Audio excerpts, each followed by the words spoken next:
The actions of the Chinese Communist Party last week serve as a clarifying moment. China is not an ally or a strategic partner. They are our competitor and pose the single greatest threat to America's global standing. This committee is holding our first hearing of the Congress on combating the economic threat from China. This is a priority for the Congress, and our committee's jurisdiction is central to this discussion. The economic strength and vibrancy produced by our system of free market capitalism directly fuels America's military strength and cultural power. Whether it's through sanctions, export financing, international financial institutions, or our capital markets, all of which fall under this committee's jurisdiction. This committee will lead this Congress's economic agenda in response to China. This agenda must maintain trust and confidence that our system will continue to grow capital resources, industrial capabilities, and new technologies. In other words, we must double down on our commitment to free people and free markets. The juxtaposition between the United States and China could not be more clear. They are centralized, we are decentralized. They are closed, we are open. They suppress free speech and human dignity, we embrace it. These are the American values that produce the economic strength that has led to the highest living standard and greatest military power in human history. Last Congress, committee Republicans laid out principles for how we should attack the economic parasite of China without sacrificing the host, which is our free market system. First, we must walk the walk. For the U.S. to compete with China, we cannot become more like the Chinese Communist Party. We need to carefully evaluate if a policy proposal could jeopardize America's ability to innovate, grow, and allocate capital, or if it would cause allies to question our commitment to free people and free markets. Second, the United States and its allies must prevent China from rewriting the international rules of the road. We should reject policies that allow China to ignore debt transparency and multilateral standards with impunity, or allow them to exert a malign influence in the international financial institutions. Finally, the United States must lead by example. Our national security requires the U.S. financial sector to remain open, vibrant, and resilient, even as we prevent Chinese companies from advancing Beijing's strategic ambitions. If we stick to these principles and reinforce American values rather than undermine them, we can outcompete China on the global stage. I yield back. The chair now recognizes the ranking member of the committee, the gentlewoman from California, Ms. Waters, for 4 minutes for the purposes of an opening statement. Thank you, Mr. Chairman. As we discuss how to bolster our economy and to counter threats from China, I'd like to start by saying that if House Republicans continue their brinkmanship over debt ceiling, it will result in even more severe interest rates, hikes, a plunging stock market, major job losses, and a recession of epic proportions. Such a global financial crisis would hand the Chinese Communist Party a massive win by boasting the Chinese government's standing in the world. We've been down this road before, and there have been real harms to our economy. In the past, just by coming close to a default, this committee should be doing everything that it can to avoid the calamitous outcome. I believe this is what our committee should be focused on. And so I would like to submit for the record a letter that I've sent to you, Mr. Chair, requesting a hearing on the economic harm that will be caused by nearing or triggering a national debt default. Without objection. Thank you. I also want to point out the fact that anti-Asian American violence has skyrocketed in the wake of COVID-19 pandemic, fueled significantly by former President Donald Trump's dangerous and xenophobic language, which we must hold the Chinese government accountable for its harmful actions. We have a responsibility to avoid language that stokes hatred and fuels xenophobia and violence against the Asian American community.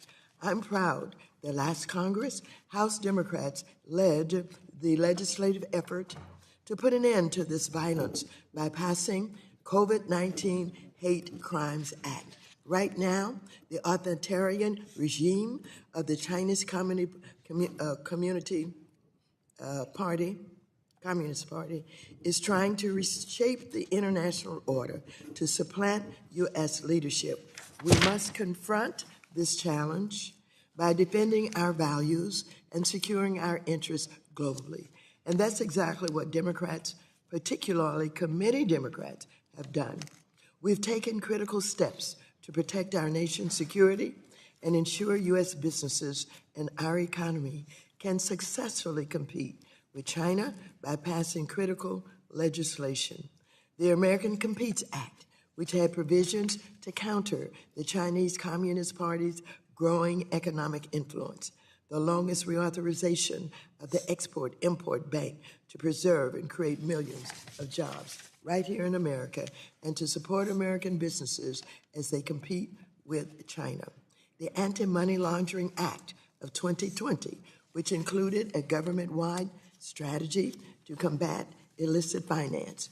The Corporate Transparency Act to prevent the use of shell companies to hide dirty money in the U.S. The CHIPS and Science Act of 2022 to ensure we win the technology race for the 21st century. The Infrastructure Investment and Jobs Act, which for the first time in decades poured significant funds into our aging infrastructure to not only support businesses here, but to attract investment from around the world. And the Inflation Reduction Act to finally reassert American leadership and displace China as the key supplier of critical equipment for the technologies that are needed to fight climate change. Still, there's more work to do, including making sure U.S. companies like hedge funds, private equity funds, and Wall Street are not investing in ways that hurt our economy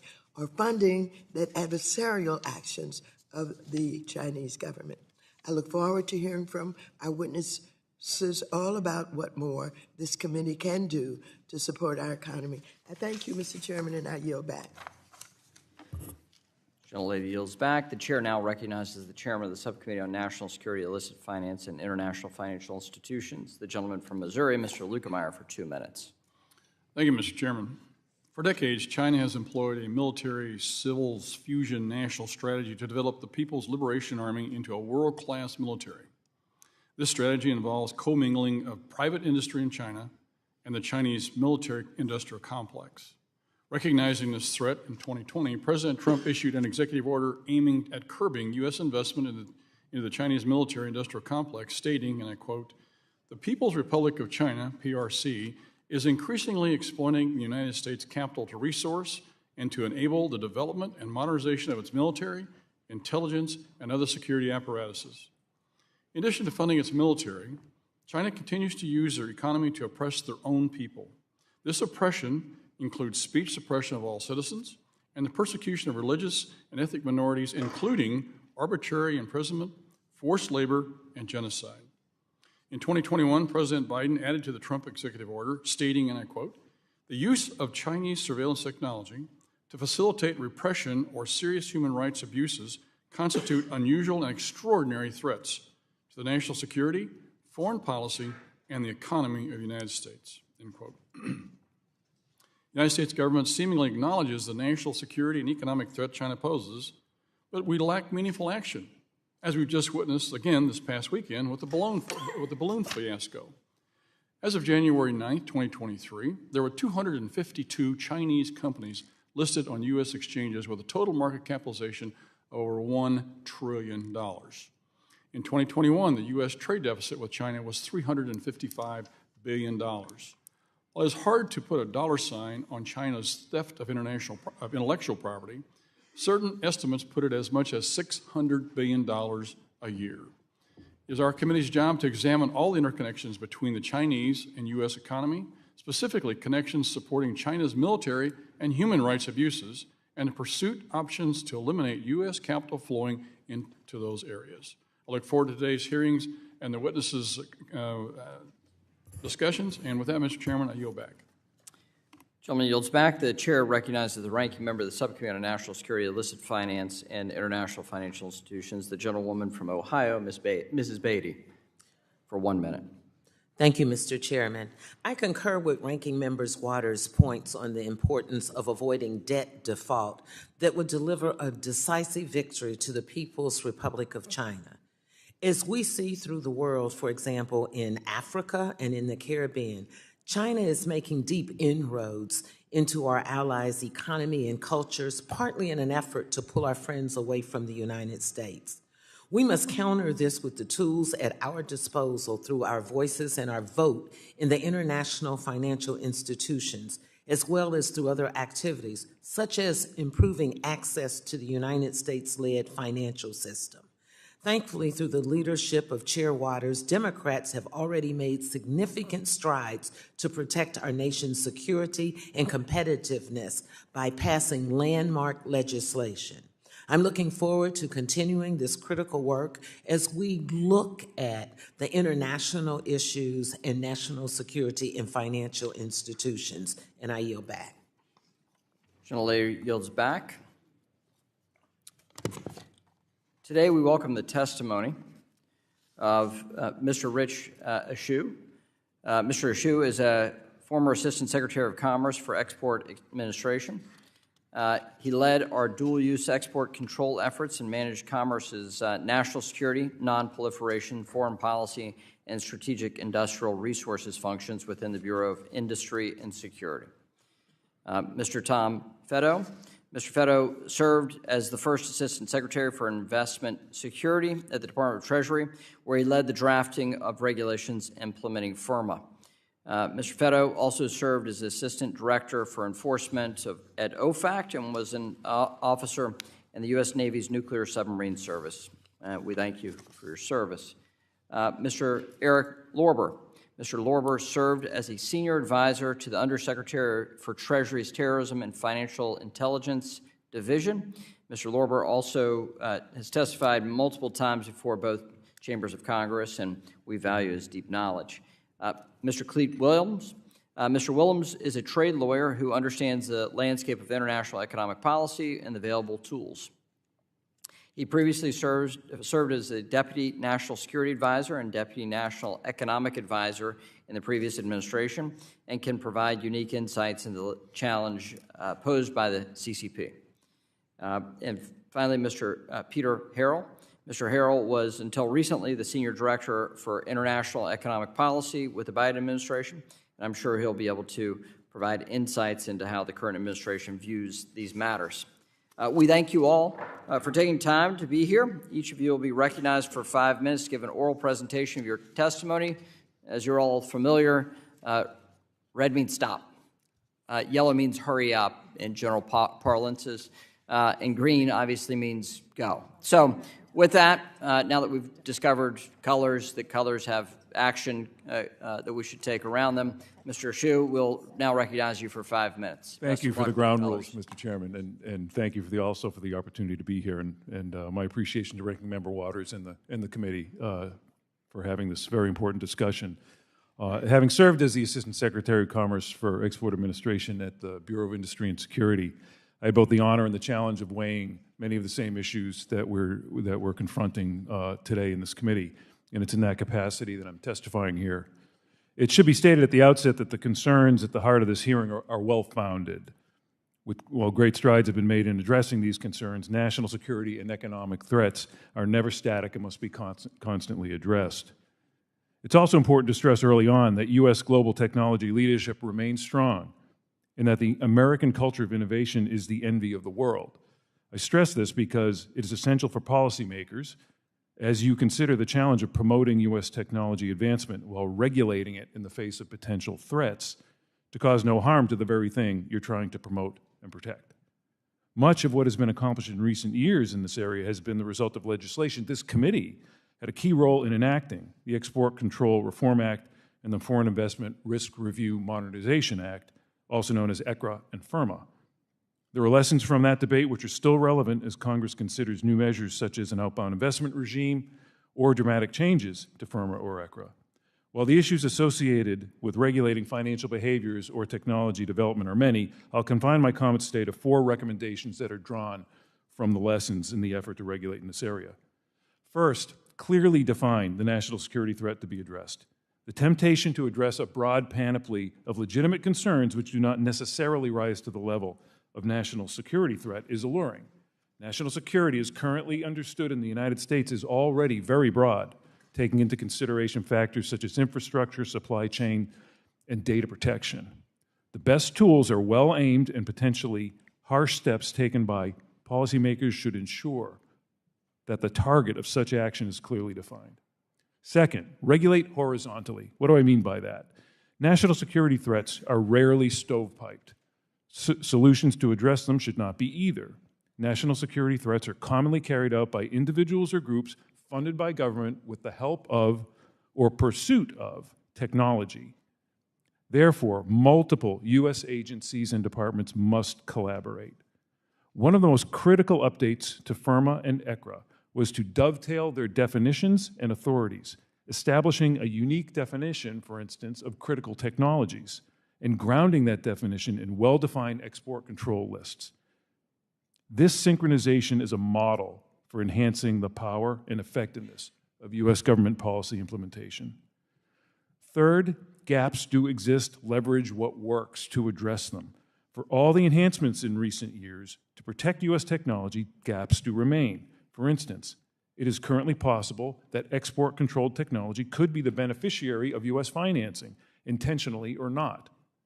This disconnect is one which could be addressed through alterations to current authorities.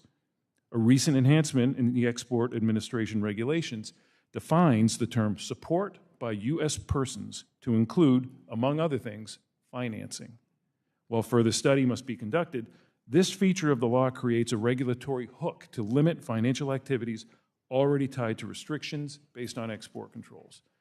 And finally, just as synchronization among relevant agencies and authorities is critical, high priority must be given to alignment with partner nations. Many like-minded countries have emplaced national security reviews similar to those of the U.S., such as the Foreign Direct Investment Screening and export controls. It's clear from the behavior of our allies that the U.S. has led in these areas, resulting in a more comprehensive and therefore effective approach, and the U.S. should continue this leadership. Specifically, the U.S., along with key allies, should consider a new method for multilateral controls in targeted technology areas that can work with, but is separate from, the existing multilateral regime construct that has served the U.S. and partner nations well in the past, but which is ill-suited for complex technology supply chains. The ad hoc approach currently utilized in the area of semiconductors, for example, should be replaced with an agreed-upon system among a smaller group of stakeholder nations that can act in concert as the need arises with a full understanding of the nature of the technology involved. Without such alignment, unilateral policy will ultimately fail in combating both national security and economic threats from China. U.S. global technology leadership is indisputable, but it is perishable. Hearings like this are essential to maintaining it. I'm happy to take your questions. The gentleman yields back. At this time, we'll now recognize Mr. Feddo for 5 minutes. Chairman McHenry, Ranking Member Waters, and distinguished members of the committee, I'm honored to appear today for your first full committee hearing of the 118th Congress.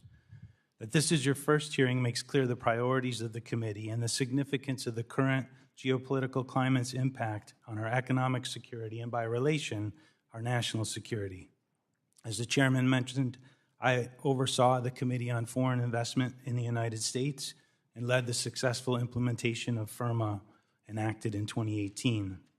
By virtue of that experience and roughly 27 years in government service, much of it in national security-related roles, I hope to contribute to your consideration of how we can mitigate the risks to U.S. interests posed by the People's Republic of China while maintaining strong free market principles.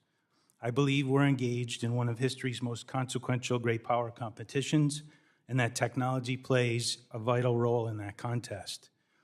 As the chairman also mentioned, I was on a Los Angeles-class submarine, an engineering and technological marvel, a byproduct of our innovation ecosystem. That experience has made crystal clear the imperative for maintaining America's tech advantage and thus its lethality on the battlefield. The PRC poses grave threats to the United States, its allies, and the global world order, including its strategy to exploit technology, raw materials, market power, and energy resources to achieve its ends. Key supply chains, such as semiconductors and critical minerals, are vulnerable to these same goals. Enactment of FIRMA and the Export Control and ECRA 5 years ago was a response to the potential risks arising from foreign actors' activities involving high-tech U.S. businesses. Now, both Congress and the Biden administration are considering a new agency with potentially sweeping powers to oversee American firms' allocation of resources and capital outside the United States. A version of this new interagency panel was considered while drafting the CHIPS and Science Act. This Committee on National Critical Capabilities would have had sweeping power. Key terms were broad and undefined, leaving substantial latitude to the executive branch. Later proposals were somewhat narrowed, but I believe more homework is necessary. Similarly, media reports indicate the Biden administration intends to establish outbound screening through executive order this spring. I strongly believe that doing so would be a mistake. Rather, Congress is best suited to assess and respond to an issue of this complexity and potential scope and impact. There should be no dispute that to ensure America's future security, the PRC's theft and misappropriation of tech must be prevented.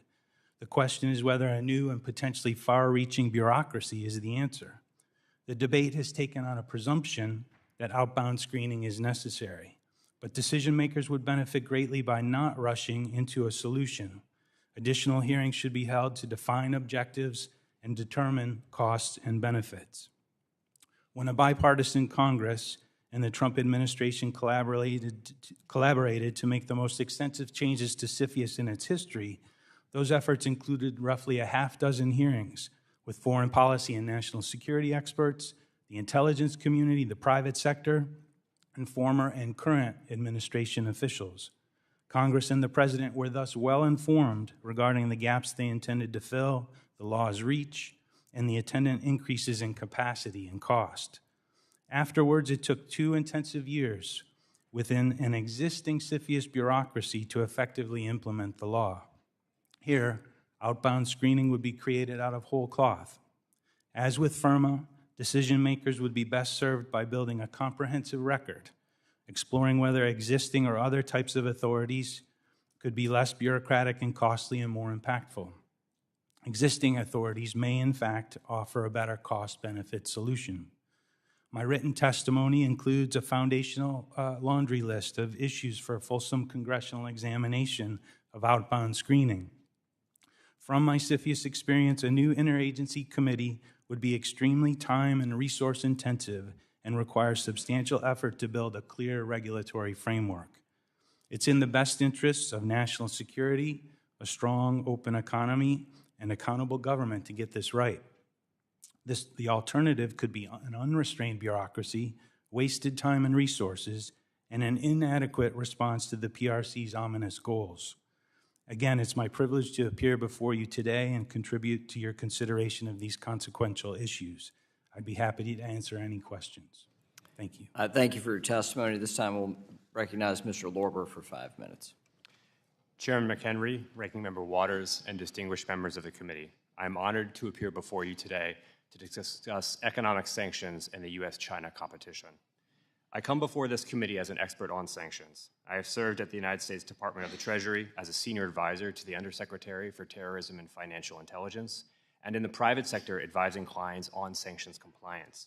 These positions have afforded me perspective on how sanctions policy is made and implemented, as well as how companies around the world adjust their business models, strategies, and compliance programs to ensure they are meeting their obligations under the law. The testimony I'm giving today is my personal testimony and not on behalf of any organization or client. Over the last 2 decades, sanctions have become a core tool of American foreign policy and national security. When properly calibrated and judiciously used, they can impact U.S. adversaries' behavior and reduce their ability to harm U.S. interests around the world. Nevertheless, they are not a silver bullet and have real limits. In recent years, policymakers in the United States have begun employing targeted sanctions against China as part of the broader US-China competition. These sanctions have focused on control over Hong Kong, human rights in Xinjiang, and limiting certain Chinese military industrial complex companies from accessing US capital, among other areas. While the United States' use of sanctions against China has so far been limited, policymakers have increasingly focused on them as a key foreign policy tool in this competition.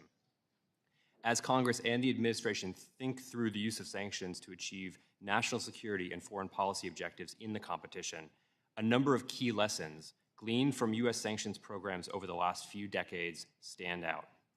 First, defining the objective of sanctions is an important first step in any campaign. Any use of sanctions should be preceded by an understanding of what sanctions are meant to achieve. Then policymakers can choose the appropriate types and scope of sanctions to achieve that objective. Second, targeted list-based sanctions can be impactful at disrupting particular threatening activity and making it harder, costlier, and riskier for our adversaries to access U.S. markets. While such targeted sanctions may not change an adversary's desire to threaten U.S. national security, they can impact the adversary's ability to do so. Third, impactful list-based sanctions require constant vigilance by regulators, law enforcement, the intelligence community, and the private sector to ensure that the targets are unable to evade them. While such efforts to disrupt evasion are not always successful, forcing sanctioned parties to engage in such surreptitious activity often imposes significant costs and increases the risks they face.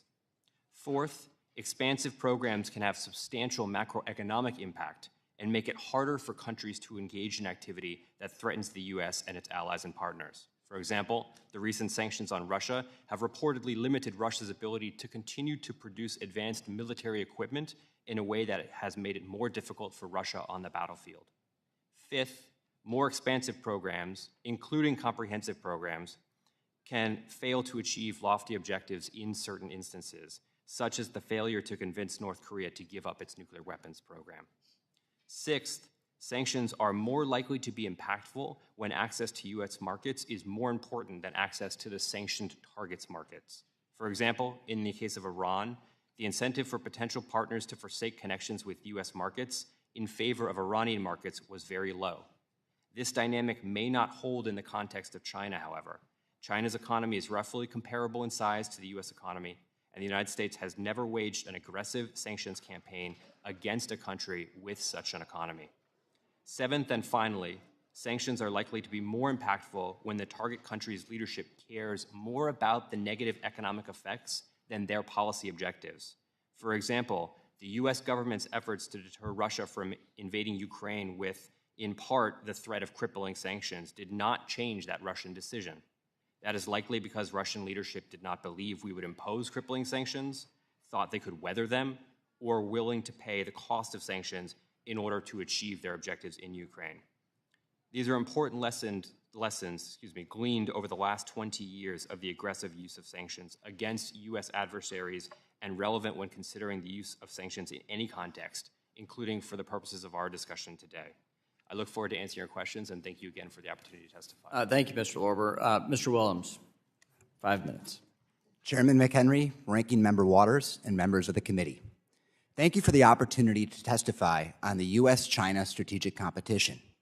The China national security threat has been on full display in recent days with the PRC's brazen decision to fly a spy balloon over the United States. But the threat from China is not confined only to national security. China also seeks to challenge U.S. economic and geopolitical leadership and to remake the international order with priorities and values that differ significantly from our own. Accordingly, the outcome of this competition will affect the future of our country and the world we live on, and Congress is right to make it a top priority. In my testimony today, I hope to facilitate the committee's development of a strategic China agenda. To maximize our chances of success, we should clearly define our objectives, consider the broader economic consequences, and coordinate our action with allies. Our approach should also be comprehensive and not only defensive in nature. We should crack down on problematic capital and technology flows, but we should also prioritize competitive tax and regulatory policies and double down on our comparative advantages, which include a free market economy, democratic values, a deep network of partners and allies in the most vibrant financial system in the world. To that end, my testimony will cover the defensive measures needed to protect U.S. national security, the need for multilateral coordination to ensure these measures are effective and do not harm U.S. economic competitiveness, the importance of pairing defensive action with offensive measures to maintain U.S. economic strength, and the appropriate role of bilateral engagement. One key defensive tool Congress is considering is whether to restrict certain types of outbound investment. On this issue, we should assess whether there are gaps in existing tools like export controls. If we determine that technology is so sensitive that it cannot be exported to China, we should ensure U.S. companies are not financing China's indigenous development of the exact same technology. But we should stay focused on national security and avoid a bureaucratic supply chain mechanism like the National Critical Capabilities Defense Act. We should also expand restrictions on investment in Chinese military-industrial complex companies to block private as well as public investment that can contribute to China's military advancement and enact export control measures on advanced technology with military applications. These defensive measures are important, but we must realize that they impose a cost on the U.S. economy by cutting off a critical market and are only effective if U.S. allies take similar actions, since they can provide much of the same capital and same technology that we can. Given the importance of multilateral coordination, we should seek all available avenues to achieve it. Unfortunately, the administration's track record has been mixed, especially with respect to recent export control actions on semiconductors. Congress should push the administration to rectify the situation as soon as possible. One key upcoming opportunity is Japan's G7 host year, which can be used to advance coordination on export controls, outbound investment, and a range of China-related policy. We should also work with allies at the World Bank and IMF to ensure that China is a responsible international stakeholder. Enacting defensive measures is a necessary part of a successful China strategy, but it is not sufficient. As we cut off capital and technology flows to China, we must also be creating new opportunities for U.S. companies that are affected by these measures. One way to do this is to pursue market access trade agreements that cut down barriers to U.S. exports in third country markets to help make up for the lost revenue. These agreements are also key for our supply chain objectives, including reducing our reliance on China for critical goods. In particular, if we want companies to move supply chains out of China, we need to provide them with meaningful incentives to do so. This is all the more pressing in light of China's aggressive pursuit of trade deals, including RCEP, which is now the largest trade agreement in the world. As a result of this deal, it is now easier for 14 other countries in the Indo-Pacific to link their supply chains with China and with each other than with the United States. This is unacceptable. If we are serious about competing with China on supply chain issues, we need a serious trade policy to match. Congress should pressure the administration to move forward with bilateral trade agreements with the United Kingdom, Kenya, Taiwan, as well as to renegotiate the CPTPP. Finally, any winning China strategy requires bilateral engagement. While we should crack down on national security-sensitive trade, we must also realize that China's market provides a massive opportunity for our farmers, energy producers, and financial services firms, all of whom need to sell into China to be globally competitive. Therefore, we should engage with China through the Phase 1 deal to ensure it is playing by the rules and not discriminating against U.S. companies. Thank you. I look forward to your questions. Thank you. Mr. Harrell, you're now recognized for 5 minutes. Chairman McHenry, Ranking Member Waters, and members of the committee, it's an honor to be here alongside so many distinguished colleagues. Chairman McHenry and Ranking Member Waters, as you said in your opening remarks, America's diplomatic, economic, and military competition with the People's Republic of China represents an overarching challenge for this decade. The current government in Beijing is a competitor that seeks to undercut the political, economic, and security interests of the U.S. and our partners. We have to outcompete China in the economic domain and maintain our technological edge. And yet, even as we compete with the PRC, we must also find ways to keep lines of communication open, cooperate on shared challenges like reducing greenhouse gas emissions, continue outreach to the Chinese people, and keep the door open to ties that benefit citizens in both countries. In my testimony, I recommend a three-pillar strategy to manage our economic competition. First, The U.S. and our allies should continue to promote our technological leadership and economic strength. With the CHIPS and Science Act, the Inflation Reduction Act, and the Bipartisan Infrastructure Law, as well as other pieces of legislation, Congress has enacted policies to make transformational investments in U.S. technology, in the clean energy economy, and in renewing U.S. infrastructure that are critical to maintaining our leadership. We need to build on this foundation while encouraging our allies and partners to make parallel investments in their technology and industrial bases. We need to cooperate with our allies and partners on resilient supply chains as well. It's equally important that we avoid self-inflicted wounds. If the U.S. fails to raise the debt limit this spring and we default on our obligations, we risk harm to both our domestic economy and our global position. A default would undermine global confidence in the dollar and speed up the development of alternatives. It would undercut the confidence of our allies and partners, and it would give Beijing a priceless talking point about the irresponsibility of the United States. Congress must ensure that the U.S. does not default on our national debts. Second, we should protect our technological and economic advantages while limiting Beijing's ability to weaponize the leverage it has over the U.S. and our partners. We need to ensure that U.S. and allied companies and experts do not inadvertently provide Beijing an edge in key technologies, give the PRC access to our critical data, or create dependencies for essential goods and products that the Chinese Communist Party could weaponize to its advantage.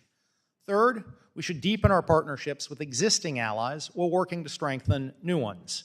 The U.S. should galvanize like-minded multilateral organizations like the G7 and work with distinct groupings of countries to tackle specific risks like semiconductor issues.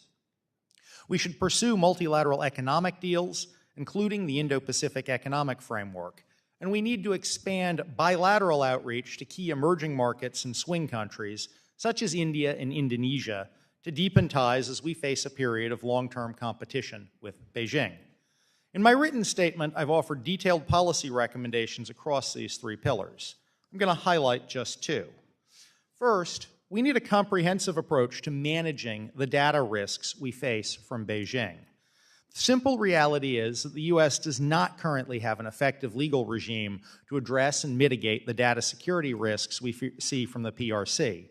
Well, we've taken steps to reduce specific risks, such as targeting the presence of Huawei and 5G telecoms networks, and as we see with the current debate over TikTok in the CFIUS process. We need a strategy and new legislation to more effectively address data security risks across the board, as well as a new domestic data privacy law to reduce the volume of data collected in the first place. Second, I urge members of this committee to examine investment flows between the U.S. and China, an issue which my colleagues have also discussed. FIRMA, which Congress passed in 2018, established important updates to the CFIUS process, and the Chinese military company sanctions list provides a valuable tool to limit U.S. investments in the securities of specific Chinese companies. But it's time to look, and for this committee to look, at continuing weaknesses in the CFIUS regime, such as limits on CFIUS's ability to review certain high-risk greenfield investments by Chinese companies here in the U.S. I also urge both Congress and the Biden administration to work together to establish a narrowly targeted mechanism to review a small number of U.S. investments in China that could facilitate Chinese technological capabilities and undermine U.S. national security. In closing, I want to say I'm optimistic about our future. The American people remain innovative and entrepreneurial, and with smart policies and hard work, we'll succeed in this era of geopolitical competition. Thank you, and I look forward to your questions. Well, I want to thank the panel for their testimony, and we'll now turn to member questions. The chair recognizes himself for 5 minutes for questioning. Mr. Willems, the Chinese spy balloon that our Air Force shot down this past weekend is just the latest incident involving China. And it demonstrates that there's a threat to the world that China poses, not just to the United States, but to our allies. And to that end, committee Republicans have developed principles on how we approach China, given the fact that we have a different world now than the Soviet communists. This is a different regime, different set of challenges. But central to that premise is that to beat China, the U.S. Should not become China. So I just want to ask you a few questions along those lines. What would you describe as the type of economic policies that could jeopardize our commitment to free markets and free people? Thank you, Chairman. Let me just say I completely agree with you. There's a reason that China is the one chasing to catch up to the United States. We are the envy of the world because of the policies we have historically held, which value a free market, which value democracy, and all those kinds of principles. I have been concerned about some of the policies that have been advocated for, and in particular, if you look at the National Critical Capabilities Defense Act, that is the kind of bureaucratic mechanism that we often see out of Beijing. And I think we need to be surgical and crack down on the kinds of capital flows that could contribute to their military, but we shouldn't be telling every single private sector company what they can and cannot do, and we should not be overly broad in the way that we handle that issue. Yes, and so relatedly, second principle that we put forward is that China must abide by the international rules of the road. Can you speak to an area where China is diverging from that path of widely accepted rules of the international economic engagement that we've seen over the last 50, 60 years? There's almost too many to offer in the 2 minutes and 45 seconds that I have left, but I mean, let me just highlight a couple in the international institutions. I mean, first you look at the WTO, where China's command and control economy is totally inconsistent with those principles. I look at the World Bank, where China, who is the largest bilateral lender in the world, is also receiving a significant amount of loans there. And I look at the IMF, where China has refused to restructure debt for developing countries. I mean, those are just three examples in international institutions where China is an outlier. And so what are the policies available to Congress to ensure that China does not continue to undermine international institutions? What can we do to counter that? Well, I think it's a combination of things, and in my testimony, I tried to make the point that you need to be comprehensive, and there are defensive measures you should use. I think there are offensive measures where we need to be creating new markets, and then we need to really be working with our allies and partners through the existing mechanisms, the G7, and then at the IMF, WTO, and World Bank to try to pressure China to change its behavior. Thanks. Pivoting to you, Mr. Feddo, we just rewrote the rules of foreign investment in the United States with FIRMA that was passed just over 4 years ago. That was an update to the CFIUS process. But that is an inbound flow of capital into the United States, and we have a process for that. There's now a discussion about expanding that authority to an outbound regime of taking U.S. dollars and their investment decisions internationally. What risks does an outbound regime pose to protecting our national security? To our national security or more broadly? More broadly. But frankly, it's national security, but more broadly than that, our economic capacity. Mr. Chairman, the problem is ill-defined at the moment, so it's hard to really scope a solution that precisely tackles an undefined problem. This would be, as Mr. Willems suggested, it would be a major economic policy and foreign policy change to impose these types of capital controls and may impact global capital flows in an unpredictable way, including the extent to which foreign investors want to invest in the United States and how that potentially subjects them to U.S. jurisdiction. The way this was first drafted was incredibly broad, and its extraterritorial nature would have been unbounded almost. And in that respect, it could have really impacted our relationship with our allies and partners. Certainly, as Mr. Ashooh has mentioned, doing these types of tools in a multilateral way is very important. There are only 2 countries in the world that I'm aware of that have outbound screening mechanisms, Taiwan and South Korea.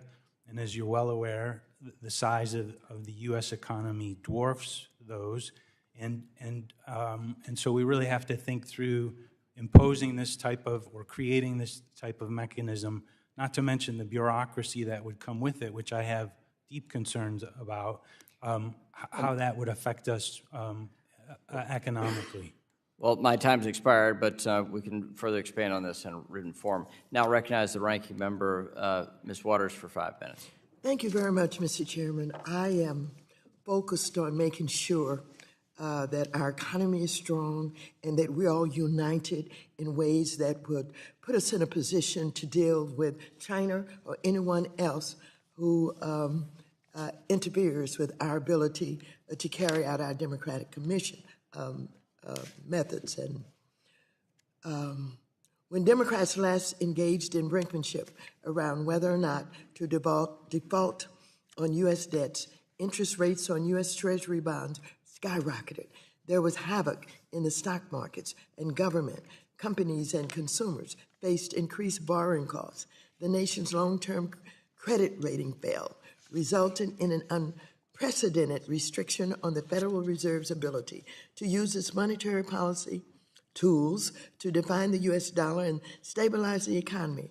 And all of this happened when, even though an agreement was reached and we didn't default, Republicans are yet again actively working to risk unleashing the same devastation or worse as they did just over a decade ago.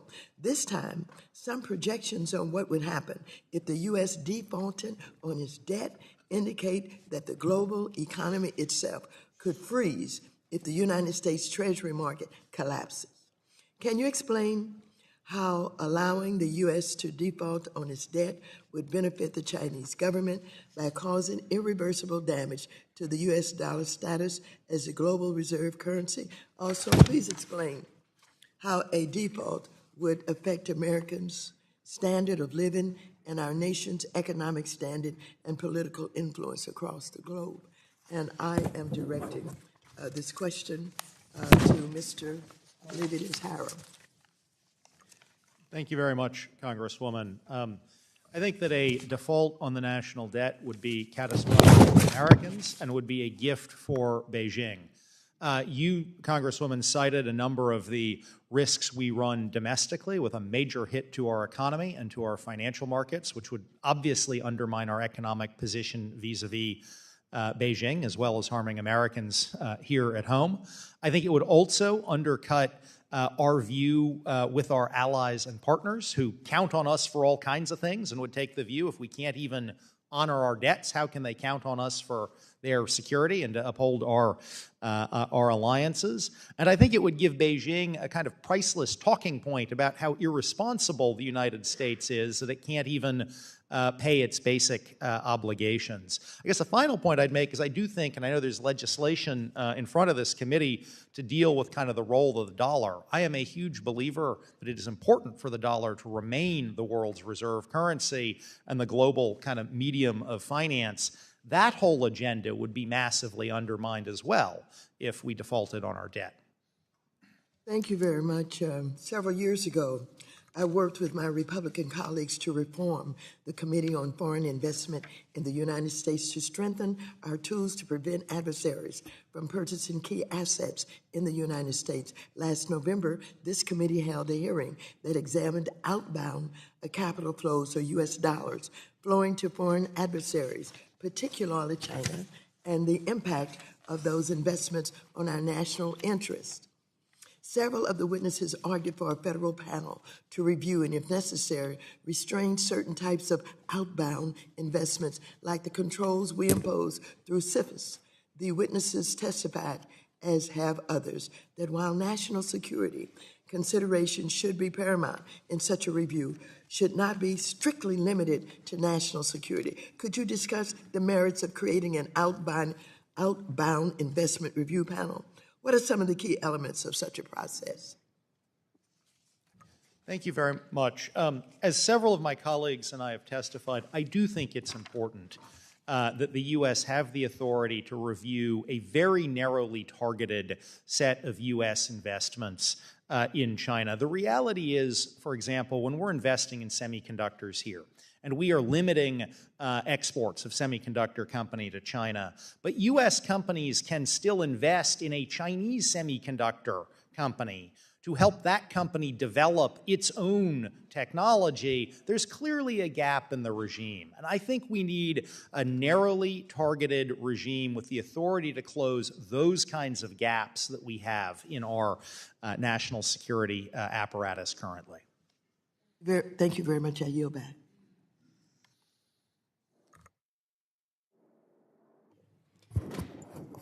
I now recognize for 5 minutes the Chairman of the Science Committee, Mr. Lucas, the Dean of the committee. Absolutely, Mr. Chairman. And I want to thank our witnesses for offering their expertise, and a thank you to you for holding this important hearing. It has been nearly a year since the invasion of the Ukraine, and the ongoing war has brought the U.S. and our allies together in a series of unprecedented economic sanctions against Russia. This offers a glimpse at what the international response might be in case of Chinese aggression against Taiwan.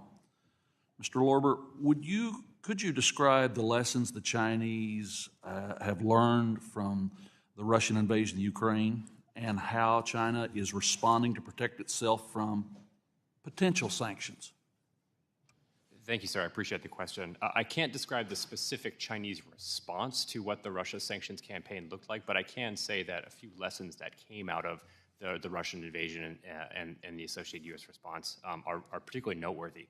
One is that, to the Biden administration's credit, they did put together a very expansive multilateral campaign that has, over time, done significant damage, I think, to the Russian economy. Maybe not as much as folks wanted it to for a variety of reasons, but has done significant damage and degraded its military capability. At the same time, however, I think it's fairly widely understood and fairly obvious that the threat of Russia sanctions in the lead up to the Russian invasion were insufficient to deter the Russian decision.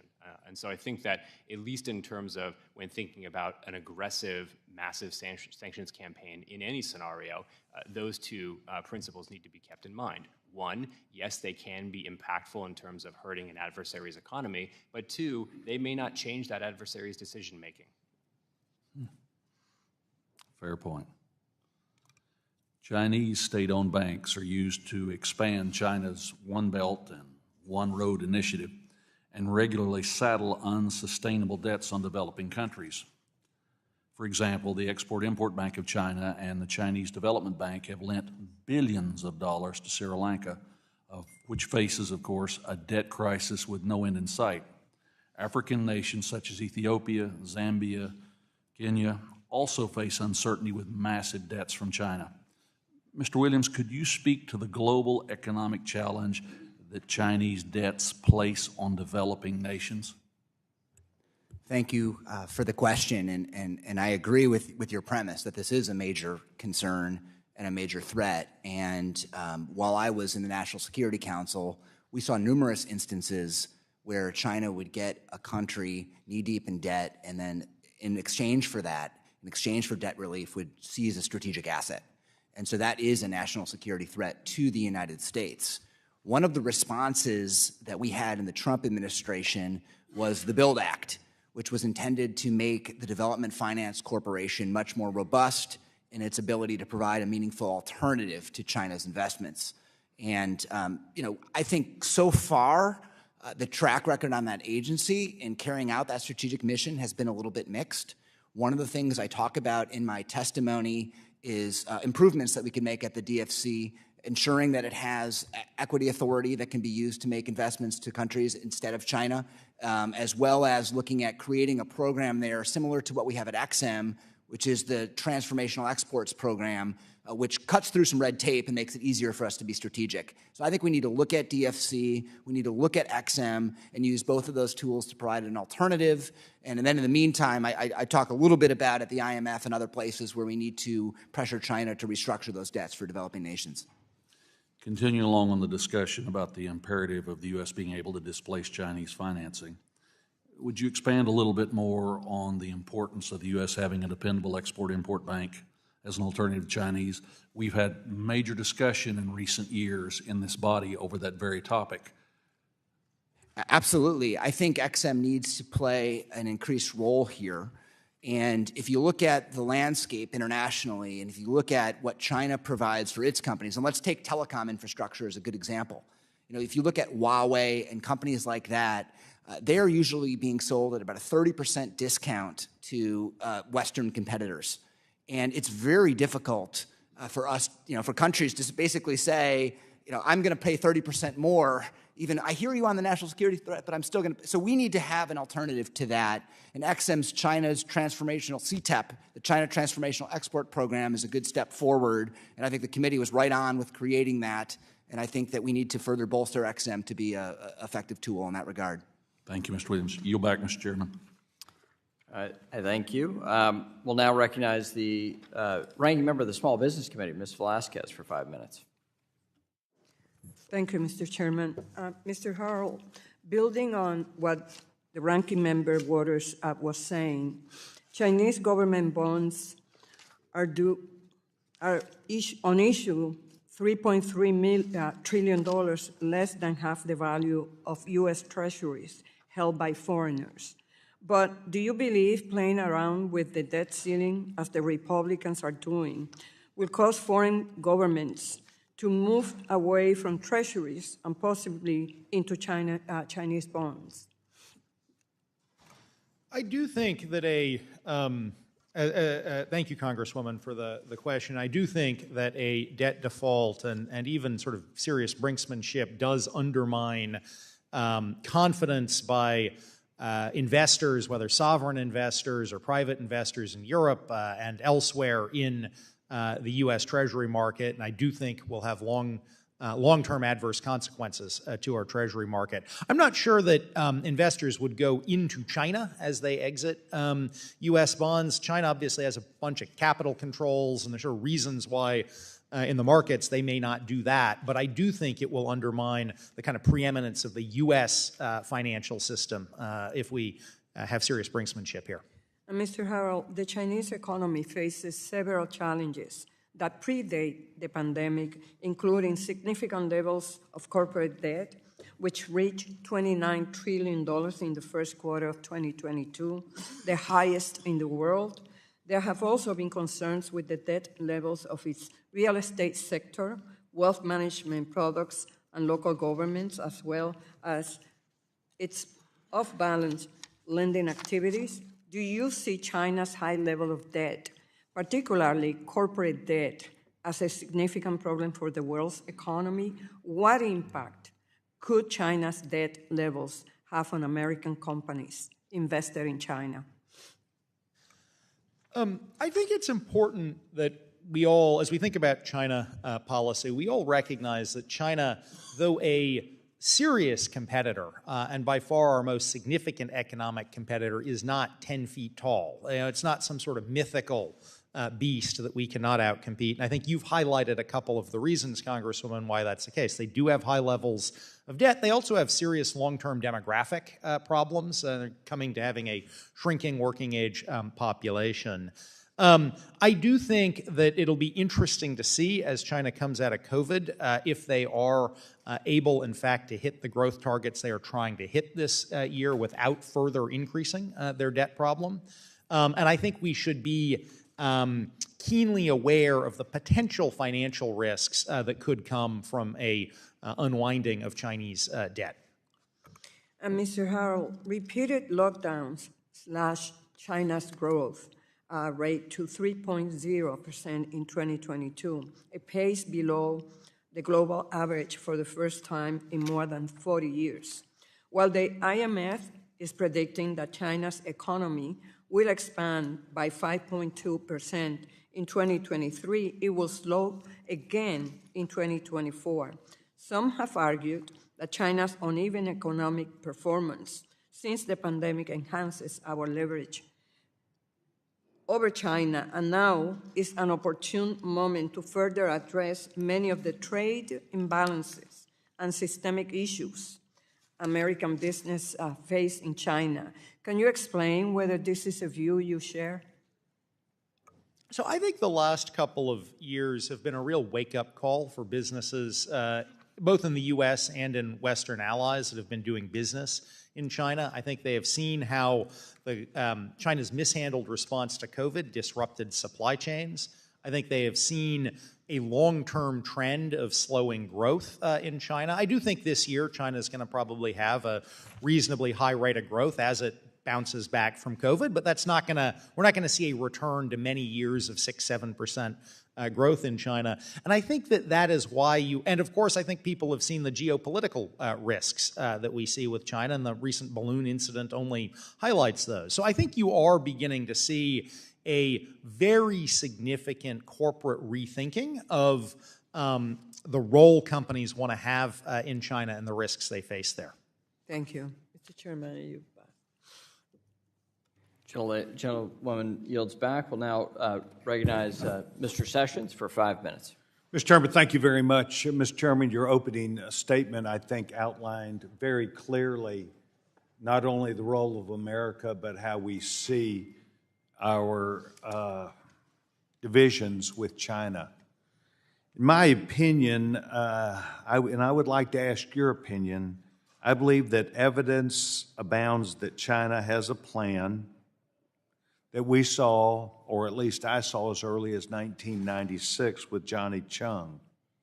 And that was to come and disrupt not only American commerce, but to influence policymakers, meaning the White House. I think that China's views abound and that we already see exactly that they not only have a plan, but they intend to counter and compromise the United States of America. My question, I could check to Mr. Willems or Mr. Lorber. What about us looking at this on a comprehensive basis as opposed to seeing the 50 or 60 different points that China is countering, not just the United States, but freedom and capitalism? How do we go and develop this? Because we saw what President Trump did. He took on the Chinese. Successful or not, I think it highlighted we have a problem. Could either one of you begin that discussion about what kind of comprehensive viewpoint we really need to take, because it's militarily, intelligence, economic, and their own plans? Thank you, Congressman, and it's a great question. And I agree with you 100% that China does pose an existential threat that requires our attention, and that our response has to be comprehensive. And we have to look at all facets of what we are doing in the United States. And that does include some of the things that this committee is focused on in terms of cracking down on problematic capital and technology flows. But it also requires us to be offensive. And when we close down markets for our companies, we need to open up other markets for them. And then we need to work with our allies and partners to make sure that they are taking similar action, that they view the threat in the same way, so that the stuff that we do is actually effective and doesn't just hurt us without hurting China. And so that is really important. And so I think this committee needs to look holistically at all the different things that we need to do, both offensive, defensive, and internationally. Okay, well, let's suppose this committee does have a position, at least in capitalism and the markets and the opportunity to view those. I think I'm talking about within Article 2, an administration that has intel, military, certainly at Treasury, those economic viewpoints. Who does this fit at the NSA? Does that exist today? Do we actually have a plan?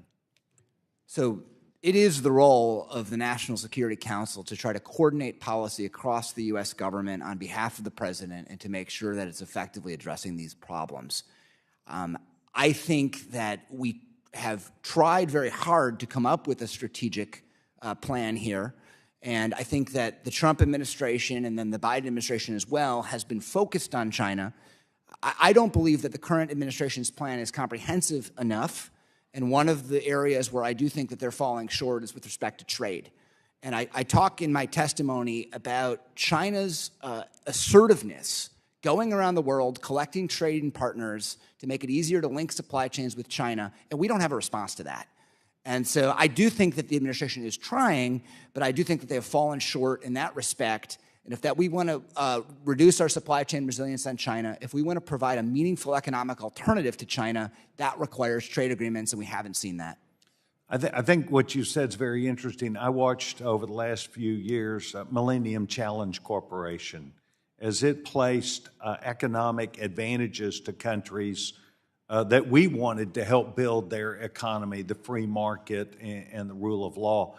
And the Chinese simply glommed on around them with their own plan. And so I hope that we push this committee appropriately, to push the administration, to push this Congress to do exactly what we talked about, a comprehensive plan. I want to thank each of you. Mr. Chairman, I yield back my time.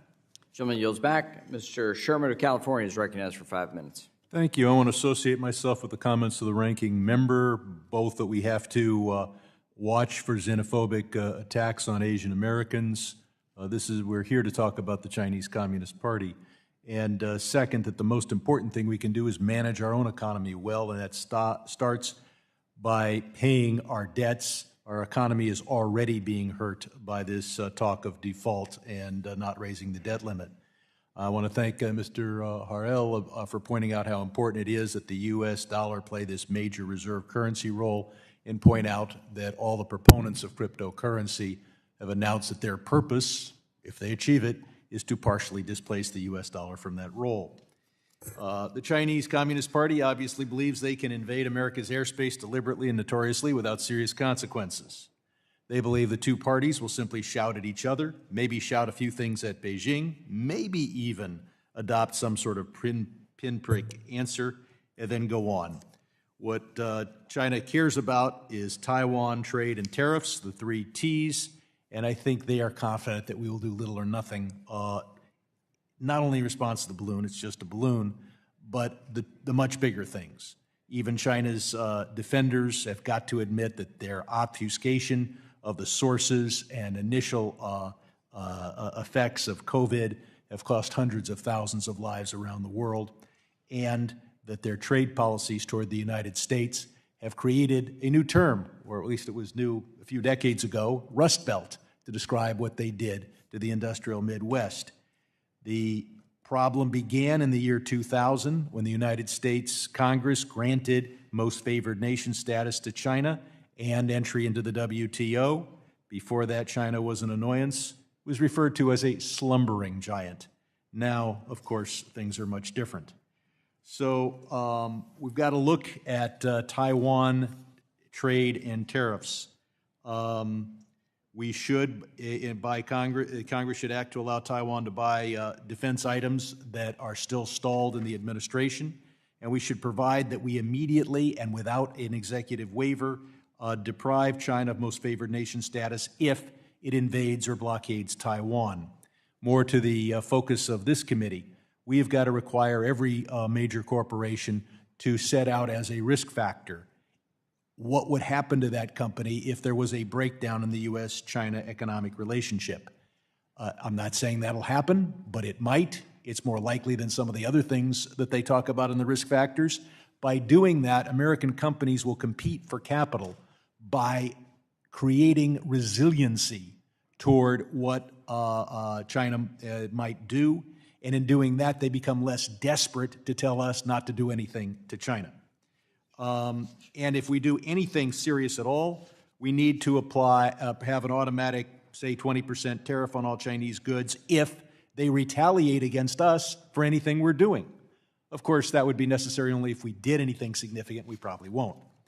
One thing that concerns me is China's ability to control the behavior of American corporations by handing out access to their market the way I hand out dog treats to my pet.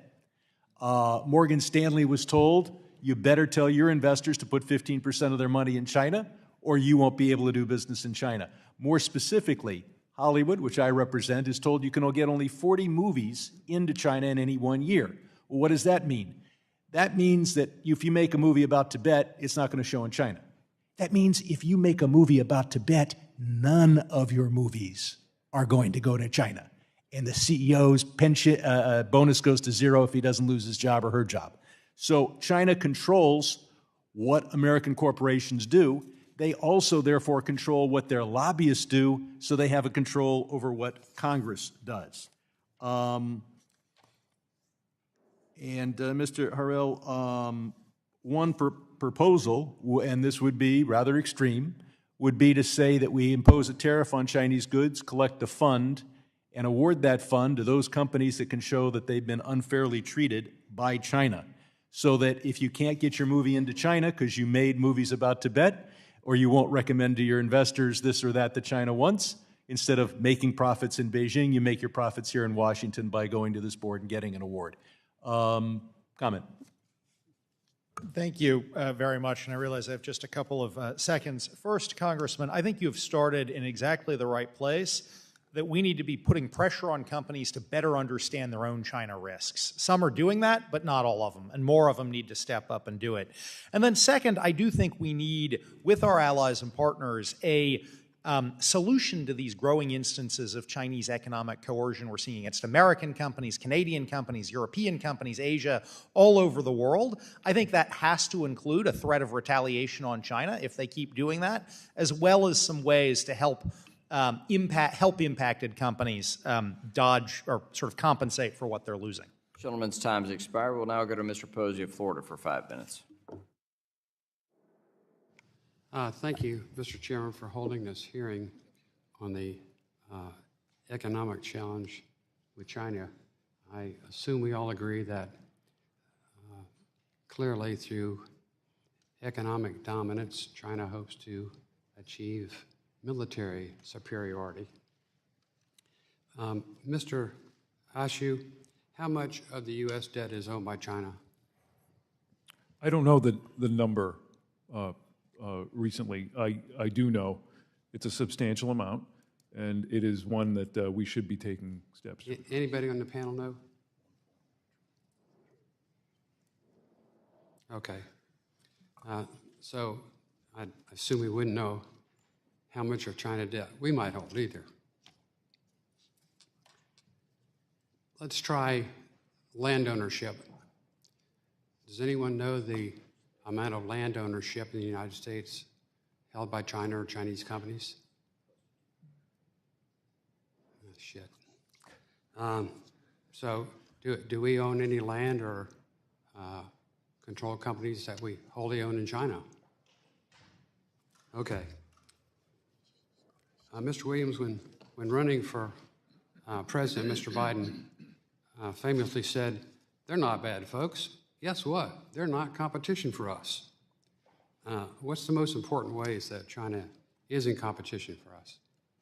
Well, I think it's across the board. China wants to remake the international order to its advantage and to our detriment.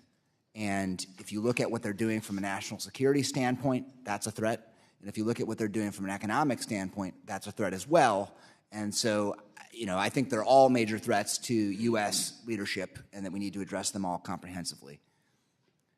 Thank you. Mr. Feddo, your experience with CFIUS.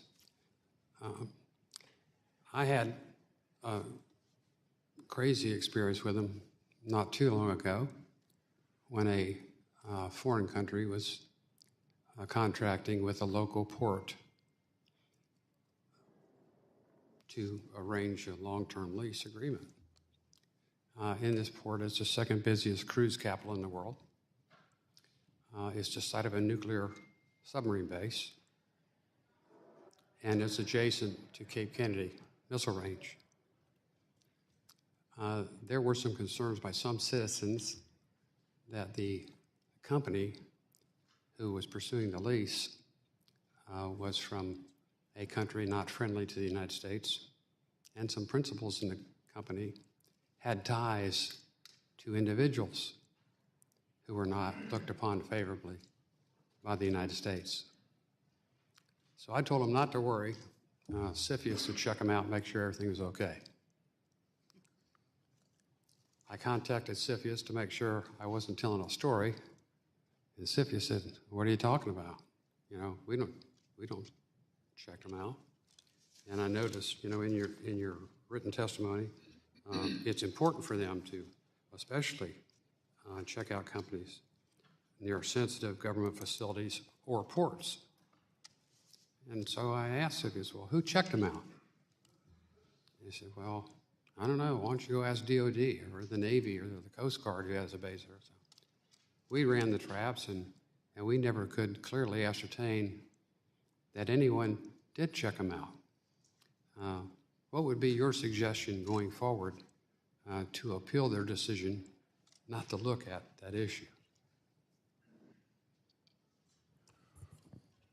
Mr. Congressman, thank you for the question. Without thinking through the facts a little bit more, it's hard to say. I mean, a lease, the way FIRMA was drafted, a lease or a concession or a land purchase near a military installation that's designated expressly in a list published in the regulations is within the scope of CFIUS jurisdiction, and therefore, the question might be, and specifically with respect to ports. So then there is a question of who would, within the 9 voting member agencies, would have the lead, the subject matter expertise to look at that more closely and consider. Okay. I've only got 2 seconds left, and I wanted to ask you about the recent purchase of Chinese land near military bases. Thank you. We'd submit for the record. We now recognize the gentleman from New York, the former chair and current ranking member of the Foreign Affairs Committee, Mr. Meeks. Thank you, Mr. Chairman. Let me start with Mr. Harrell. You've commented on the ongoing debate here in Congress in regards to our national debt limit. What I want to ask you is, if Congress does not move to raise the debt limit, what impact would that have specifically on our global position relative to China? Thank you, Congressman. I think it would have at least 3. First, it would clearly harm our own economic potential and weaken our economic growth this year, and a year when China probably will have reasonably strong economic growth as China comes out of COVID. Second, it is going to undermine the confidence of our allies and partners. Our allies are going to say to us, how can we count on the United States to defend our security if you're Japan or South Korea, if you can't even pay can't even guarantee you're going to pay your bills? And then it is going to undermine our economy over the long term as international investors and others look at whether they really think they have the security here in the United States that they want as they make investments internationally.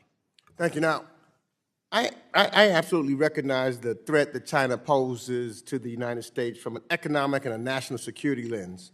For us to combat these threats, I believe we need to focus on how we compete with China.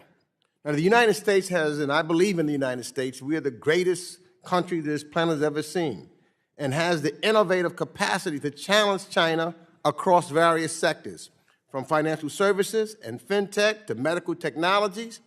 But we will lose that advantage if we're not vigilant.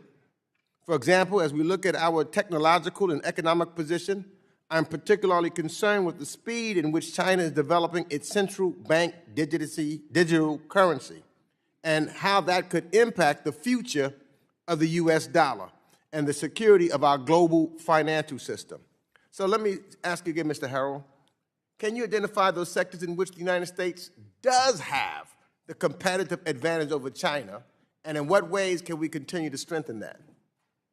So, Congressman, I agree with you 100% that the core foundation of our strategy to compete with China is to continue to promote our own leadership. That's why it's so important that Congress enacted things like the CHIPS Act in order to restore our leadership in semiconductor manufacturing as well as R&D.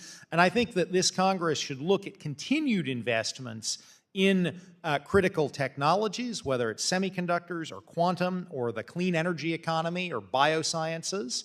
Also looking at investments in maintaining our leadership in areas like financial services. I think it is important that the Treasury Department have an actual plan and agenda to defend the role of the dollar in international finance and to defend the role of U.S. financial institutions and the kind of stable role they play in maintaining international finance at a time when China is aggressively trying to push out the Chinese RMB and the Chinese central bank digital currency as mechanisms of payment and investment internationally.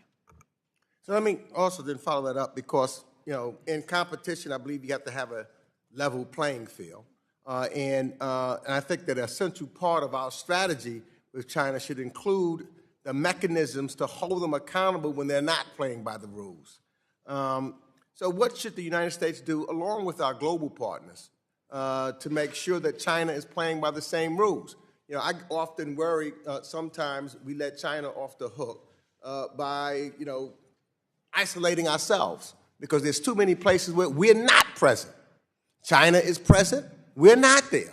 And thereby we end up isolating ourselves. I know, and we've got some controversial policies, whether it's gun trade and other things here, so that if we're not there, China then goes and they work with other countries to get things done, and they're trading, and we're left by ourselves, and we're isolating ourselves. So they go to. So what strategy do you think that we should utilize? And if there's time, I'd also ask the same question to Mr. Williams.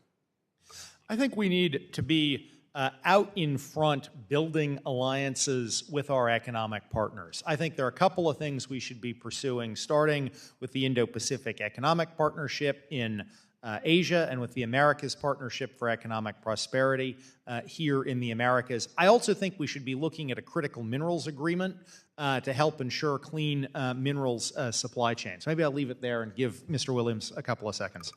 Thank you, Congressman, and I agree with very much of what you said. We need to be in the game, and I know Mr. Harrell has endorsed the Indo-Pacific Economic Framework. I think we need to go further. I think we need to look at whether we can renegotiate the TPP, whether we can make it work for U.S. interests. I think we need to do a trade agreement with Taiwan that will help Taiwan reduce its dependency on China. That's the way that we provide a meaningful alternative, and I hope we can work on those issues together. I thank the gentleman. We'll now go to the Chair of the National Security Subcommittee, the gentleman from Missouri, Mr. Lukemeyer, for 5 minutes. Thank you, Mr. Chairman. The chairman started out the discussion today talking about the threat to our global standing, both militarily and economically, by China, and I thoroughly agree with that statement. And I think if we look at what we're doing, and I think this is what this committee hearing is about today, is how much funding we are doing to the Chinese government to be able to compete with us on those fronts, whether it's militarily, whether it's economically, whether it's with regards to oppressing their own people. Our argument here today is not with the Chinese people, it's with the Chinese Communist Party who has sliced their government. And I think you can see we've got bipartisan support today for this kind of argument about going after the Chinese government and trying to get a level playing field for our manufacturers and protect us in the future. So along that line, we need to be able to, I think, cut off this financing. How do we do it? We're open to all your ideas. One of the things that we've done is in 2020, Congress passed the Holding Foreign Companies Accountable Act to require foreign companies that wish to be included on the U.S. Stock Exchange to open up their books and ensure that they're properly audited.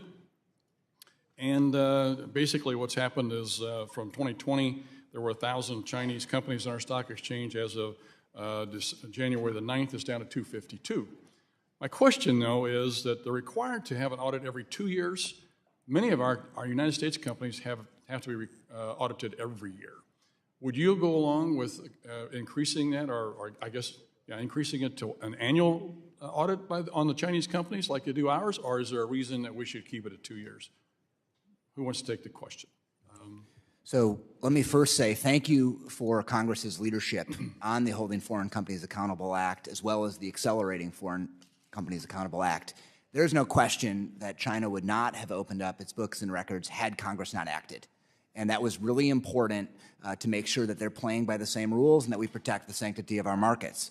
Now, I do think we need to be vigilant in making sure that we are reviewing them on an annual basis. And my understanding is that that is how the law will be implemented. And it's really important to make sure that the access they provided in December was not just a one-time act to prevent mass delistings, but that we hold them to account?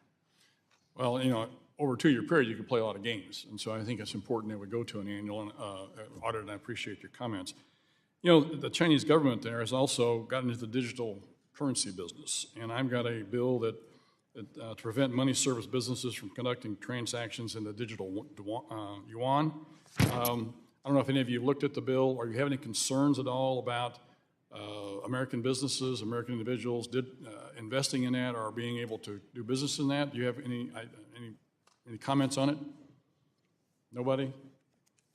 Yes? Sure, I'm happy to take that. I think the general concern with the digital yuan, digital renminbi in particular, is related to transparency and the question about what type of data or information the Chinese could have access to given widespread implementation and usage of the digital renminbi. And so I think, you know, legislation, and I apologize, I've not reviewed that legislation. Well, it would seem to me that, and I'm going to leave that to my good friend, Mr. Hill here, who's the chairman of that digital currency subcommittee, but it would seem to me that the Chinese use it to be able to control and monitor their people. And so why would we want to allow our people to be in that same predicament? This is one of my concerns. I know that a couple of my predecessors here on the dais asked questions with regards to how we should, what we should do, what your actions be, how should we control China with regards to the invasion of Taiwan. And I think we need to be looking at this, I think, very quickly, very, very thoroughly, because just over the weekend, I guess about a week ago now, the leading general for the Air Force indicated that he thought that that China was going to invade Taiwan by 2025. Well, if that's the case, how should we react? I know, I think Mr. Willems, you made a comment a while ago with regards to that. My concern is that when we put sanctions on Russia, I asked the question whenever the Fed and Treasury were here, are you thinking now in terms of what's going to happen, how we should be sanctioning China when that happens, when they invade Taiwan? And it was like a deer in the headlight look. They had no idea what the hell we're doing, which is really concerning, knowing that this is inevitable. So I think that, you know, Mr. Willems, would you like to go back over that a little bit? Do we have, what would be some things that you think we should do? And I think we need to stress, if these guys are going to invade Taiwan, and we're going to play footsies with everybody because, well, we don't want to upset the apple cart with our allies, we don't want to hurt the Chinese government, the Chinese are going to take us over, they're weaponizing the economy against us today. At some point, we've got to cut bait and say, you know what, you're bad people, we've got to stop playing games with you. What would you say? So 3 suggestions on Taiwan. I mean, the first is, as you articulated, we need to be thinking now about what a sanctions package should look like. We need to be working with allies to make sure that they'll have resolve as well. And I hope that that's already happening at the NSC. The second thing is, as you mentioned, I do think we need to look at helping Taiwan militarily, making sure that they have those tools. And then third, I also think we need to be helping them economically. And one of the things that I would advocate for is a free trade agreement with Taiwan. Right now, 50% of Taiwan's trade is with China. And that gives China a tool to coerce them economically by cutting that down and shifting that around. And we can't let them be vulnerable in that way. Expired. We'll now go to the former chair of the Ag Committee, the current ranking member of the Ag Committee, Mr. Scott, for 5 minutes. Thank you, Chairman. Mr. Harrell, I am deeply concerned with the fast-growing possibility of a China-led world order that includes the Chinese military controlling the South Pacific trade routes, because the South Pacific trade walk is now the lifeline of the entire global economy. And that's why I was concerned, deeply concerned, about this balloon business and why the president allowed this balloon to go all over our country and not blow it down. So all I'm saying is that with this technology, with this military information, going deep into the abilities of our national defense system, our national security, of the number one nation, economy, military in the world, sends a powerful message, not only to our enemies, but to our partners in this nation. What gives with this? And also, under what circumstances do you see this Indo-Pacific nations accepting an economic and military order in which China sets trade and investment rules for that region, particularly if they are seen to be applying agenda-setting dominance over any new technology, the availability of new data and standards? This is why they sent that balloon, to get an assessment of the technology, of the information, of the data. And this is why I want you to answer this question for me, is how do you see this? And do you not see my point? I love the president. I support him. But this move, not to blow down that balloon, sends a powerful message to both our enemies and our friends, because it's all about data. It's all about intelligence. It's all about knowledge. And they got us on this one. What do you say about that? Thank you very much, Congressman, for the question. I should begin by saying I am not a military expert. I'm an economic expert, so I'm going to have to defer to the Department of Defense for their decision to wait to shoot down the balloon and take at their word their reasons for waiting. I agree with you very much, Congressman, that we need a very firm and very resolute response to what China did. And I think that we should view Secretary Blinken's decision to postpone his trip to China and the decision to shoot down the balloon off the coast of South Carolina as the start of a response, not the end of a response. And I think we should be looking at other tools, whether it is sanctions on the Chinese companies involved in the balloon, whether it is looking at ways to increase our military and sort of surveillance presence in the Indo-Pacific to see future balloons coming in, and other tools, but recognize we need to continue to show a resolute response.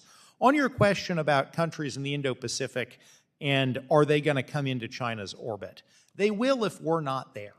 That's why I think it is so important that we be out in the Indo-Pacific economically, that we be out there diplomatically, that we be looking to build our technological ties with key countries in the region, and that we continue to shore up our defense relationships with key countries across the region. Because if we're not there, that's when they're going to be turning to China.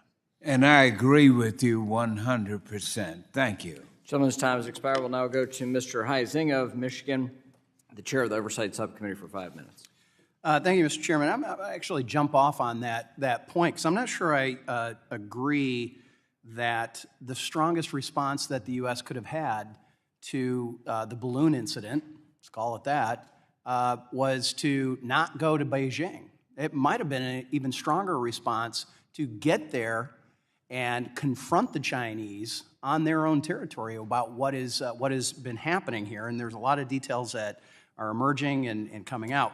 Here's what I do know, and I hope everyone's hearing this on more or less a bipartisan basis, but whether it's CFIUS, FIRMA, the Export Control Relief Act, the Holding Foreign Companies Accountable Act, there's been a fair amount of work that has been done. I've been very critical, frankly, of the PCAOB and its agreement with Beijing that allows U.S. investors to scrutinize really a small subset of audit firms and even a smaller sampling of the transactions and audits And what I'm concerned about is, whether China can ever provide an actual safe, stable business climate for U.S. investors. And I am curious, real quickly, if you can comment, and we'll go right down the row here. How can and should our regulators ensure investors have some modicum of protection of what they're investing in? Mr. Ashooh? Yep. It starts with information. I think, as a former regulator, we so transparency.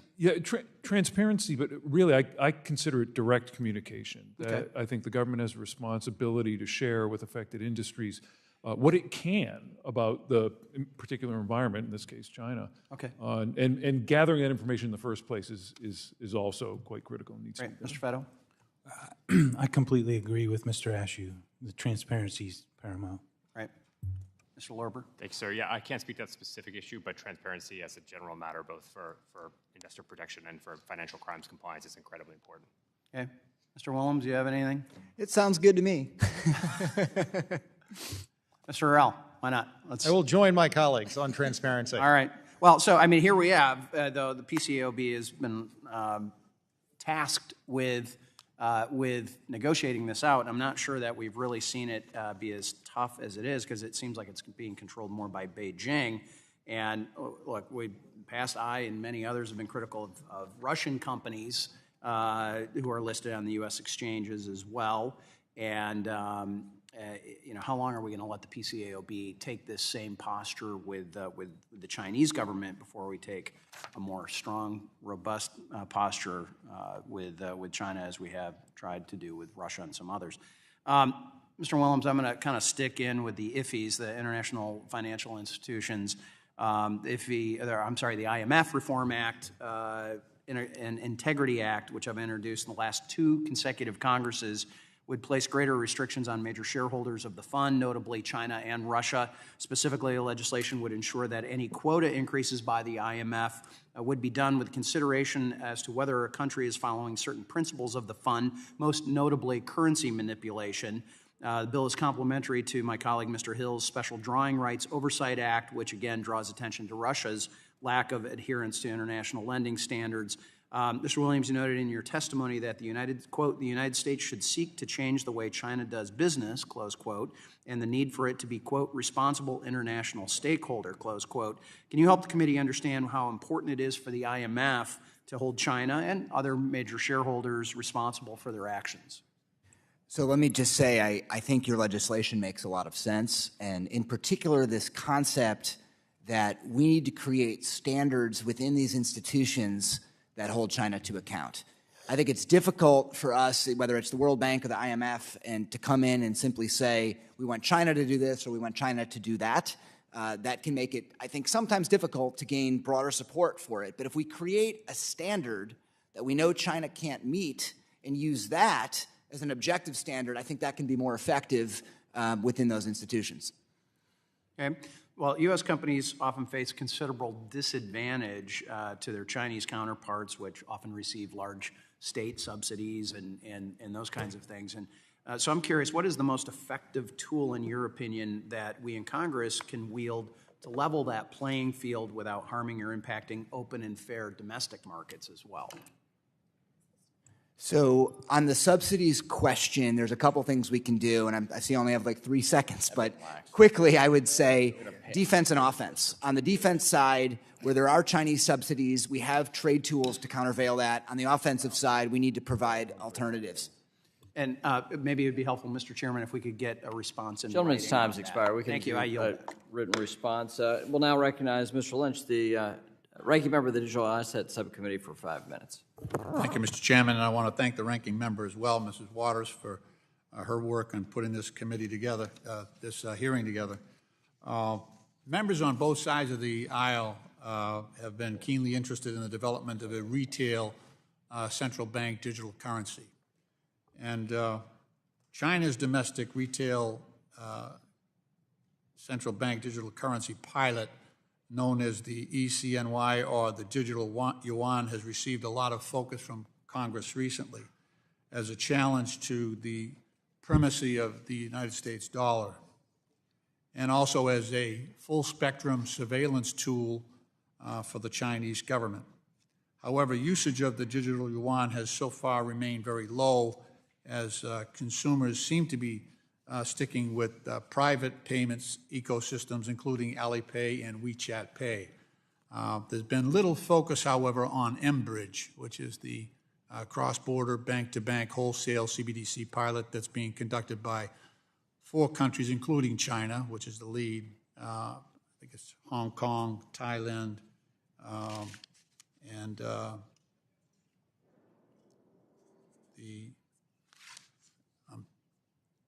one of the countries in the Middle East. I'm blanking on it right now. But there are 7 more countries that have received offers to join. And mBridge, as you know, operates outside of SWIFT and the existing correspondent banking system, and could be a tool for sanctions evasion and other financial crimes. Mr. Harrell, how concerned should we be in Congress about China's central bank digital currency pilot project, and why? Thank you, Congressman, for the question. I agree with you. It's been interesting to see on the domestic uptake in China of the e-CNY how little interest there is. Now, Chinese consumers, probably because they don't actually want the Chinese central bank seeing everything they buy, are trying to stay outside of the e-CNY. We obviously have a limited ability to affect the domestic deployment of a digital RMB in China. I think you are right to focus on the cross-border payments. I don't think that China and RMB-denominated payment rails displacing the dollar is going to be a challenge of the next 6 to 12 months, but I do think it's a midterm challenge. We've seen Russia with the Mir payment system try to create rails outside of Russia as we've put sanctions on Russia, and you see China trying to do exactly the same thing with its cross-border payment strategy. I think it is essential that we, as the U.S. government and this committee with jurisdiction on this issue, promote a strategy to maintain the preeminence of the U.S. dollar as the primary currency for reserve purposes and for international payments. And I think that's going to require us to both be competitive on our end, what can we do to make the dollar attractive, and it's going to require us to throw some sand in the gears of efforts by the Chinese and other countries like Russia to try to build out these alternative payment rails. I'm thinking about, and I appreciate your response, but when we think of this as a global problem, the idea that we could ally with other countries that have the integrity of the SWIFT system and operate within that system, how could we partner with them? What could we do here to strengthen the SWIFT system? If not, I don't know if we could get buy-in from many of our allies to increase the strength of the U.S. dollar, but I do think we could get buy-in to increase the integrity and the affinity for operating within the SWIFT system, which would push back on this attempt by the Chinese and the Russians to adopt a different set of rails. What could we do to encourage or strengthen the SWIFT system? So I'd make 2 comments, one in the SWIFT system, one outside, or sort of parallel to the SWIFT system. First, the Federal Reserve has an active program underway to try to speed up U.S. dollar payments that are currently going through the existing Federal Reserve organized payment rails. And I think that's really important because payments internationally can be slow, and we need to make sure that they are working faster so that people want to continue to use the existing system. And so I think what the Fed is doing is important, and then also putting friendly pressure on SWIFT and on the banks and their correspondent sort of relationships to make sure payments are sped up there too is another important area of work. Thank you, Mr. Chairman. I yield back. Gentleman's time has expired. We'll now recognize the Vice Chair of the full committee, Mr. Hill of Arkansas, for 5 minutes. I thank you, Chair McHenry, and it is what a pleasure it is to say those words, Chair McHenry. The members have been a part of your leadership team for many years, and we're ready to work with the committee's agenda and deliver on our commitment to America. As we go into today's hearing, we should all remember the basic things that we take for granted here. Chinese Communist Party maintains a surveillance state with the Great Firewall and no freedom of speech, no freely exchangeable currency, and no rule of law. But we can never compete with a free and open society that allows for free enterprise and prosperity like in the United States, where we encourage innovation, entrepreneurship, small businesses, and a thriving marketplace of ideas. It's the same reason America was able to develop the internet as well as the deepest and most liquid capital markets in the world. China tries to replicate that. It's tough, but they're working to catch up. And it's through that lens that I hope we can work in a bipartisan way in this Congress to create a framework for digital assets that allows for innovation, provides for clarity, and protects investors in a way that they can understand. Mr. Chairman, America cannot win this strategic competition with China by trying to be more like China and be focused on passing more industrial policy measures. We have to protect American workers and businesses by fighting for a level playing field while standing up for our values of freedom, free enterprise, both here and abroad. That includes doing the hard work of oversight on the multilateral organizations in our jurisdiction like the International Monetary Fund and the World Bank. I thank Chair McHenry for noticing several of my legislative initiatives that advance U.S. strategic interest at these international financial institutions, securing America's medical supply chain, deterring war in the Taiwan Strait, and protecting the dollar position as the global reserve currency. Mr. Willems, I was glad to hear your testimony about the multilateral coordination and how that's critical to ensure that U.S. measures on China are effective and that we should be active at the World Bank and the IMF to pressure China to act like the responsible international stakeholder that they claim to be. I couldn't agree with you more, especially as China continues to refuse consistently to provide debt relief to developing countries it is saddled with loans that they can't pay back. Beijing blatantly ignores international lending rules like the Paris Club, and yet, in my view, the Biden Treasury has not been strong enough. Your written testimony mentions the G20 has been less effective and that we need to be realistic about how much we can achieve in that forum. In my view, using the G20 is a feeble place to try to achieve anything significant. And so let me ask you, very few countries have taken the G20 up on this debt restructuring framework that Treasury Secretary Yellen pro-offered last year, and very few non-Paris Club creditors like China are remotely in compliance. What can we do in the international fora by the U.S. to pressure China to restructure their predatory loans and fully participate in the Paris Club? Thank you for a very good question. And let me just first say I agree with almost everything you said. You made a lot of great comments about how we shouldn't become China to beat China. We need to double down on our strengths. Now, with respect to the international institutions, you hit the nail on the head. China made a commitment at the G20. It's not following through, and we have had challenges in enforcing that. Now, I think some of the legislation that you've discussed here can help at the IMF. I think we need to look at a broader package of reforms that calls out specific behaviors and you know, I'm not sure how you can put an enforcement mechanism into the IMF. That's the challenge. But I think you need to look at, it really has to be collectively. We work with allies maybe through the G7 to coordinate approach. We call them out. We embarrass them politically, internationally. Thank you. I agree with you, and I think you've hit the nail on the head. We need to be working where we have influence and shareholder votes at the board of the World Bank, on the IMF, and through the G7, and not off in the talk fest at the G20. Let me turn to Mr. Lorber. This Congress, I'll be serving on the Intelligence Committee. I look forward to working with my good friend from Connecticut, Jim Himes, also a member of this committee, to serve as the ranking member of Intel. You were at the Treasury. Can you help me understand where the gaps from your point of view are on economic intelligence and data gathering related to China and China's economic success, failure, transparency on the data that we get about China? Thanks. It's a great question. I realize I only have a few seconds left. And you can submit your answer in writing. Okay. Thank you. Let me do that. And, Mr. Chairman, before I yield back, let me ask unanimous consent to enter in a record an opinion piece I wrote in The Hill in 2019 called Build Back Nuclear.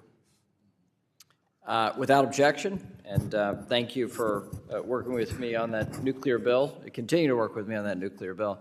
With that, we'll recognize the Oversight Ranking Member, gentleman From Texas, Mr. Green for 5 minutes.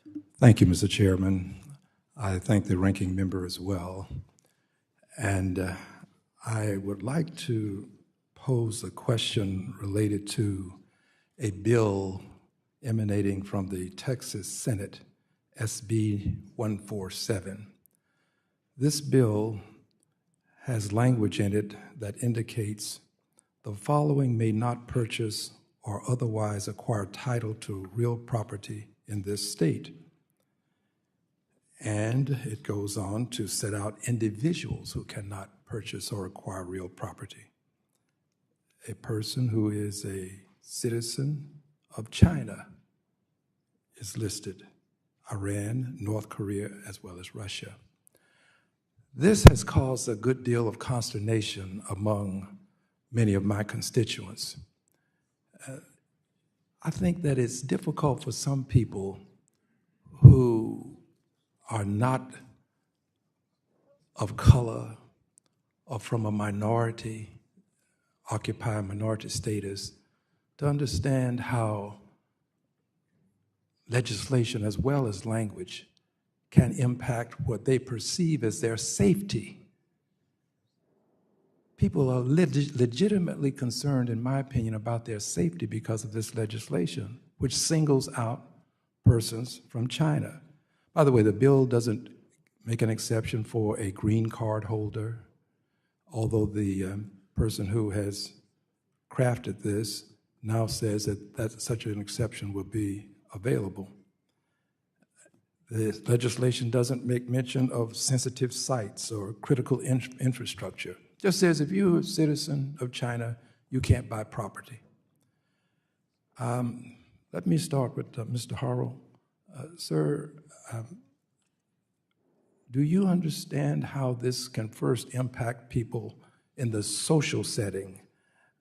And then I'd like for your comments about the Pandora's box we may be opening if we allow every state to decide that it will make rules or promulgate laws that will impact the purchase of property based upon citizenship of persons.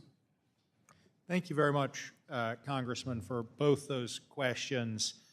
I should begin by saying I think it is essential that as we compete with China and with the Chinese government, we as Americans never slide down the road of discriminating against people based on their race or their ethnic or national origin.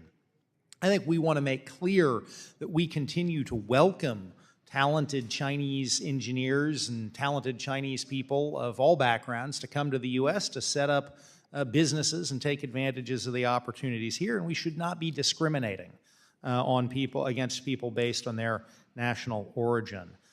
I think there are legitimate concerns around certain purchases of real estate by companies and certain individuals connected to China. That's why in 2018, the CFIUS committee got jurisdiction to review purchases of land or leases of land near sensitive military sites.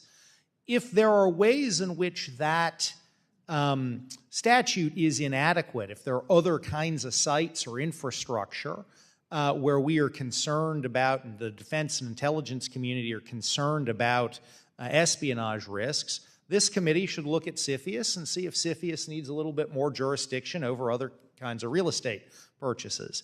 I don't think we want to see a patchwork of state laws prohibiting ownership of property based on national origin. That's just not the right way to tackle this kind of a problem. This is a federal problem, and it also comes off as hostile to the many legitimate, sort of perfectly fair kinds of purchases that are out there. Thank you much. Let me quickly move on because I have 39 seconds left. If you believe that we must, absolutely must raise the debt ceiling, would you kindly extend a hand into the air? Only one person believes that we must raise the debt ceiling. Now 3. Okay. Are you asking the committee as well? No, I'm going to make an exception for the chairman. Thank you. Would you give me 10 seconds now? Raise your hands again, please. I want to have this. I'm going to have a picture of this in my office. So everybody believes we should. Okay, we should raise it. We must. It's easy. Okay, do you believe that we must cut the budget to raise it? Gentleman's time's expired. Appreciate Mr. the hand Chairman, raising. can I get my 10 seconds that you borrowed from me for that answer, please? Just for Without that. objection, I'd give the gentleman an additional 7 seconds that I took from him. All right, thank you. Would you raise your hand if you think we must cut the budget to raise it? 3. Thank you. I'll make sure that we properly photograph you. Thank you. I yield back. Well, if we reset the time, I don't want to take anyone else's time. I thank the experts on China for your opinions about domestic American politics and for complying with the oddness of hand raising in a congressional format. From time to time, we all do it. It happens. With that, I'd like to recognize the chair of the Capital Markets Subcommittee, the gentlewoman from Missouri, Mrs. Wagner. I thank Chairman McHenry for organizing this, I think, critical and very timely hearing, and I want to thank our experts for their, our witnesses today for their expertise, and we will have no raising of hands in my questioning. I spent the weekend tracking the progress of the Chinese spy balloon as it flew unimpeded over U.S. skies, surveilling sensitive military sites, my own Whiteman Air Force Base, civilian centers across the country, including all across the 2nd Congressional District of Missouri. My children and I, along with countless families across St. Louis, watched in real time from our porches, our backyard, outside of our businesses, as a foreign aircraft equipped with spyware navigated over our neighborhoods, again, our infrastructure, our nuclear plants in Callaway, our military bases, and such. China's decision to send a spy balloon into U.S. airspace was a profound and deliberate provocation. It should have been met with strength from the get-go and shot down before it even entered our skies or U.S. airspace. President Biden's decision to let the CCP spy balloon transit the length and breadth of the United States of America was an unpardonable show of weakness on the world stage.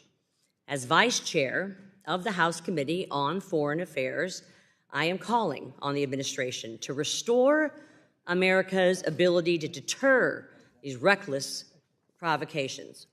The stakes of strategic competition with China are exceedingly high, and if the CCP's influence continues to spread and grow unchallenged, American communities will pay the price. The world will be less open, less prosperous, less fair, and much more insecure. We cannot allow the U.S.-led world to remain vulnerable to the whims of communist dictators and the dictatorship in Beijing. That's why I have championed legislation to hold China accountable at all levels of engagement. My bill, the Compensation for Americans Act, would insulate America's vulnerable supply chains from over-reliance on China, allow U.S. companies that have been attacked by Chinese hackers to strike back, and prevent China from manipulating developing country designations to obtain preferential treatment in international organizations.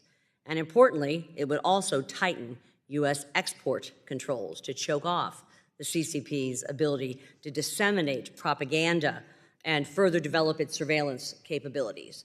I believe we have a duty to stand up to the nations that refuse to play by the rules. And when we demonstrate strength and resolve in the face of China's bullying and brinkmanship, we make the world a safer and more prosperous place. Mr. Ashooh, the export control system is a powerful tool that restricts the resources available to our enemies. However, implementation is extremely challenging, especially considering that China cannot be trusted to adhere to licensing agreements.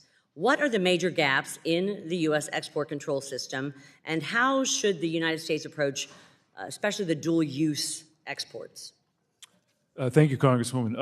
I actually mentioned in my opening comments that we actually need a different approach when it comes to things like complex supply chains, because there are methods for multilateral control that exist right now. I don't believe they're adequate. I believe that for export controls to work, anything done unilaterally is out of the gate probably going to be limited in its effectiveness, and you need to work with allied nations, especially those that have similar capabilities to deliver similar technology. I appreciate your perspective, and I agree. The Bureau, Mr. Ashooh, of Industry and Security, BIS, waited until after Russia attacked before applying strict export controls on its military and users. Yet the buildup of Russian forces on the Ukrainian border, which no doubt posed a significant threat to the U.S. interests, certainly met BIS's criteria for aggressive controls. Clearly, waiting until after the invasion to apply export controls neither prevented nor deterred Russian aggression from Ukraine. What were the failures of BIS strategy in the run-up to the invasion of Ukraine, and how should the U.S. incorporate lessons learned to deter aggression against, for example, Taiwan? So I might say BIS is responsible for the dual-use export controls, which by its nature contains a lot of commercial technology. I'm not exactly sure where BIS was failing in restricting dual-use controls in the lead-up. The military, there should have been 0 to nothing in terms of military shipments. So I'd like to know more about the question you're asking, because that would be a very sobering. It would Gentleman's be. time has expired. My time's expired, and I yield back, Mr. Chair. I thank the gentlewoman. Mr. Cleaver is recognized for 5 minutes. Thank you, Mr. Chairman. I think this hearing is quite appropriate. It's extremely, I think, important. I'm not going to talk about the balloon. In fact, I'm going to wait until our intelligence community provides us with some data. We don't even know what's going on so far. But I am concerned about something. I was looking at what we're doing here. The world's 2 biggest economies, United States and China. We are in a battle with a nation that uses using the government of the nation to propel its development around the world. And of course, we deal with the private sector. The trade relationship between the U.S. and China, as my little granddaughter says, is ginormous. And then we import more goods from China than we import from any other nation on the globe. There are some benefits, and so we lower prices for consumers, and also some behemoth profits for the corporate sector. And so, my issue is, we have a schizophrenic relationship, don't we, with China? Any of you? Is schizophrenia a bad word in terms of describing the relationship?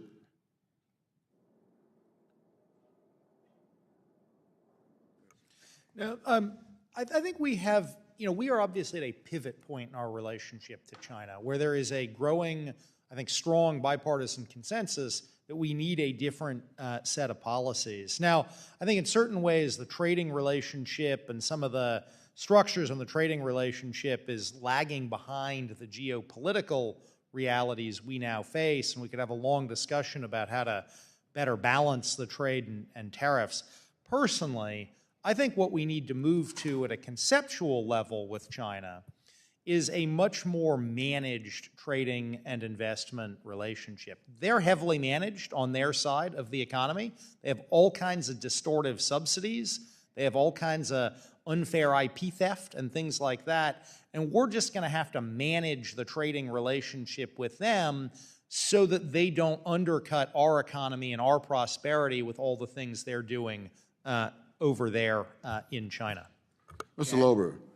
Oh, yeah, and if I could just add to that, I mean, I don't know if I would use the word schizophrenic, but I do think we should have somewhat of a bifurcated approach, and that there are areas where clearly certain types of trade could pose a national security threat, and we need to crack down on those. Where there are areas where China is clearly cheating, we need to deploy tools to counteract that. On the other hand, I think it's critical to realize that the Chinese market is really important for a lot of our companies. And if that we're going to be globally competitive, we want to be selling into China.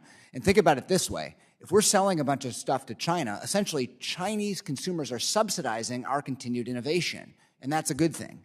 So I think what we want to do is try to be bifurcated, as I described it, crack down where it's unfair or there's a national security concern, but try to open up China where it can benefit the United States. Mm-hmm. I wanted to move to this 1970 Bank Secrecy Act, and then you just raised another issue. I wanted to make me want to go into that a little bit more because I won't.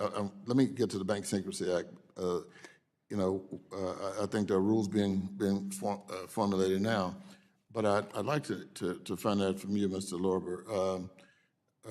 The real estate industry, in my estimation, is vulnerable to money laundering because they are, at this moment, they're not required to comply with this rather old but very important Bank Secrecy Act. Do you agree that that real estate transactions ought to also be reported, just as banks are now required to report, suspicious. Oh my goodness!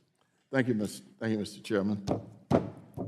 The gentleman's time has expired. Mr. Barr from Kentucky for 5 minutes. Thank you, Mr. Chairman. I thank Chairman McHenry for putting together this outstanding panel. Thank our witnesses for addressing what I believe to be the most consequential national security and economic security challenge of our generation, our strategic competition with the People's Republic of China, and countering the threat from the CCP.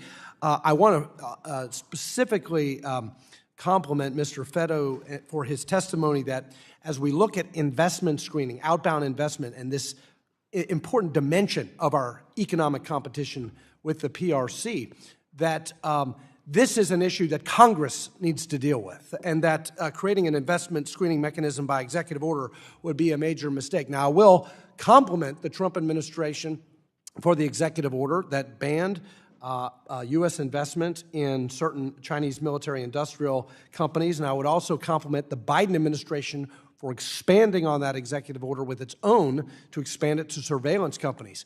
But this is an issue that Congress needs to set the parameters for and direct the executive branch to implement. And I want the witnesses to comment on my legislation that seeks to do that, H.R. 760, the Chinese Military and Surveillance Company Sanctions Act, which would expand on those executive orders and extend the full weight of Treasury sanctions against these Chinese military industrial complex and surveillance companies while allowing U.S. investors to continue to invest in benign companies in emerging growth markets. So, Mr. Willems, let me start with you.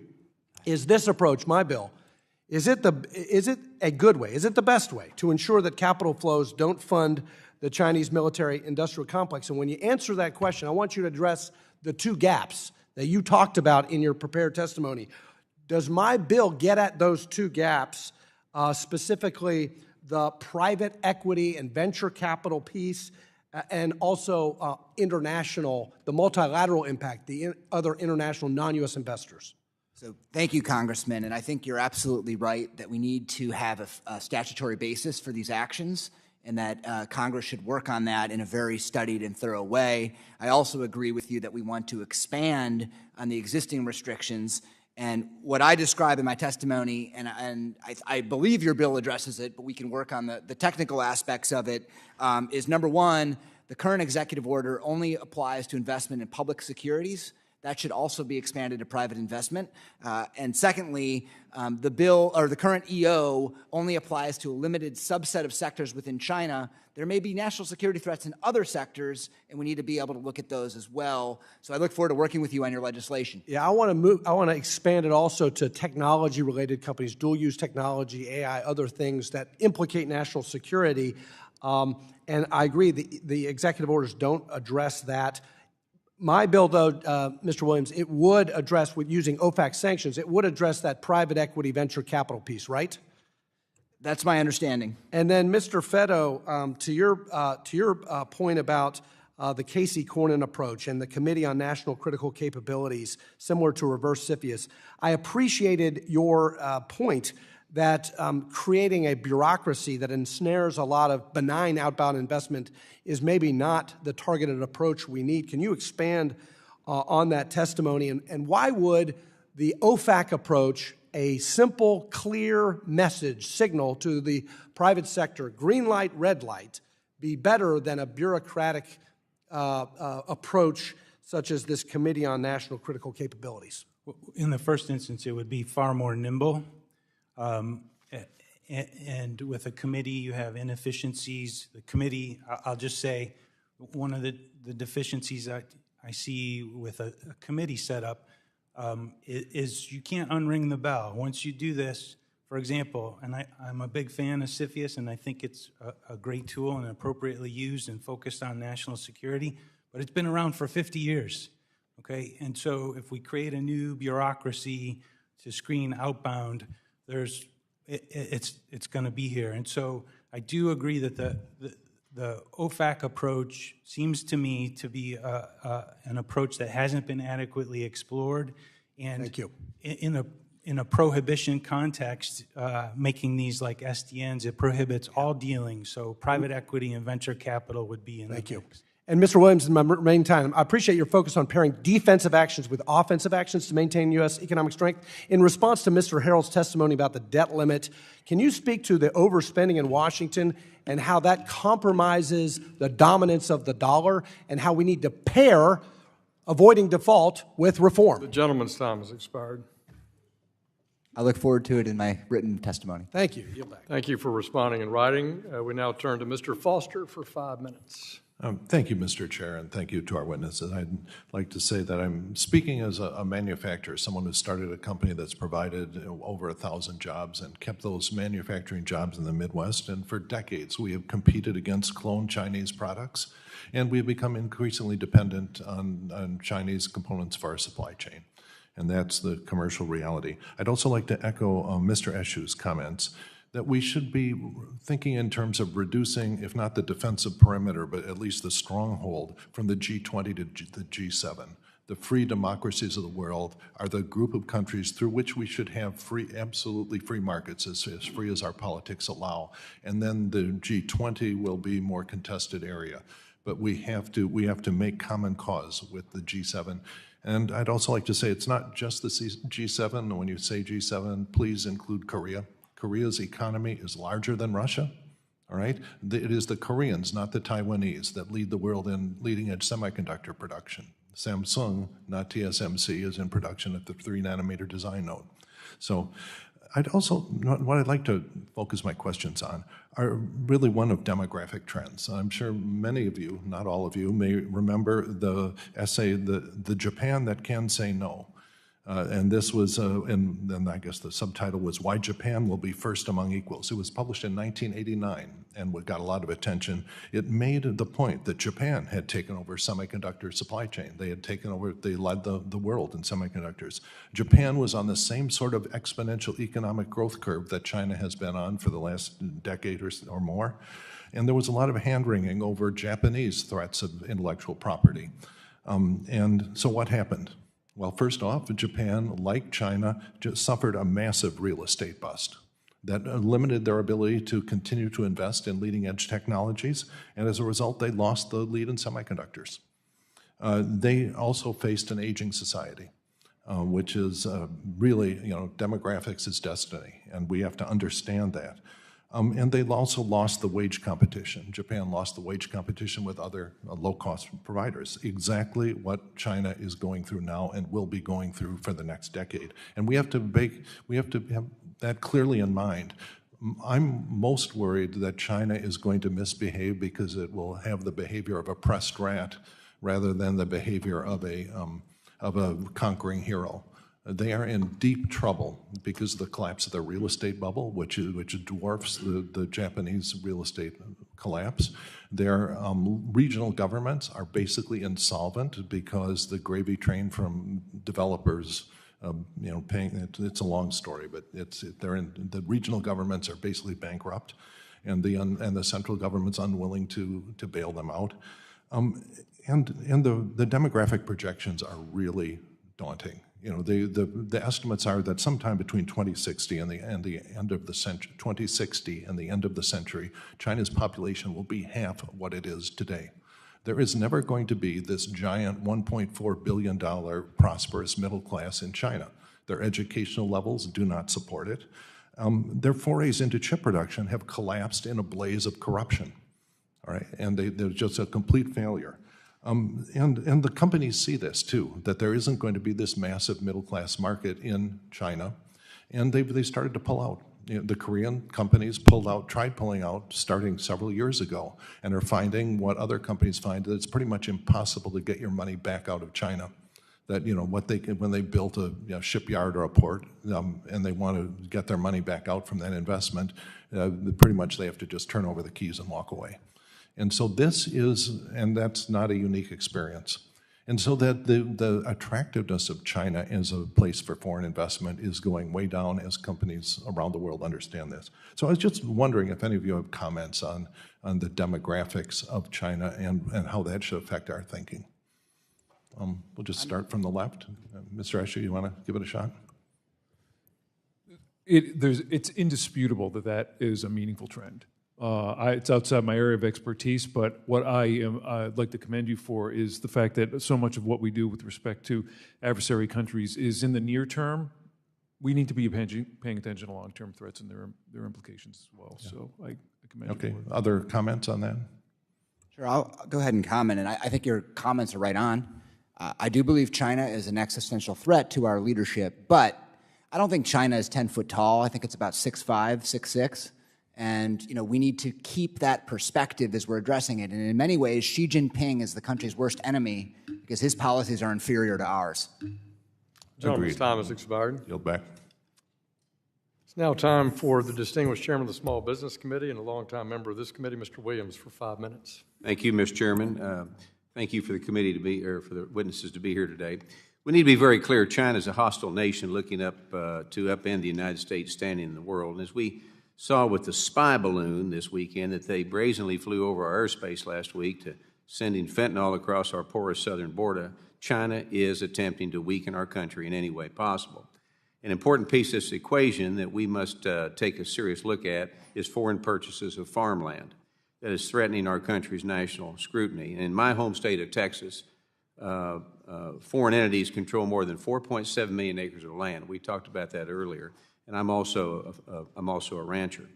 So should any hostile nation like China want to cause permanent harm to our food security and domestic supply chains is a real problem, and this is how they would do it. So, Mr. Feddo, a question. Can you expand upon the threat that foreign agricultural purchases put on our country's national security, and do you think Treasury is currently equipped to tackle this threat?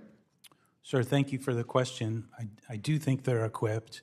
I know there have been a number of occasions where Congress has considered adding the Secretary of Agriculture to the voting members of the committee. The way the committee has been constructed by Congress, Treasury has the ability to bring in any department at any time to participate in the analysis of an issue like food security, agricultural infrastructure security, and so I do think they're equipped to do so.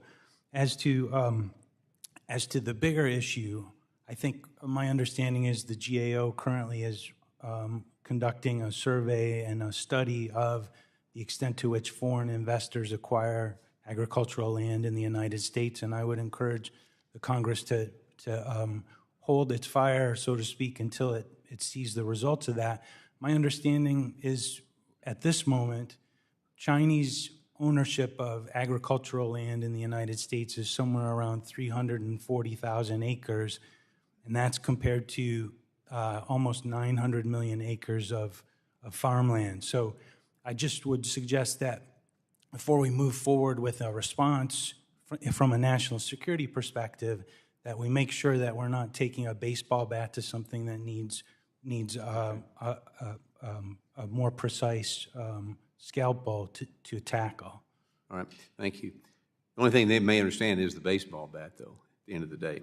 But our southern border has been an absolute disaster over the last 2 years. Like I say, I live in Texas, and There are 2.7 million people that illegally crossed the border in fiscal year 2022, 98 of whom were on the terrorist list. We've all seen these numbers, and the massive influx of people straining border towns is not the only problem. Drug smuggling has been on the rise. There's been 356 million lethal doses of fentanyl confiscated in Texas alone. So this drug has been destroying communities across the country and claimed the lives of 100,000 Americans last year. Future generations we're seeing dying down there. So we must get serious about stopping the border crisis. This administration is not, so we can slow the spread of this deadly drug flooding in our streets. So, Mr. Lorber, can you discuss China's role in the fentanyl crisis and what sanctions could be effective in your mind in mitigating this problem? Yeah, it's a great question, and obviously a very terrible problem. To date, Treasury has taken a number of actions against Chinese entities involved in illicit fentanyl production and trade, coming over the border in particular. So I think it was December of 21, the Biden administration put out an executive order focused on to a certain range of topics, but focused specifically on Chinese entities involved in that activity. And likewise, I think just about a week ago, maybe a little bit more, there were a number of Chinese individuals and entities that were designated from a sanctions perspective for that activity. With that being said, I think there's a lot more that needs to be done, and it should be a major focus of both law enforcement and intelligence, as well as Treasury Department. All right. The last question. Over the last few years, the United States has faced significant supply chain disruptions. I'm in the car business, so I can tell you all about the supply chain. This exposed our reliance on China for trade and manufacturing. The United States need to diversify. I think all of us understand our domestic manufacturing base, and so we're able to insulate ourselves from this global supply chain instability. It's critical as we come out of this pandemic era that we focus on creating more domestic supply chains to prevent this from happening. So real quick, Mr. Willems, how can we increase our supply chain resilience, and what can we do to incentivize companies to move it out of China? So 2 quick ideas. I mean, first, in terms of trying to get them to move to the United States, we need competitive tax and regulatory policies. Second, in terms of diversification, I would look at a friendshoring strategy, and I would look at trade agreements as a positive incentive for companies to move out of China. Gentleman's time is Yield back. Thank the gentleman from Texas. Our distinguished ranking member of the National Security Committee, Ms. Beatty of Ohio, for 5 minutes. Thank you, Mr. Chairman. This question is for Mr. Harrell. I have a few questions I'll try to get through. In 2019, led by this committee, Congress passed the longest-term reauthorization of the United States Export-Import Bank. And now we have a new chair that has been very clear that she wants to advance competitiveness. She also wants to take a look at targeting and expanding and diversifying. And we've heard from our financial services planning meeting that we're going to look at diversity and inclusion. So I just wanted to enter that part in the record in my opening. But the question to you is, when we look at that reauthorization bill, which included the China Transformation Export Program, are there any ideas or things that you have that you'd want to share that XM use this authority and other trade authorities to improve Americans' competitiveness, especially in regard to what we're hearing about with China? What can we do through that authorization or through export-import to help us? Any ideas? Thank you very much for the question. I think both the Ex-Im Bank and also the Development Finance Corporation are a very important set of tools in our toolkit to compete with China. And I think the 2019 authorization you spoke about and the ability to create the transformational export program is a key piece of making Ex-Im competitive.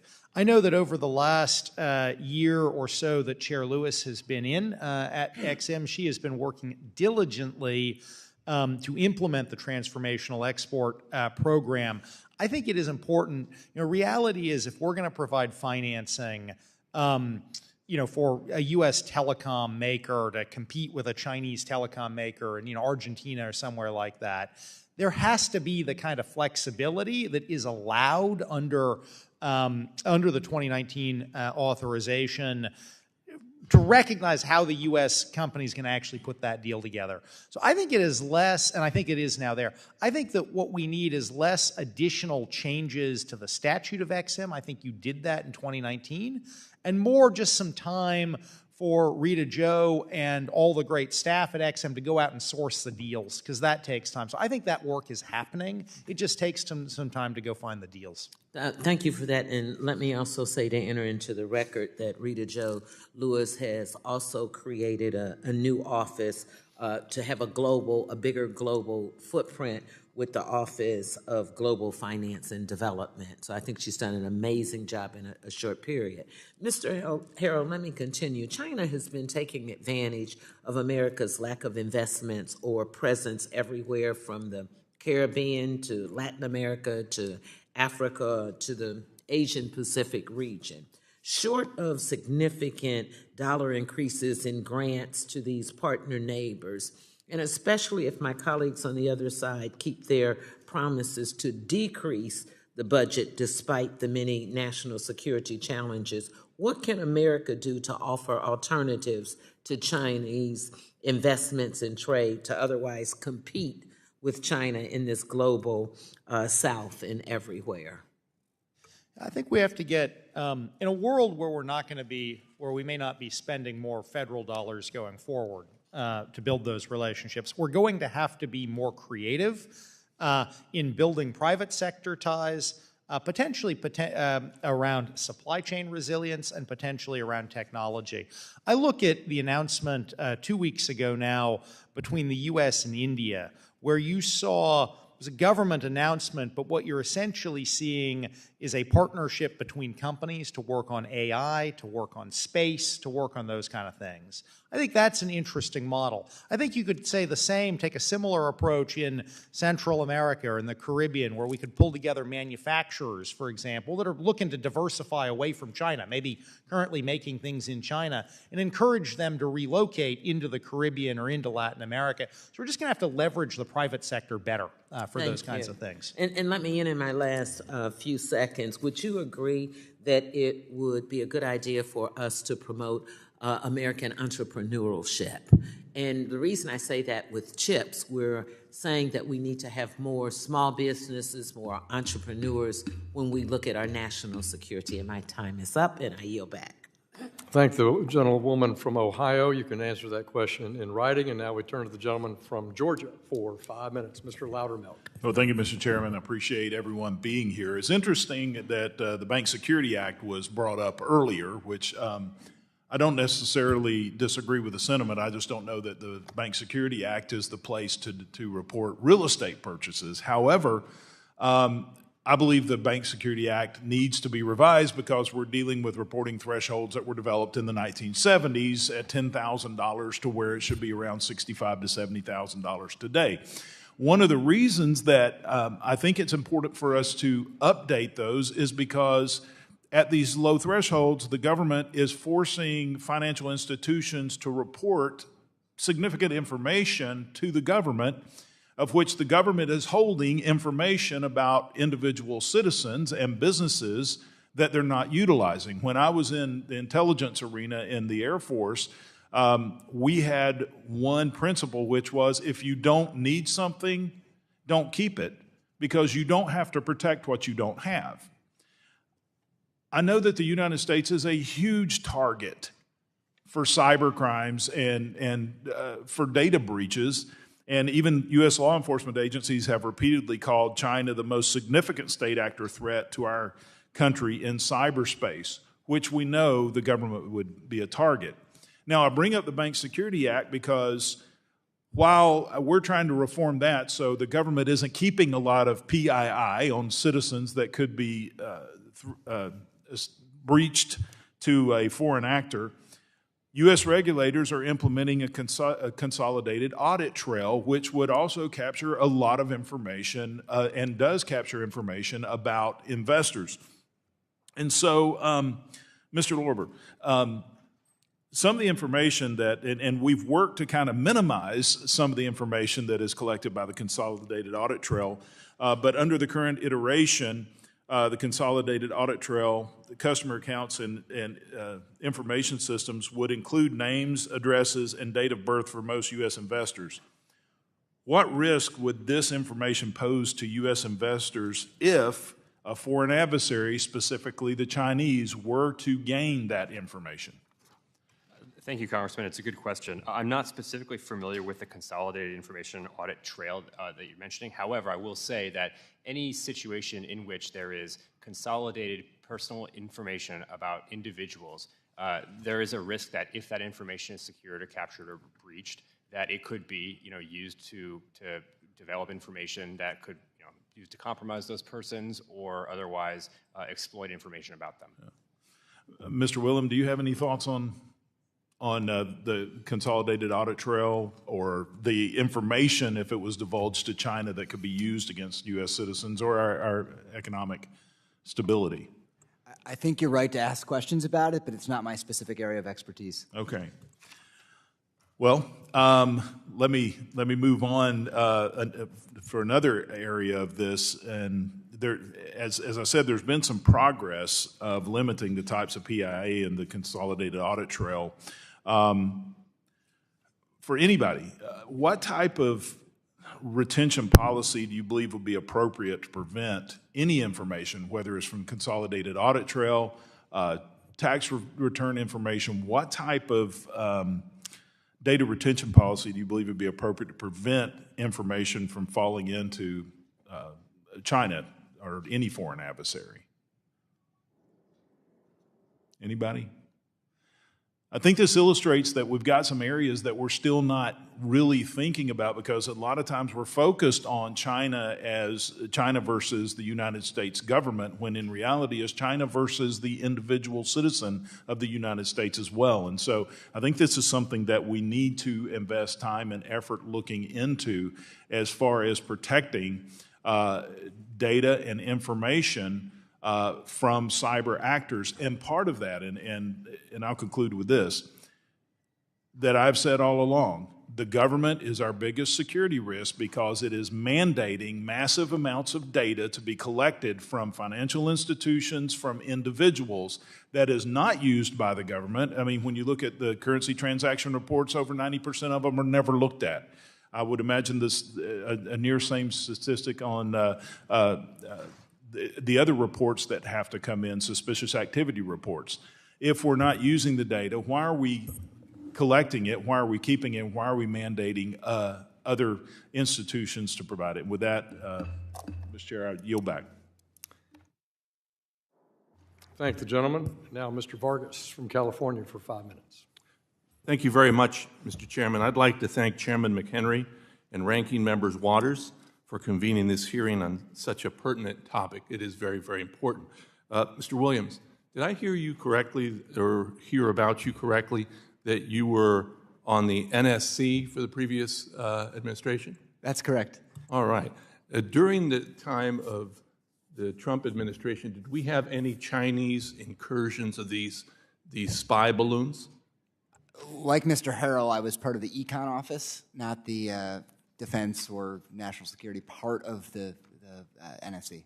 So do you know or do you not know then? I'm not aware. It's not my expertise to speak. Right, not your expertise. It's not my expertise either, but I heard ones flying around, right? Obviously, and we shot it down. So during the time that you were there, were you told that there was a Chinese spy balloon flying all around the United States? That's not the kind of thing I would have been briefed on. Okay, so you didn't hear about that? It's not the kind of thing I would have been briefed on. Okay.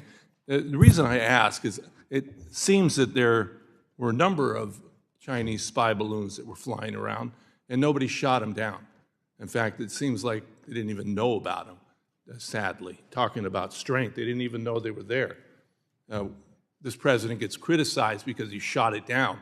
The other president didn't even see the damn things. But anyway, I think it's a little bit like the hypocrisy of this debt limit when President Trump raised it 3 times, added $7 trillion to the deficit, and I didn't hear a peep out of my colleagues on the other side other than, raise it more, raise it more. And all of a sudden, now they're fiscal hawks. You know, we've got to do something about that damn deficit. Yeah, after you guys raised it so much by giving all that money to the wealthy guys, great. But anyway, we're here about this CCP. I do want to ask this. I want to thank the comment that was made by some of my colleagues on the other side, and that was that we're really here to talk about the Chinese Communist Party, not the Chinese people, and make that distinction. You know, the Chinese people are good people, like good people everywhere. And we do have a problem in this country with Asian hate, and we don't want to flame that. But at the same time, we do want to go after our adversaries, our competitors, and that's the Chinese Communist Party. So I think it's very appropriate that we look at how we can fight back. And I was also very pleased to hear from some of my colleagues that they believe in the preeminence of the U.S. dollar and the reserve, and that the dollar is the world's reserve currency. I think that's very, very important. I hope we keep to that. But I would say this. We have done a lot. The administration has done a lot to combat what the Chinese have been doing, the Chinese Communist Party. When China deployed its Belt and Road Initiative to increase its economic coercion across the globe, the Biden administration launched partnerships for global infrastructure investment with our G7 partners.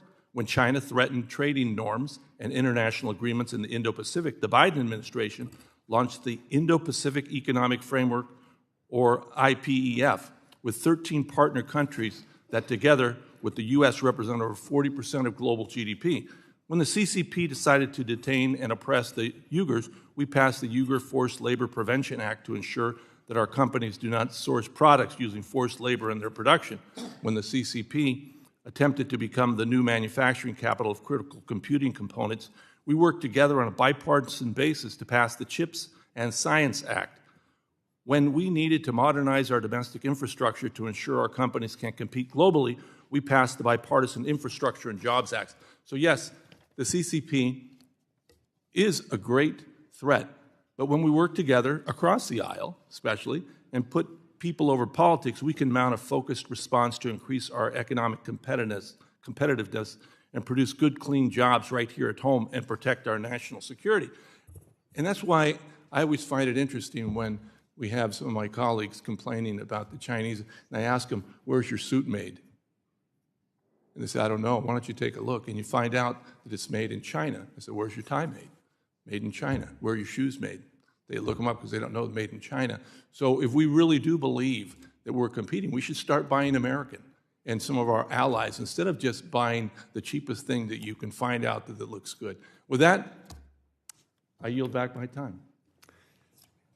Gentleman yields back.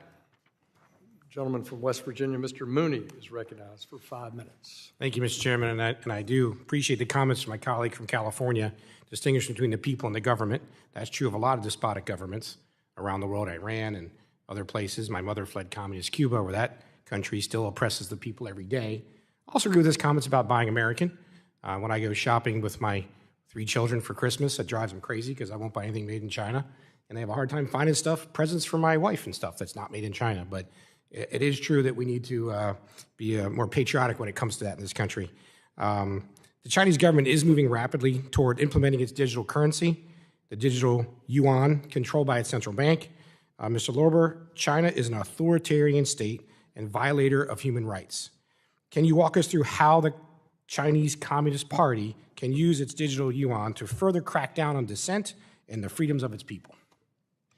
Thank you, Congressman. I appreciate the question. So I think the concern that's been identified here is essentially that by using the digital renminbi domestically, China would be able to secure more information about the transactional history, the transactional preferences, and other personal information about individuals and entities who are using the digital renminbi. So essentially, it would give them additional visibility into what's happening within the country. Thank you. I mean, it makes sense. The Chinese government spies on everybody, and its own people are not free of that.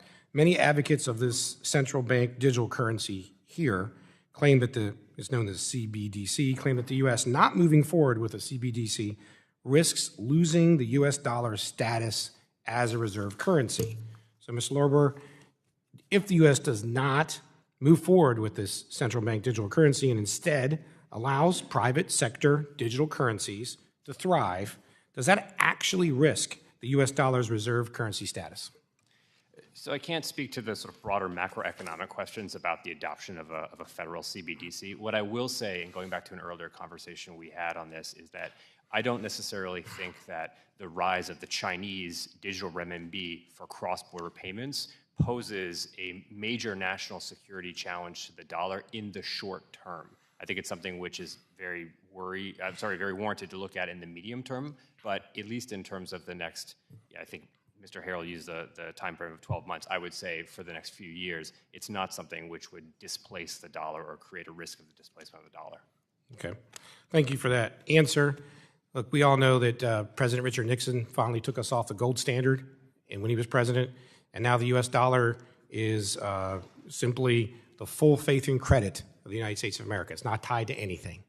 I have a bill to go back to the gold standard. I've invited my colleagues on the other side of the aisle, if they're really serious about the dollar, to tie it back to the gold standard, make it a superior product that way. But they won't do it. They won't do it. They refuse because they want to play all the games they want to play with the Fed. And so you have the rise of digital currency, also not tied to anything specific, not much different than the U.S. dollar. So let's go back to the gold standard if we're serious about this. I appreciate we're having this important hearing. There's no doubt that China is our top competitor and adversary. The Chinese Communist Party, their government, likes to cheat and oppress their own people. We have a lot of work to do to hold China accountable. And just because China's doing something doesn't mean the U.S. has to follow. The Chinese is a communist government. We're a free market economy here. We don't have to follow them. In fact, we should be very skeptical of following them. The United States has the best free market system in the world, and that's precisely why we do not run our country the way China does and why we're the greatest superpower the world has ever seen. So let's not make a mistake here. But with that, Mr. Chairman, I'll yield back the balance of my time.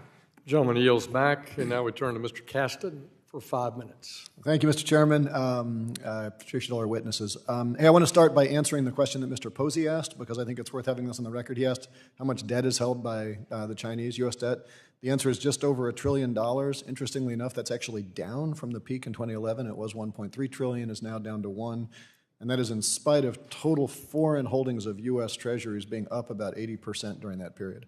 And I mention that because, yes, we should be very concerned about our competitors, but numbers matter, right? And so, Mr. Harrell, I'd love to get some sense, because that broader narrative, if you go beyond just debt and look at total foreign investments in U.S. securities, China is declining and declining in terms of its importance in the U.S. economy. They were, in 2010, held $1.6 trillion total U.S. securities, were about 15% of foreign investments in U.S. securities. They're now down to less than 6% of the total holdings in U.S. securities. And so my question, Mr. Harrell, as far as how it's sort of following on Mr. Foster's question, should we see China as a country that is pivoting away from investments in the U.S. to invest in other places, or should we see them as a country that is having a harder time attracting investment revenue more broadly? And I don't have the data on national trends, but I'm wondering if you've got a sense of that. Thank you for coming back to this topic. It is interesting. In addition to seeing this decline in kind of Chinese sovereign holdings of U.S. debt, we have over the last couple of years generally seen a decline in Chinese private investment in the U.S., driven in part by the 2018 FIRMA law toughening up standards for Chinese investment in the U.S.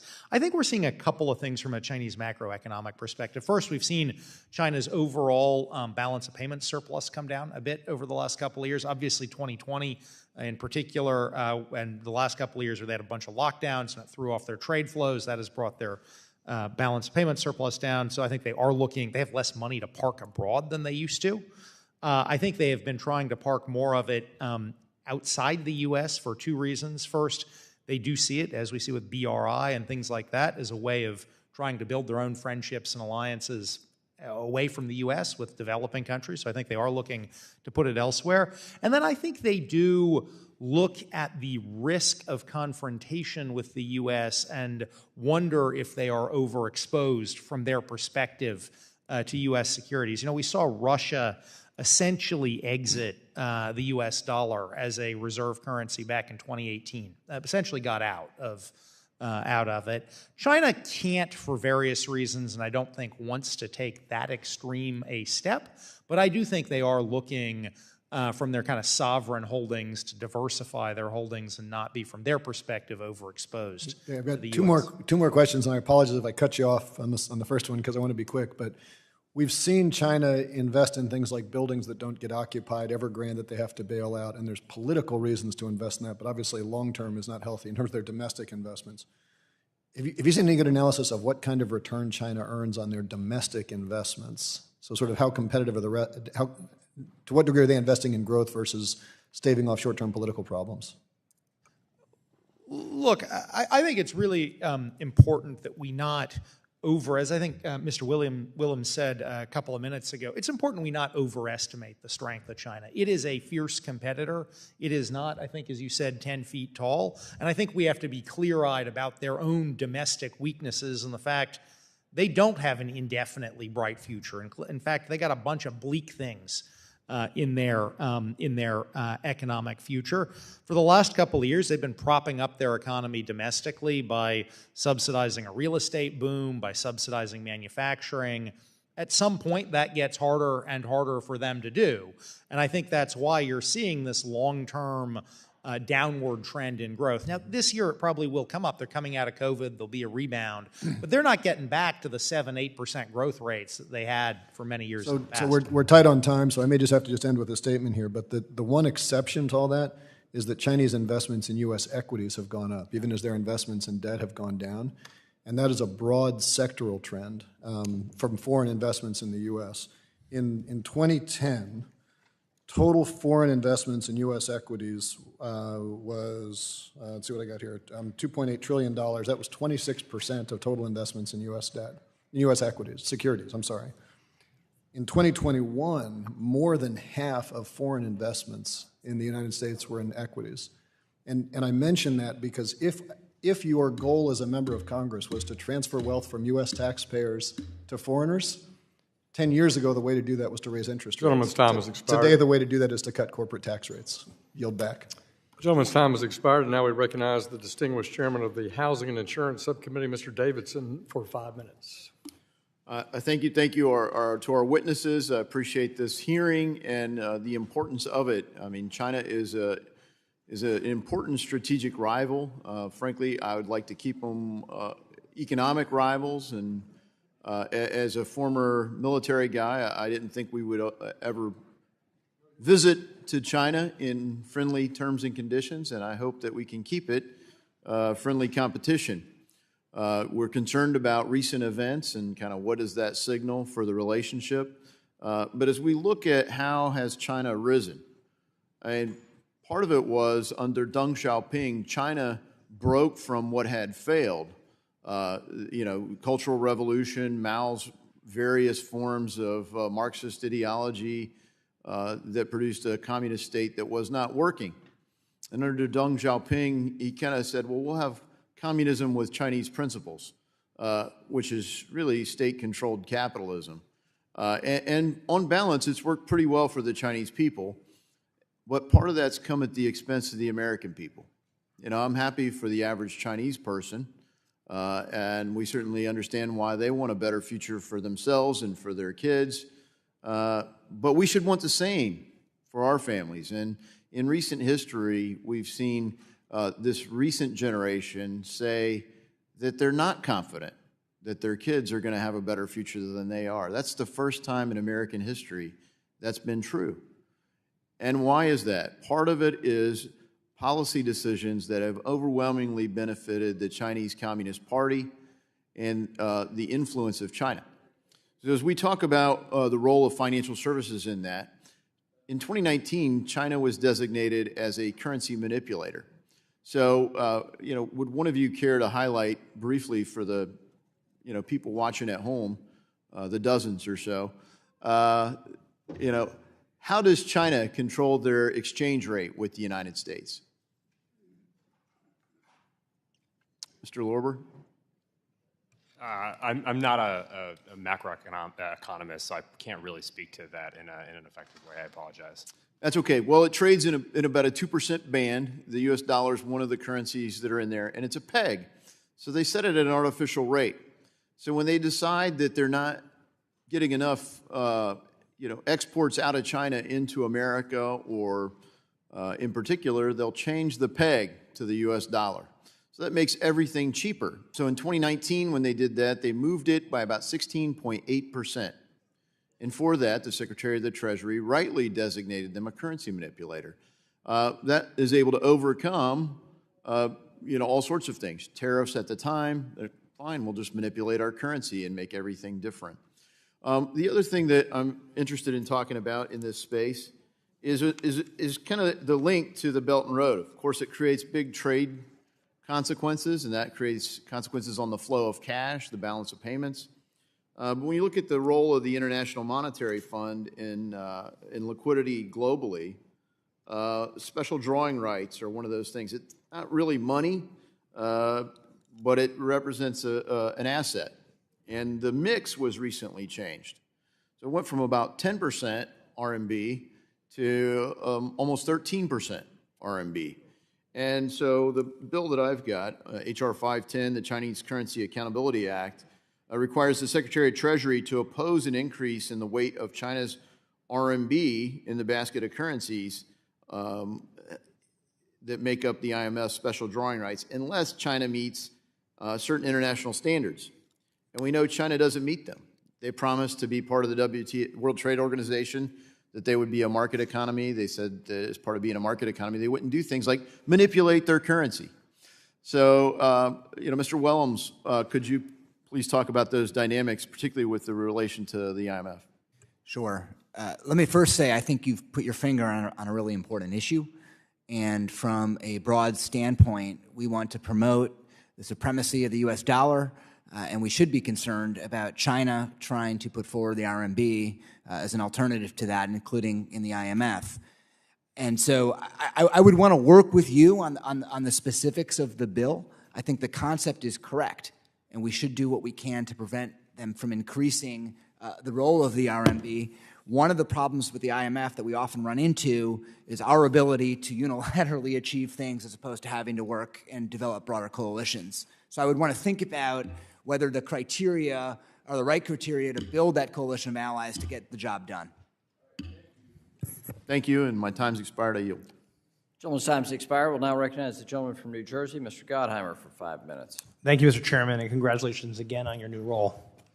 The Chinese Communist Party, or CCP, embodies one of the most significant international threats the United States has faced in recent decades. Among other strategies, the authoritarian CCP hopes to dominate the global economy, as you know, through thefts of intellectual property, investments in foreign economies through their Belt and Roads Initiative, and through the promotion of alternative financial networks that undermine the U.S. dollar's role in the global economy.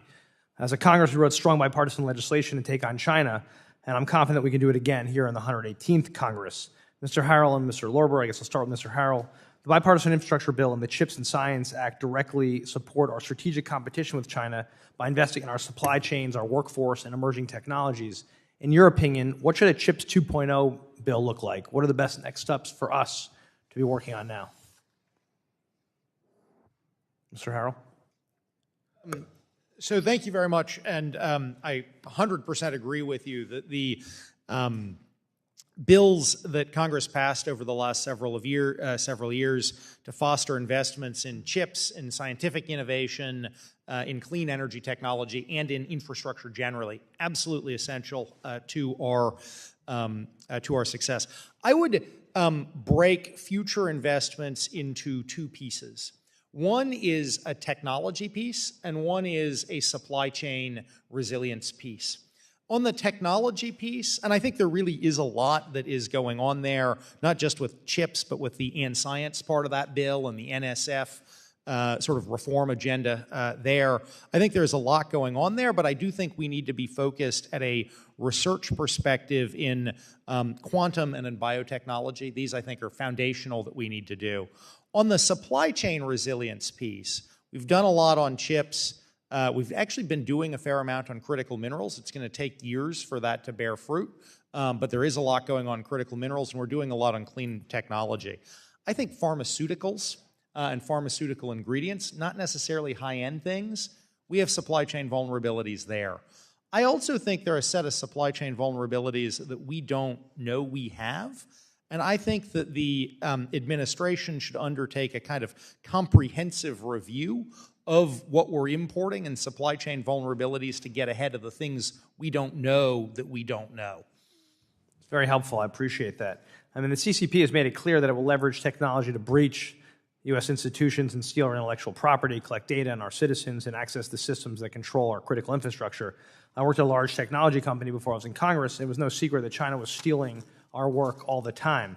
I guess, Mr. Lorber, if I can ask you, if this is appropriate, what can we do to better protect our intellectual property from cybercrime and the coercive tactics the CCP is using to steal from companies operating in China? Thanks. It's a great question. If the objective is, I think rightly, to protect U.S. data, there are multiple steps you can take, both to borrow one of Mr. Williams' ideas, sort of on the offensive and the defensive side. Certainly on the offensive side, I do think that if that's your goal, targeted economic sanctions to focus on specific entities that have been identified as stealing U.S.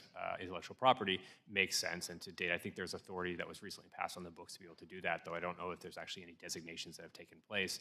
And then on the defensive side, certainly the hardening of U.S. governmental systems, but also proper incentive structure to make sure that U.S. private sector is also properly incentivized to harden their systems as well.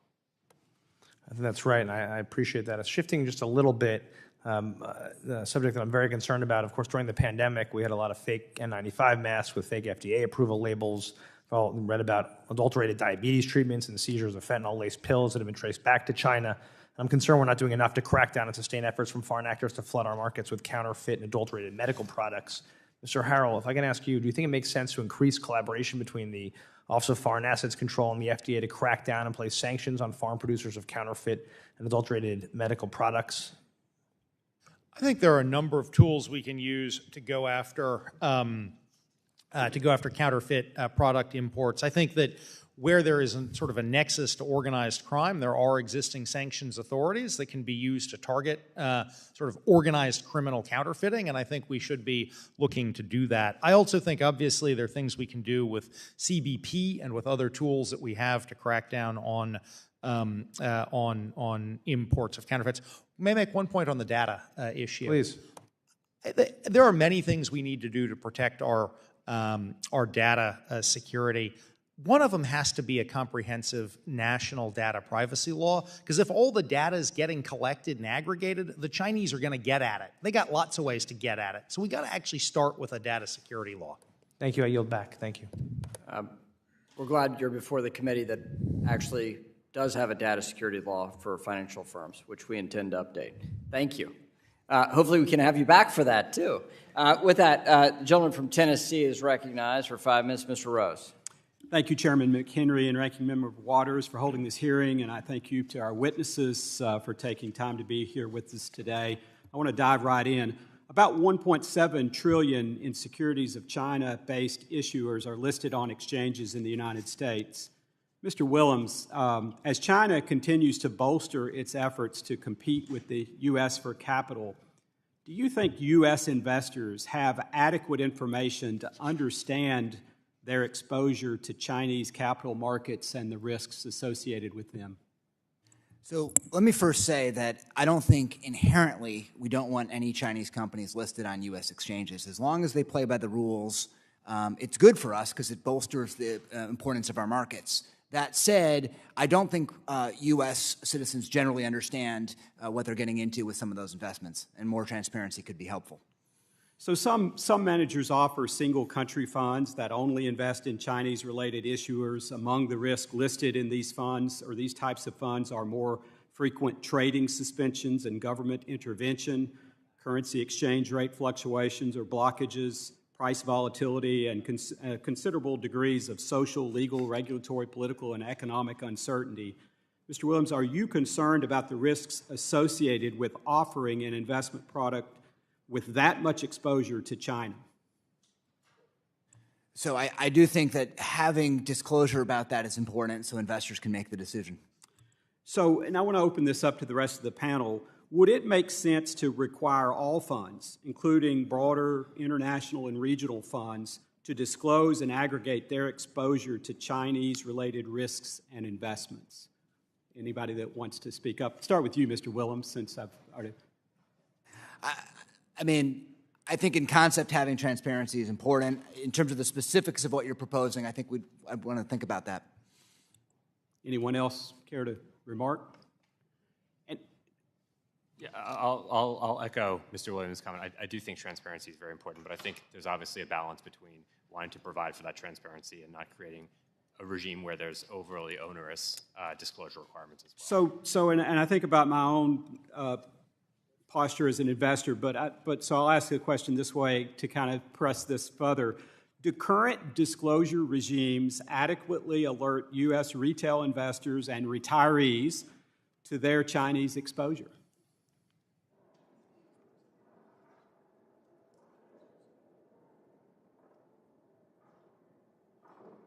Yes or no? We'll start over here. Yes, no. I think based on the response you're getting, it's a question that needs to be addressed. It's certainly. As an investor, I think the answer is no. I mean, I have been pressing my own investment advisor about that, and so then what can or should be done to improve the level of visibility that individual investors, U.S. investors, have to the exposure that they have to China that they may or may not be aware of? Anyone have any thoughts? I think I've already offered the idea of greater transparency. How you do that is important, and I think that is a subject that we should delve into further. All right, thank you. Well, I think it is insightful. I want to shift gears in the remaining minute and a half here. Mr. Feddo, if a foreign investor takes control of a U.S. business in the agricultural sector, does CFIUS have the authority to review that deal? It certainly does. And if a foreign investor were to take a non-controlling stake in an agricultural business but gain influence over critical technologies or critical infrastructure as specified in rulemaking, would CFIUS have the authority to review that deal? I imagine so, based on what you've described, yes. And so when CFIUS reviews agricultural-related transactions, does CFIUS involve the U.S. Department of Agriculture in those reviews? Yes, sir, it does. I mentioned earlier that they have the latitude under the law to bring in other cabinet member officials in their departments to provide the subject matter expertise to tackle the national security analysis, and they do that frequently with HHS and NASA and the Agricultural Department. And do you think that CFIUS has adequate motivation to aggressively review those kinds of transactions? They absolutely do, and that's part of the role of congressional oversight to make sure that they're adequately focused on those issues. I would caution, I'm not entirely sold on the idea of making the Agriculture Department a permanent voting member of the committee. All right, thank you. I appreciate your questions. I yield back. The chair now recognizes the gentlelady, Ms. Garcia, for 5 minutes for questions. Thank you, Mr. Chair, and thank you to all the witnesses today. And I, too, want to associate my remarks of the ranking member and add my additional remarks as follows. I am concerned by the rhetoric that I'm hearing today.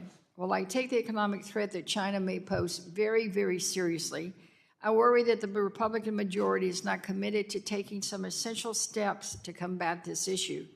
The Republicans are set on decreasing the federal budget, but it appears to me that significant investments might be necessary, particularly in the global south, to ensure that China's presence does not grow stronger. I would like to begin by focusing on China's strong financial presence in Latin America. As a representative from Texas, this issue is too close to home, literally. China has a large financial presence in Venezuela, Ecuador, Brazil, and many other Latin American nations, and I worry about the impact it has on U.S. influence and trade relations, particularly as it impacts us in the Texas region. Mr. Harrell, can you please speak about China's presence in Latin America, and can you explain what the United States can do to offer alternative to Chinese investments, in particular in the region? So we've definitely seen an increase in China's economic presence in Latin America over the last decade. Sort of recent events disclose perhaps also an increase in surveillance presence and other kinds of presence down there as well. Part of the reason for that increased presence is frankly sort of basic economics. China's buying a lot of commodities. Latin America exports a lot of commodities. You're going to see the trade ties increase there. There is also obviously a strategic overlay that China is taking to this, where they are deliberately investing in Latin America as a region that is near to the U.S., but frankly a swing region where our diplomatic relationships have not always been the warmest and our economic ties have not always been the strongest. So you see them doing that with Ecuador, you see that doing it with Venezuela and places like that. I think what we need to do to respond is to relentlessly highlight the downsides and costs of this kind of low quality, high debt, high default kind of Chinese investment we're seeing down there, and then be forward in the region ourselves. We have to get DFC down there. We have to get XM down there. We have to make the America's Partnership for Economic Prosperity a real thing. We have to get USAID active down there. So it is both highlighting the costs and the challenges of what China's doing down there, while also offering concrete and tangible alternatives ourselves. Right, because we're seeing that they're lending, they're investing, they're building, they're developing. I mean, they're doing, in my view, a lot of things that we, as a good neighbor in the Western Hemisphere, should be doing with the Americas, and we have failed to do, not only, frankly, for a very long time, and it worries me that China will get a better strategic, position to not only threaten us economically, but strategically in terms of our security. So, what else can we do to make sure that the United States maintains good relations with the Americas? So I laid out a couple of ideas. I also think having continued strong cultural exchange programs often get overlooked in these discussions. But as a former diplomat at the State Department, who then spent a number of years at the White House, the number of times we were able to build a relationship with whether it was a European official or an Argentinian official or an Indonesian official, because that person had come here for school, because that person had family here. Those are sort of the soft power kind of things that can really pay off over time in terms of deepening relationships. Right, because otherwise then China just continues to use these countries for their own political purposes, but also to build in what I consider the anti-USA sentiment. And it doesn't help, again, to listen to some of the rhetoric of beating up on everything south of the border. Rather than criticizing, we should be helping and being true partners and true neighbors. So thank you for that. I yield back. Thank you very much. The chair now recognizes the gentleman, Mr. Norman, for 5 minutes for questions. I want to thank each of you for taking your time to come today and testify. Each of you have a critical role in, I guess, highlighting the problems we've got with China. And Mr. Feddo, you made an analogy about the 355,000 acres as it relates to the total U.S. The problem that I see is it's not the volume, it's where they're buying it. South Carolina, we've got Duke Energy, we've got Shaw Air Force Base. They are buying property in downtown areas strategically in relationship to where our headquarters are. So that's the problem we've got with them. Now, I think it was interesting, my other colleagues were asking you, Mr. Williams, about the balloon. First of all, they went immediately to President Trump with balloons flying. Well, the only way this administration knew the balloon was flying was when a citizen took a picture, and either he was sleeping or whoever did notify him, if they were allowed to go in this country 8 days before they shot him down, which is a tragedy for this country. It's a security risk for this country. And not to just mention what they're doing in plants. In my state, they're going in plants and they're going through third parties on buying the property, but they're going in, sending Americans in to buy patents on different military things that others don't make, and stealing the patents. So they're a huge threat. So thank you all for what you're doing, and to highlight this. This isn't political. This is un-American, particularly with what this administration is letting happen. Now, as it relates, and this goes back to what Mr. Rose was saying, you know, the PCAOB, you know, has been tasked with scrutinizing the U.S. companies traded in U.S. exchange, the Chinese companies, and you know, and after 3 years, if they fail to provide the audits, then they're taken off the exchange.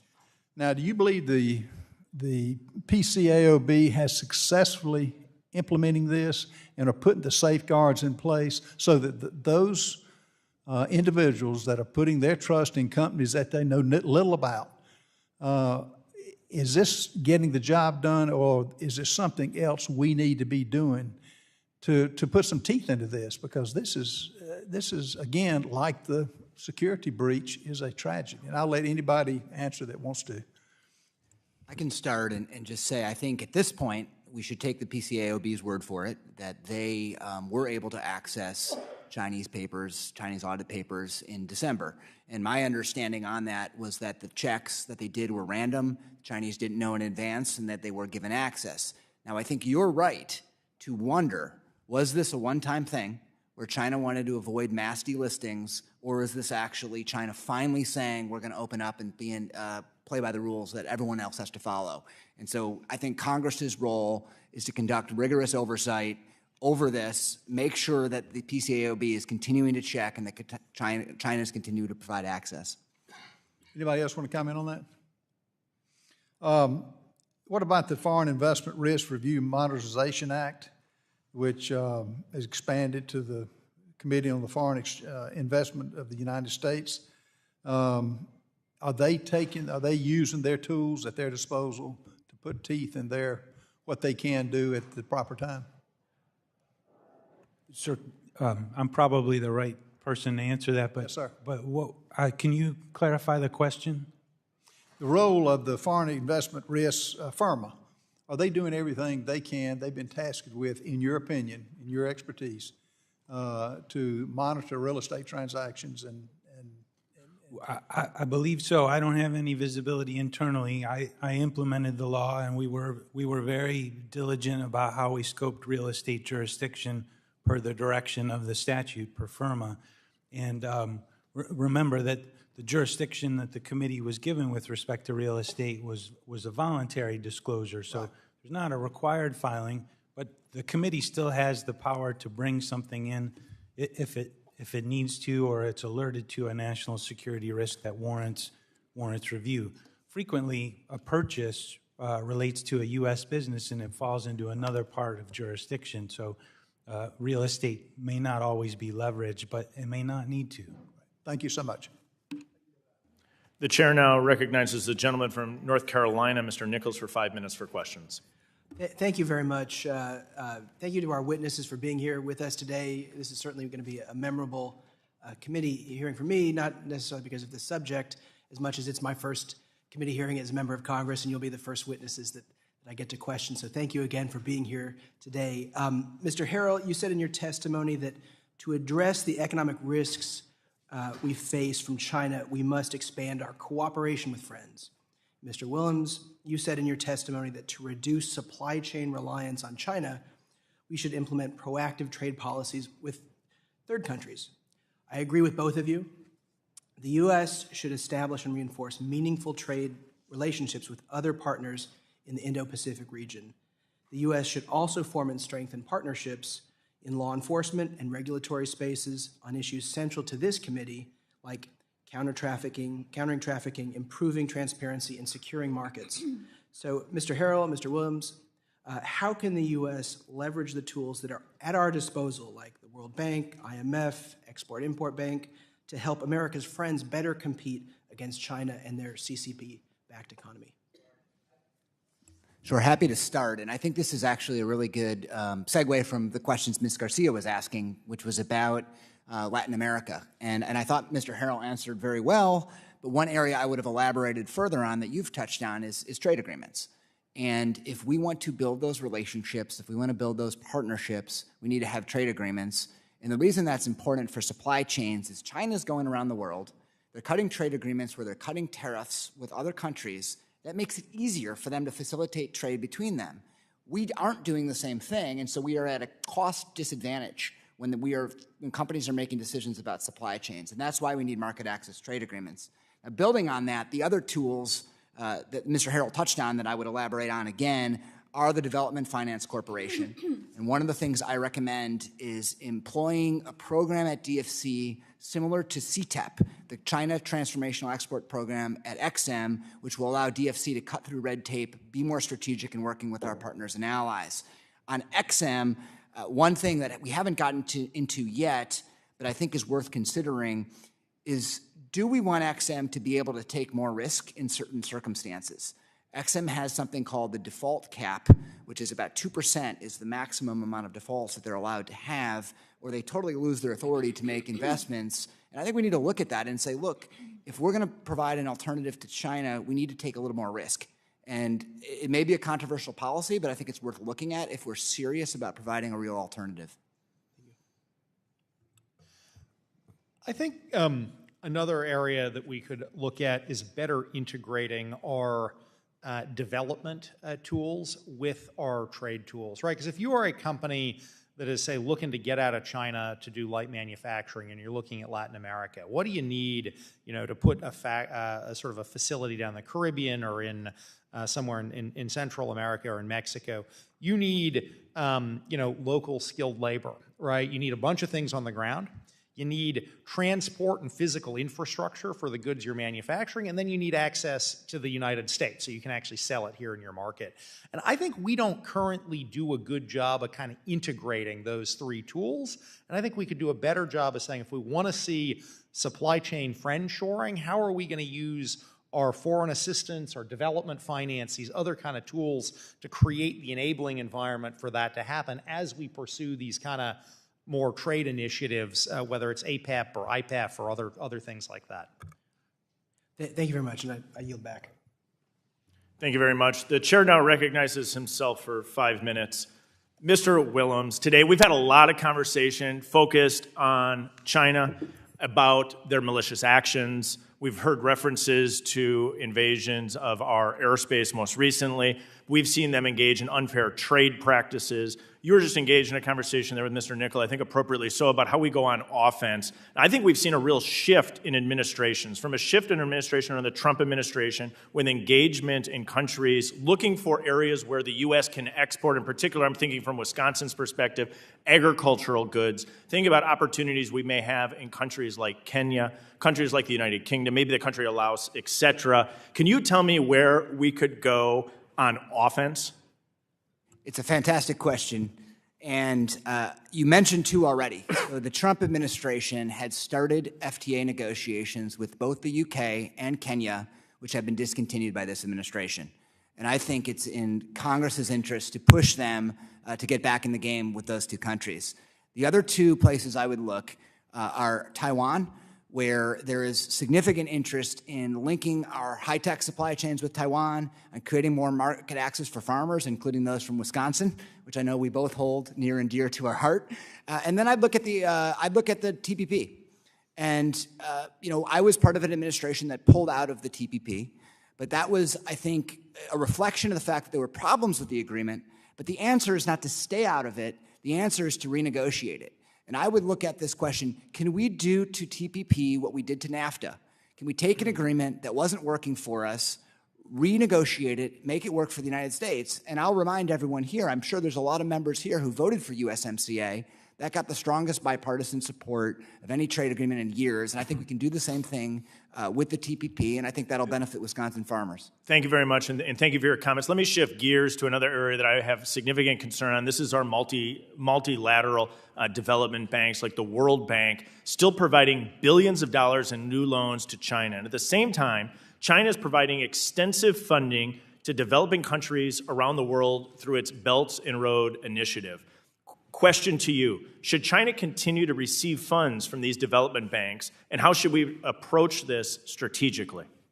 So the answer is no, and I will agree with you. It's absurd, right? China is the world's largest bilateral lender, yet at the same time they are one of the top 5 recipients of World Bank loans. That is an inconsistency that should not be allowed to stand. Now, the challenge we have, the World Bank and the IMF and all these institutions, is we're just one member. We have a lot of votes, but we don't have all the votes. We can't wave a magic wand. So I really think what you want to do is think about how to put together a comprehensive reform package with other allies that can change that behavior while also, thinking about other things that will get other countries to come on board. If this just becomes U.S. versus China, I think that that's difficult, but if we can paint China as an international outlier and build a broader coalition, I think we have a chance for success. I think that's right. I think it's working with our allies to actually counter the actions that China's engaged in, and in particular as it relates to unfair trade practices, but we also see it through their loan programs such as the Roosevelt Initiative, which is a real risk to many developing countries around the world. I want to go back to what Mr. Barr was speaking with you about earlier, in particular CMIC companies and the firms associated with China's military. I think we can all agree that Americans should not be financing these businesses, which have a clear role in China's human rights abuses. Can you give a little more explanation as to how we close these gaps? Sure. So right now there have been 2 executive orders that were issued, one by the Trump administration and then a subsequent one by the Biden administration. And what they do is they say that the U.S. government should identify companies that are affiliated with China's military and then put prohibitions on investment. The problem with them and the gaps that are there is that those prohibitions only apply to publicly traded securities. It does not apply to venture capital, private equity, debt, other kinds of financing. And so I think Congress can step in, fill that gap. The other gap is that it only names 2 sectors within China. It's the technology surveillance sector and the defense material sector. And I think that there are probably other Chinese companies that pose a national security threat outside of those sectors that we need to look at. So that's the second gap I would look at filling. Thank you very much. I think we covered a lot here today. I think we looked at the opportunity to go on offense, which I think is absolutely essential. I think we need to return to the previous administration's policies on that rather than some of the policies we're seeing coming out of this administration. I think it's important we look at development banks like the World Bank, and in particular that we are not finding the United States of America in a position supporting the military of China. I yield back. The chair now recognizes. I'll pause. Ms. Garcia is recognized. Yes, Mr. Chairman, I wanted to ask for unanimous consent to enter a document for the record, China's engagement in Latin America, views from the region from the United States Institute of Peace. So ordered. Thank you, Mr. Chairman. The chair now recognizes the gentlewoman from Michigan, Ms. Tlaib, for 5 minutes. Thank you, Mr. Chair. I'd like to focus on the ways that foreign oligarchs can invest in U.S.-based assets to hide or launder illicit funds. And, I know the vast majority, and majority of foreign nationals investing in the U.S. are legitimate. And there's no national concern whatsoever in that regard. But however, we know that there's been an incredibly, easy way to establish anonymous trusts, shell companies in the United States, which has made it easier for sanctioned citizens, and we saw it recently actually, and entities to hide their assets in the United States. I know both the administration, the current one and the previous one, has supported, and I'm sure you're familiar with the Corporate Transparency Act of 2020, which is intended to prevent that kind of abuse of, these shell companies like the one used to hide ownership and control of U.S.-based real estate purchases, that are sanctioned by, folks that are Chinese nationals, Russian nationals, a number of folks, again, they're sanctioned. So it's something for the whole witness panel here. How important is it for the U.S. and allied nations to adopt transparency measures like beneficial ownership registries to prevent bad actors from abusing our open financial systems? Because it is really about those resources and the money, as you all know. So I can start with whoever would like to begin. I think, Eric, you had your... Yeah, I'm happy to take this one. I appreciate the question. The short answer is it's incredibly important. I mean, you've seen even recently in publicly announced actions instances where sanctioned Russian oligarchs, for example, were able to park billions of dollars in trusts that were registered in Delaware for a period of, I think, 5 or 6 years. So the Corporate Transparency Act and the related legislation, I think, were great work done by this Congress, are important steps.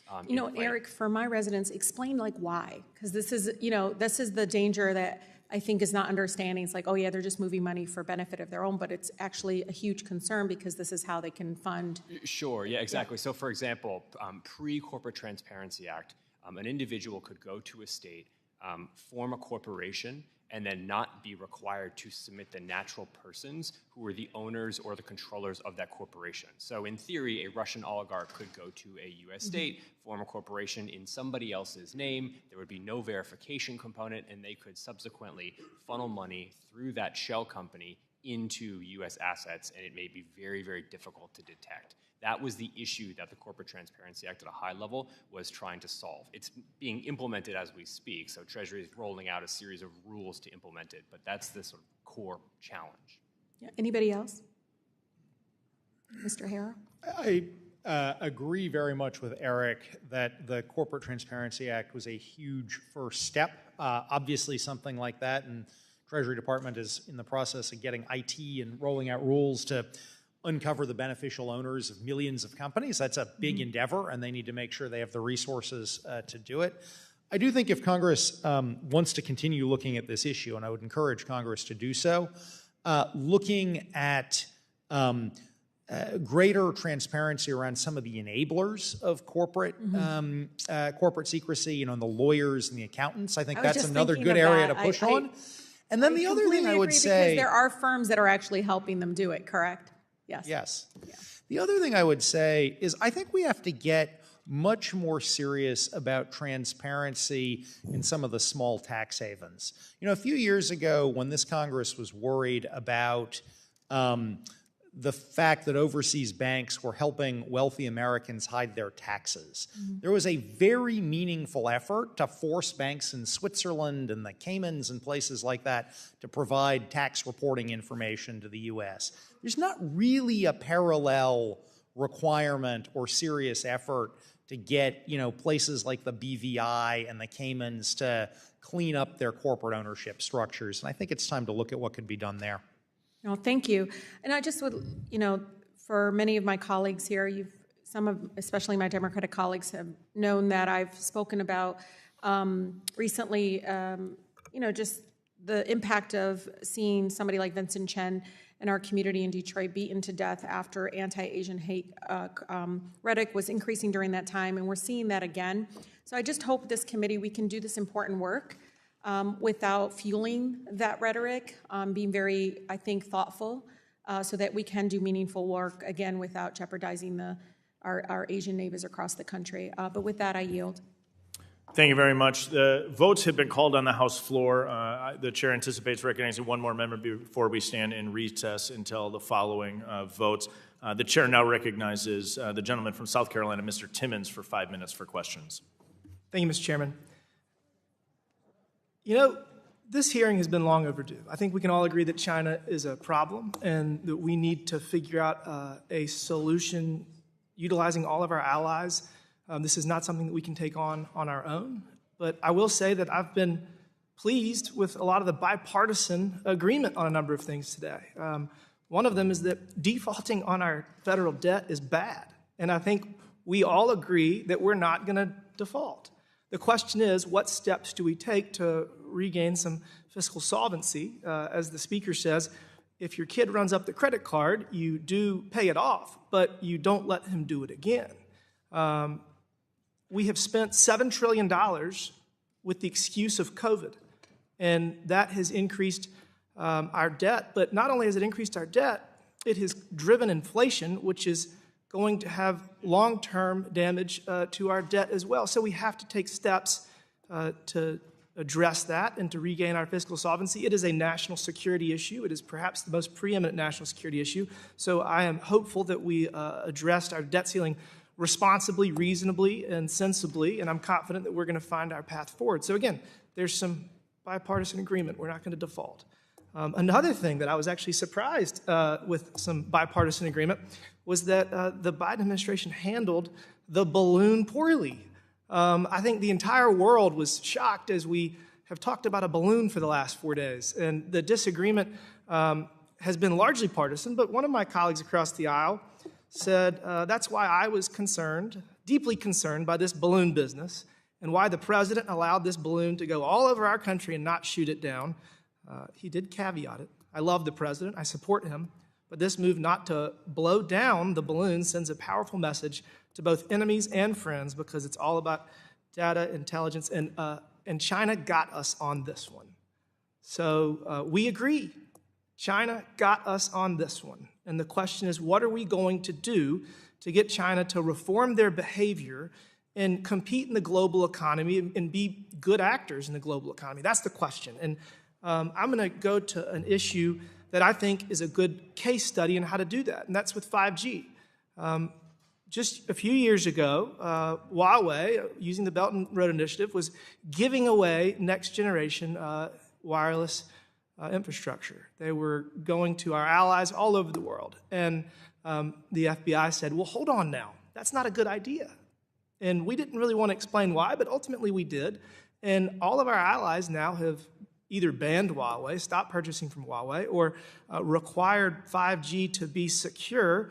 We have utilized the IMF and the World Bank through a bill that I sponsored 2 years ago that was put in NDAA to make it not possible for anyone to use the World Bank and the IMF if they're using, and it doesn't even address China. It just says if you are investing in unsecure 5G, you're not eligible for IMF or World Bank. So I think that's a great example of a way that we can use our allies abroad to facilitate behavior change from China. Huawei has since taken steps to show that they are secure. They have not done a very good job. People do not believe them yet, but they're trying. They're trying to change their behavior. And I guess, Mr. Willems, I'd just like to say, is that the type of situation where we can reform China's behavior? Because again, China, I do not want them to be our enemy. I want them to be an equitable partner in the global economy, and they have to play by the rules. So is this a good example of how we can accomplish that? I think it's a good example to talk about the importance of a comprehensive approach. Because if you think about the way that we handled Huawei, there was the legislation that you talked about, but we also had export controls, we had investment restrictions, and then now through the XM Bank, we are trying to provide 5G alternatives. And I think that shows what you need to do to successfully deal with China threats. You need to crack down, but then you also need to get on the offense and provide another alternative. And that's an approach I think we should apply to other areas as well. Absolutely, thank you. I'm very concerned about our government's inability to adapt to the challenges that we're facing. And China has the ability to do whatever they want, whenever they want, and that is an advantage. But the control they have over their people is a disadvantage. Freedom and the American dream is what makes this country so great, and I just hope that we can tackle this in a bipartisan manner going forward. And with that, Mr. Chairman, I yield back. Thank you. Thank you very much. As noted previously, votes have been called, 2 votes in total. Members are encouraged to return expeditiously following the second vote. Until then, this committee stands in recess.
Committee will come to order. I thank the panel for sticking with us. I'll now recognize the gentleman from New York, Mr. Torres, for 5 minutes. Thank you, Mr. Chair. I never thought this moment would come. According to an opinion piece by Ruchir Sharma in the Financial Times, if the United States economy were to grow at an average of 1.5% annually, and China's economy at an average of 2.5% annually, China would not overtake the United States until 2060. But even the assumption of a 2.5% growth rate seems increasingly questionable. As you know, China is confronting a perfect storm, a debt crisis, a demographic crisis, and a declining productivity crisis. And so I have a historical question for each of the panelists. Has there ever been a country in history that has grown at 2.5% annually in the face of productivity decline, population decline, and a prohibitive debt burden? And I'll start with Mr. Ashooh, and we'll go down the row. Yeah. Easy question. I'm not aware of one. Okay. Nor am I, sir. Not to my knowledge. Seems unlikely. Not aware. So America's greatest enemy is not the CCP. America's greatest enemy is itself. It's the dysfunction of our politics. You know, there may be severe structural limits on China's ability to grow the Chinese economy, but there are no limits to America's ability to sabotage the American economy.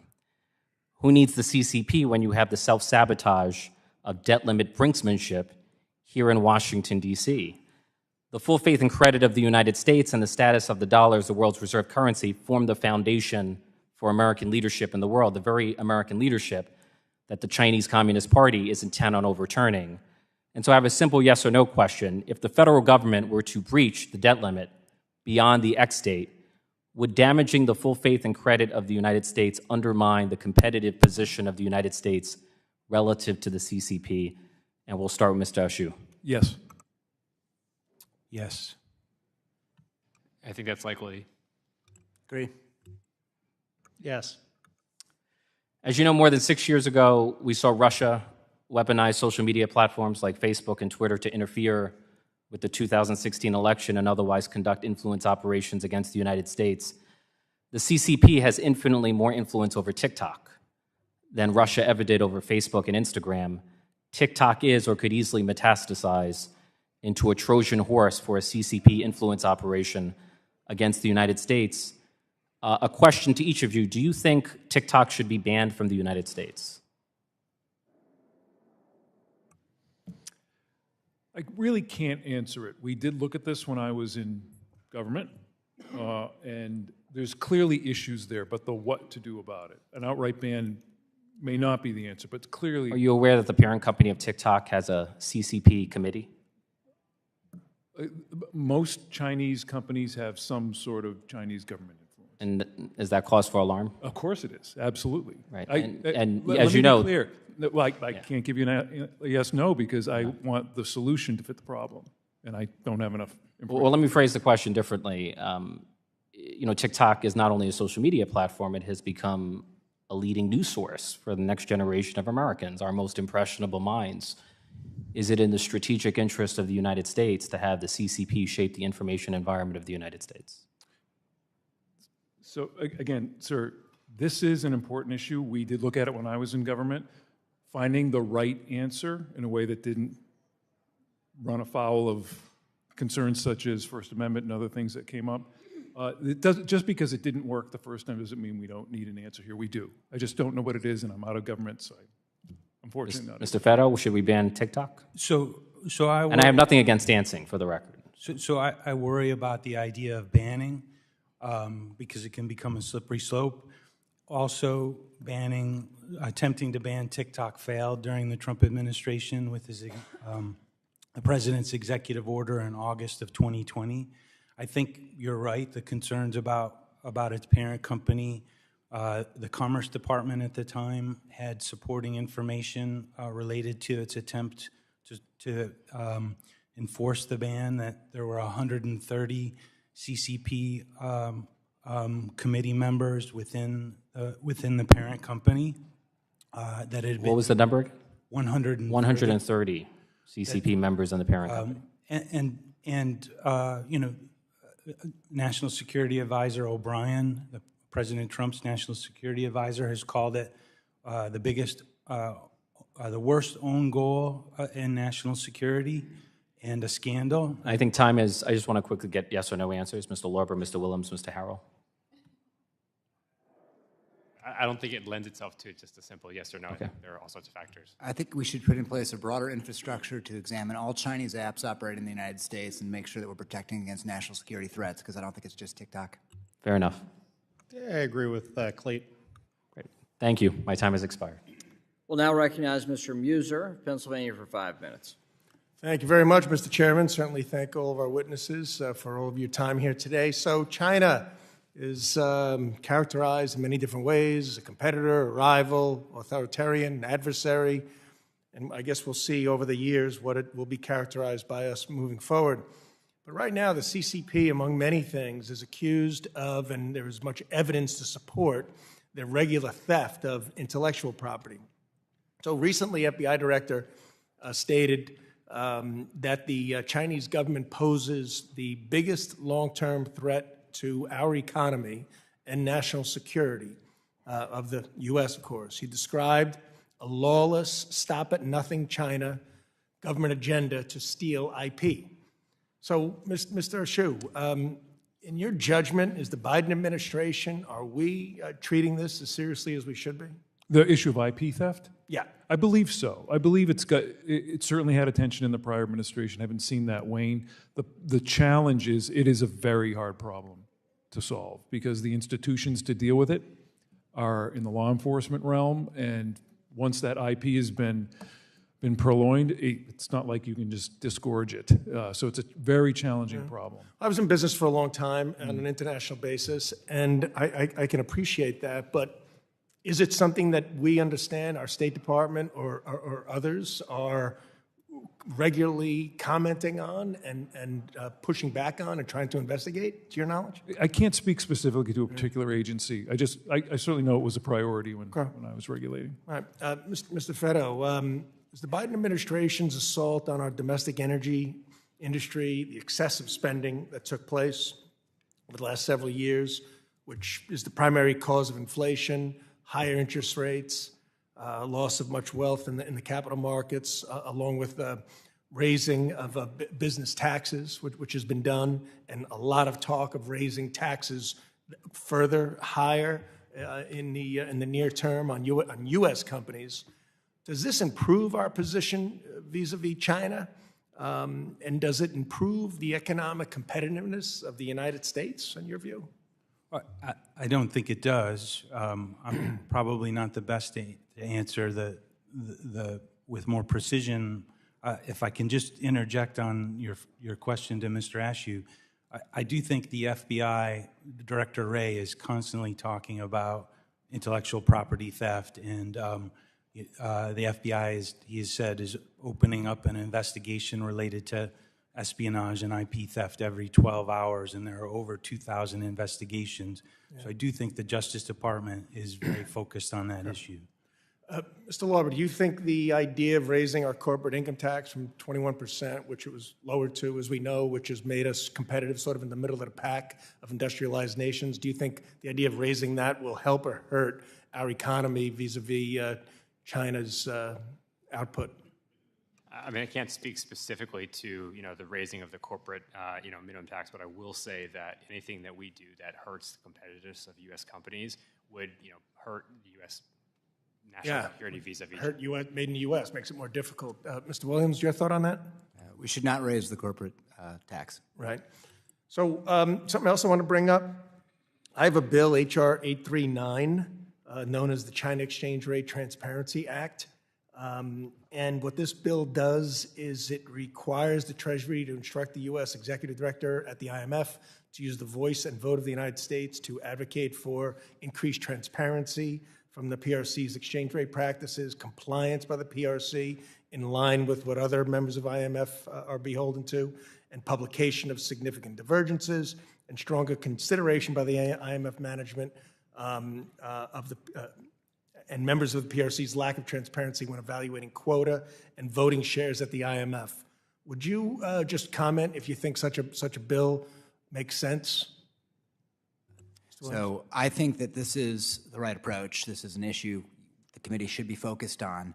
I think one thing the committee should explore in greater depth is enforcement mechanisms around these IMF proposals.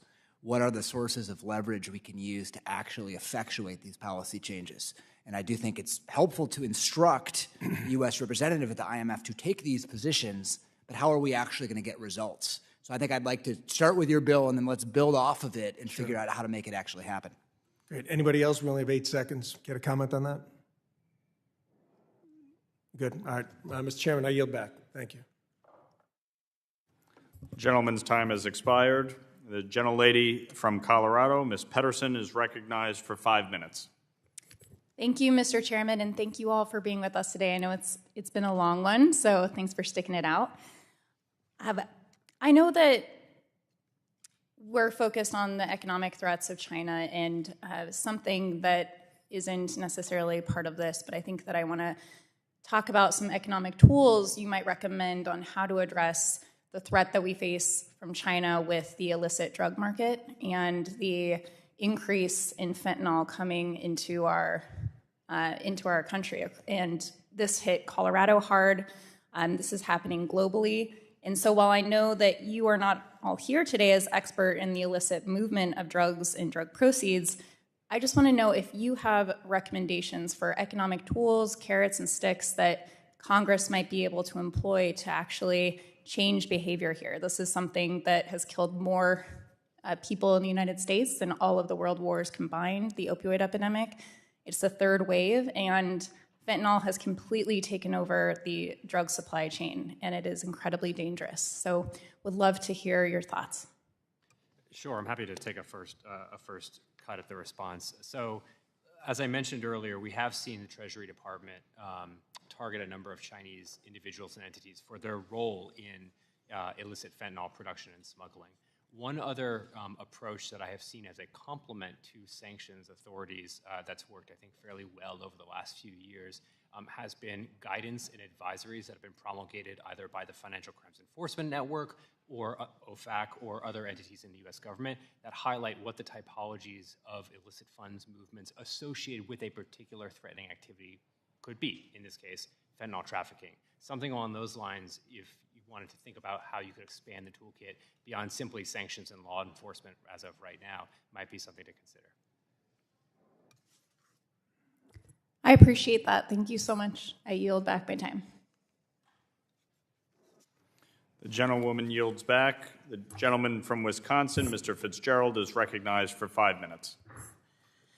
Mr. Willems, one of our major priorities as a committee is to prevent malign influence by China that would distort our markets. Last Congress, I was fortunate enough to author a bill, Foreign Merger Subsidy Disclosure Act, and it was signed into law by the president. It put emphasis, I think, on just disclosure, sunshine, that type of thing. The FTC and the Department of Justice, the Antitrust Division, are now required to monitor and take foreign government subsidies into account in the pre-merger notification process. Another area where China is attempting to infiltrate are exchange trade funds traded here in the United States as well. Many of these investment vehicles contain Chinese companies involved with China's military as well. That has been disclosed. I think there was even some discussion about it today. So, for example, CSSC Holdings Limited, China's largest builder of military ships, is listed in several major investments indices, including MSCI, Emerging, FTSE as well. So there's a number of different corporations that are complicated acronyms as part of this discussion. The indices contain trillions of dollars of assets under global management. And current law that prohibits U.S. investors from buying or selling securities for companies deemed to support China's military. However, parent companies or subsidiaries of listed companies can still be found in these indices. Why is it that the parent and subsidiaries of listed companies can circumvent this ban? We still don't have a full answer on. One of the other principles I hope we keep in mind is that as we look at ways to counter China is to ensure that these policies do not weaken the dominance of the U.S. dollar here and abroad. We've seen how many of these just adversaries like China, Iran, and Russia have made efforts to reduce their reliance on the dollar. But even some of our allies have sought to work around our sanctions. We're well aware of it. And, I think it goes beyond bad actors at this point. And they're trying to establish alternatives to our SWIFT system. So my question to you would be, are there things we should be doing in addition to what we tackled in the last Congress that could probably tighten this and make it more presentable to not just congressional committees, but also to DOD and anybody else involved in the defense industry? So first, let me say congratulations on your bill. I Yeah, think it was a thank you. good piece of legislation and glad that it was signed into law. Second, let me comment on the military company restrictions, which you referred to. I think that Congressman Barr has legislation that's looking to make this statutory and then tighten some of the gaps. And I think that as we're doing it, considering what you raised is also a worthwhile endeavor for this committee to explore. Now, I think that there may be some complexities we need to think about when you're talking about entire index funds, but the point is, if we make a determination that a company is linked to the Chinese military, we shouldn't have U.S. investors in that company. And so we need to figure out how we are closing all applicable gaps, and I think exploring what you raised is a worthwhile endeavor. On the SWIFT question, that's less my area of expertise, but happy to try to get back to you on that, or maybe one of my colleagues also has something to say, and I was looking at Eric.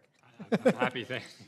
I'm happy to touch on the SWIFT question. Yeah, Mr. Lorber, do you have a comment on that? Yeah, say it again, sorry. On the SWIFT part of it? Yeah, definitely. So I do think that to a certain extent, as we talked about previously, there are workarounds that are under development or have been developed by our adversaries. China, we talked about with the potential CBDC, as well as Russia and the mirror payment system. On the SWIFT side, I actually think that the threat of a sort of a European defection from the U.S.-led financial rail system may not be as immediate as some were worried about even a few years ago. So remember that the Europeans set up Instex following the U.S. Withdrawal from the JCPOA as a way to facilitate trade with Iran that was outside the U.S. sanctions jurisdiction. I think there was one transaction that ended up going through Instex. Very, very few did. And so I think to a certain extent there was a lot of talk about it at the time, but in actuality it didn't come to fruition, and certainly I haven't heard of anything along those lines since the Russian invasion of Ukraine last year. The gentleman's time has expired. The chair now recognizes the gentlewoman from Massachusetts, Ms. Presley, for 5 minutes. Thank you. First, I just want to take a moment to condemn the anti-Asian rhetoric by many of our colleagues in Congress across the aisle, which has emboldened anti-Asian hate, not only in the Massachusetts 7th, which I represent, leaving many of my constituents in fear with their safety threatened, but really threatened our democracy, I think, writ large. And I want to just take a moment to forcefully disassociate myself from remarks made by my colleagues that peddle in xenophobia and fuel violence against the Asian community. I do think we can certainly be critical of the Chinese government and their economic policies without being hateful, racist, or xenophobic in our language. So, Mr. Harrell, you are the former Senior Director for International Economics and Competitiveness with experience on the National Security Council and the National Economic Council. Do you agree that it is possible to talk about China's policies without being racist or xenophobic? I think it is very important that we be thoughtful in how we talk about and how we discuss the challenge we face from China.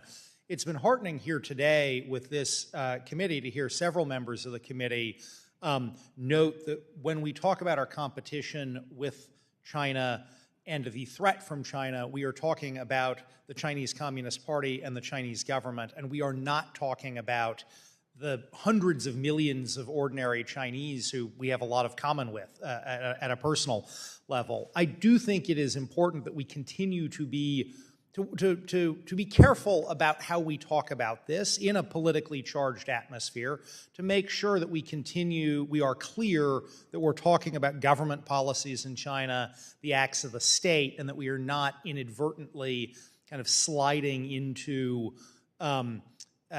statements against the Chinese people. Thank you. I hope that my colleagues hear you loud and clear and can learn from that. I also hope they learn to discuss global competitiveness without warmongering. It is no surprise that proponents of the military-industrial complex have already seized on recent events to call for even more defense spending. War should not be the centerpiece of U.S. foreign policy. In today's hearing, let me say that war will not solve our global economic challenges. Rather, the United States can demonstrate global leadership by building partnerships grounded in just economic policies that center human rights, invest in workers, and form lasting relationships. This is how we achieve our goals on the global stage and distinguish our approach from Chinese policies. I'm particularly interested in the U.S. economic approach to the African continent. Africa is a rapidly evolving continent. In 2019, 7 of the 10 fastest growing economies in the world were in African countries, and the continent's population is expected to double to 2.5 billion people by 2050. Mr. Harrell, can you describe some of the key lessons we should learn from Chinese policies and economic investments in African countries? I think it is incredibly important that we, as the United States, up our game with respect to engagement in Africa. I think there have been a couple of very positive steps over the last couple of months. I think President Biden's African Leaders Summit provides a useful foundation to renew diplomacy and economic engagement across the continent. And I think trips like Secretary Yellen and Secretary Blinken's recent trips to the continent help build on that foundation to deepen ties. I do think that we are potentially, for the Biden administration, it is potentially further along in its thinking with IPEF and with APEP, initiatives for the Indo-Pacific and for the Americas Partnership, than it has been on some of the specific economic deliverables and initiatives for the African continent. But I am also confident that that is coming out of the African Leaders Summit, and we're going to see more robust engagement. I do think we're well positioned for renewed engagement in Africa because the shine has really come off of the kind of Chinese debt diplomacy of the last decade in China. We are seeing countries in Africa and elsewhere, but particularly in Africa, see some of the downsides of letting Chinese companies come in with low standards for mining, for manufacturing, for the environment, for labor, and for human rights. And so you are beginning to see African governments put a pause on Chinese projects. I'm almost at time. Thank you so much. I do strongly believe the U.S. has an opportunity to be a fair economic partner with African nations and to foster a global economy that truly works for all. Thank you. The gentlelady's time has expired. The gentleman from New York, Mr. Garbarino, is recognized for 5 minutes. Thank you, Mr. Chairman. Thank you all for being here all day today. I appreciate it. Mr. Willems, I have a question for you. The Asian Development Bank is probably the most important development institution in the Asia-Pacific region, addressing regional development problems using financing in the form of grants, loans, and advisory services. However, beginning in 2014 with the New Development Bank and in 2016 with the Asian Infrastructure Investment Bank, China has created its own rival banks while still itself getting loans from the Asian Development Bank. I believe China received the second most amount, accounting for 14% of the bank's outstanding loans. There have been discussions with the Asian Development Bank about possibly stopping loans to China because even though China likes to say it's a developing country, we don't think it is anymore. Do you think, but they haven't made a final decision, do you think China should still receive or should stop receiving loans from the Asian Development Bank? And what advantages does China get by continuing to receive these loans? So thank you for the question, and I agree. I think China should not receive loans from either the World Bank or the Asian Development Bank. And I don't have it in front of me, but if you look at the World Bank's Articles of Agreement, it talks about the countries that should receive loans are those that don't have the liquidity themselves. So what you have here is China actually getting the loans instead of those who actually need it. And so I think in both of those institutions, we need to try to work with allies to create a situation where China is no longer getting loans. Because if they can do Belt and Road, if they can do the AAIB, they clearly don't need the ADB or the World Bank. Exactly, and I love you're saying that they're taking 14% of the pot of money here that could be going to other people, and you just mentioned Belt and Road, and I guess that's been around for what 2 decades or so, and I think the estimates last pegged China's lending to the development world at $1 trillion. I think it was the last estimates in the last couple of years, which would make them bigger than the World Bank and IMF. So, and these loans though that they're giving out to these developing countries are usually shorter term, higher interest rates. And we're seeing now Pakistan said it wants to renegotiate Belt and Road Initiative payments, accusing Chinese companies of inflating the cost of construction by $3 billion. Beijing, Laos or Sri Lanka, and I think some other African nations have asked to restructure and delay repayments or forgive billions of dollars, because of the high interest rates and everybody coming out of the pandemic. Because of what these loans that China has done through Belt and Road Initiative, and now these developing countries are look like they're being harmed even worse than we thought they were going to be. What roles should we and other international financial institutions have in addressing the needs of these developing countries that receive funds from the Belt and Road Initiative and now are in need of debt relief? Yeah, so 2 comments on this. The first is, the hypocrisy from China is thick, right? China goes around and says it's the defender of the multilateral system and it's a responsible international stakeholder, yet it's the outlier in refusing to restructure these debts. And so I do think we need to work with allies to pressure China to change its position.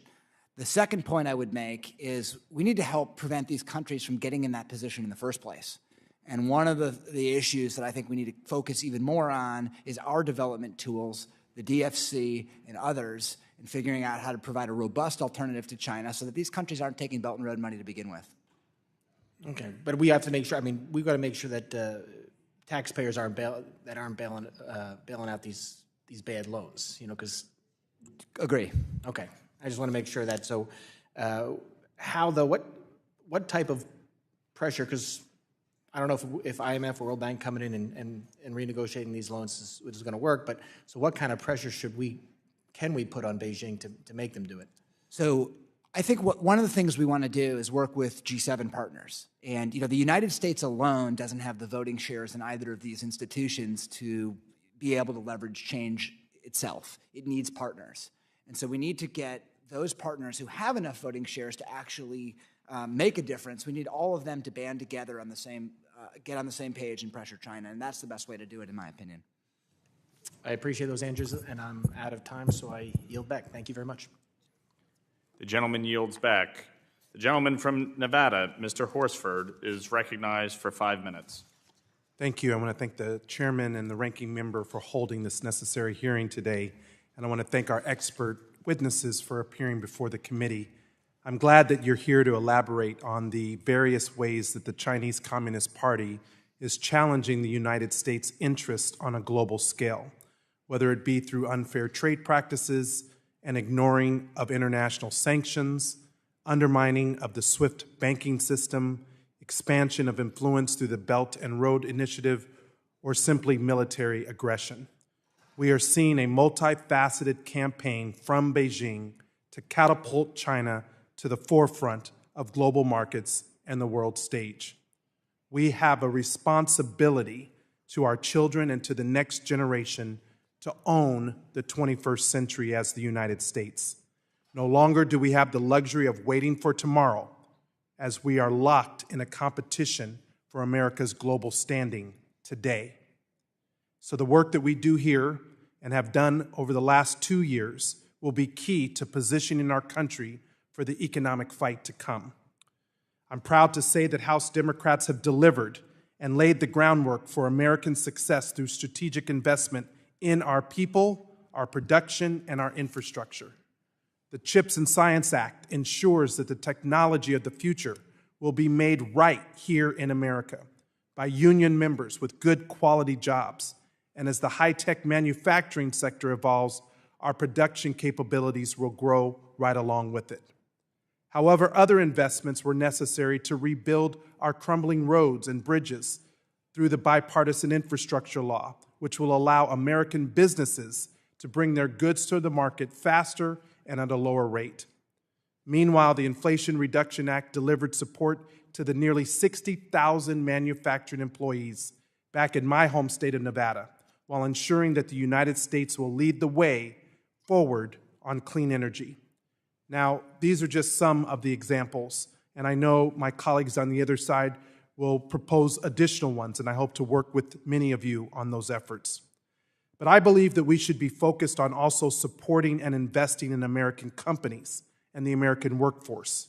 For decades, investments, manufacturing, and our supply chains had to be offshored to China by multinational corporations that saw opportunities for ever greater returns. I am particularly worried by the large investments from the Thrift Savings Plan and other retirement accounts into companies controlled by the Chinese Communist Party. Nevadans don't need to have their retirement accounts investing their hard-earned money into companies and funds that are actively competing against us. While I applaud President Biden for his recent executive order barring investments in certain military or surveillance companies, it remains that U.S. investors hold over $1.2 trillion in equity and debt issued by Chinese entities. These investments should be made here at home to the benefit of American companies, communities, and workers. To make matters worse, while the companies American firms have invested in may appear privately held, oftentimes they are still working at the behest of the Chinese Communist Party. Mr. Harrell, given all that we know about the difficulty to disentangle Chinese state-owned enterprise from private firms, do you think it is appropriate for the administration and Congress to consider further restrictions on American investment in Chinese firms? Are we essentially shifting money away from our domestic sectors to the benefit of our competitors?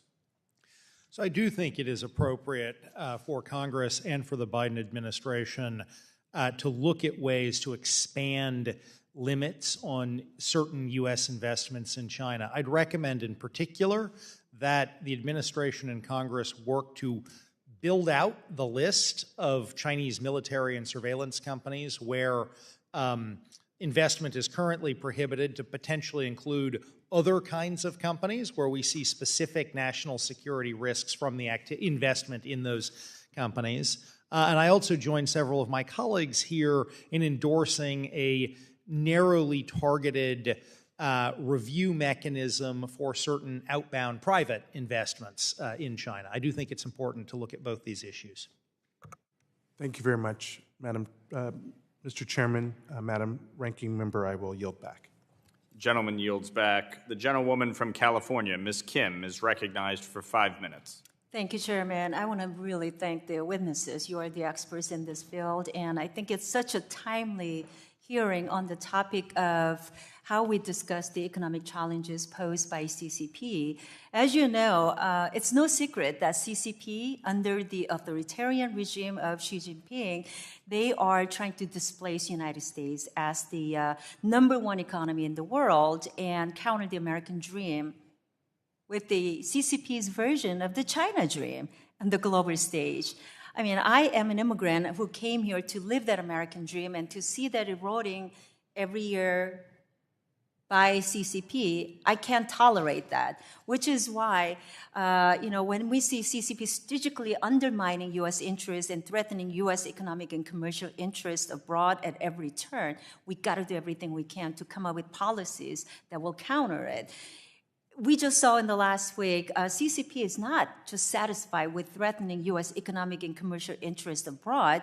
It has also sought to violate our domestic airspace and the longstanding international norms with surveillance balloons, right? So clearly, we need to put CCP and Xi Jinping and their reckless actions tamed.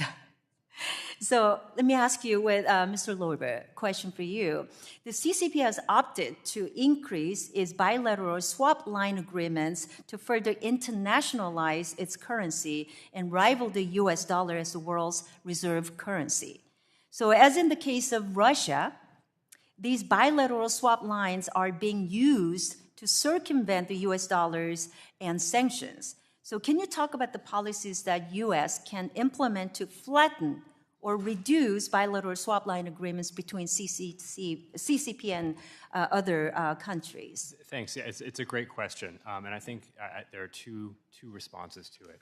The first response is, in any situation, including like this, where there is a national security threat or potential illicit activity occurring, that is a prime candidate for the use of a targeted sanction. So that definitely does exist in this scenario. I think the second point, though, is that part of the reason that it's been challenging, as I understand it, for China to internationalize many of its financial relationships and have widespread adoption of currency, is the renminbi itself has certain core limitations to it, right? So a degree of exchange rate volatility, capital controls that exist. And so I think the second point I would make is that there is always a distinct possibility, and maybe even a probability, that the expansion of these swap lines may not occur because of the limitations of the renminbi. Thank you.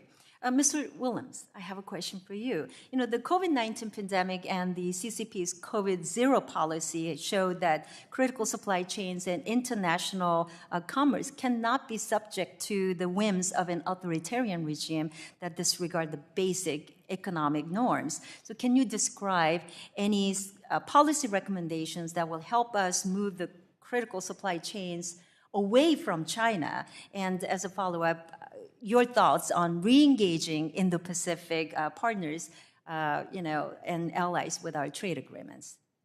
So I completely agree with your premise, and I do think that that is a lesson from the pandemic. I think that we do need to figure out, can we reduce supply chain reliance on China?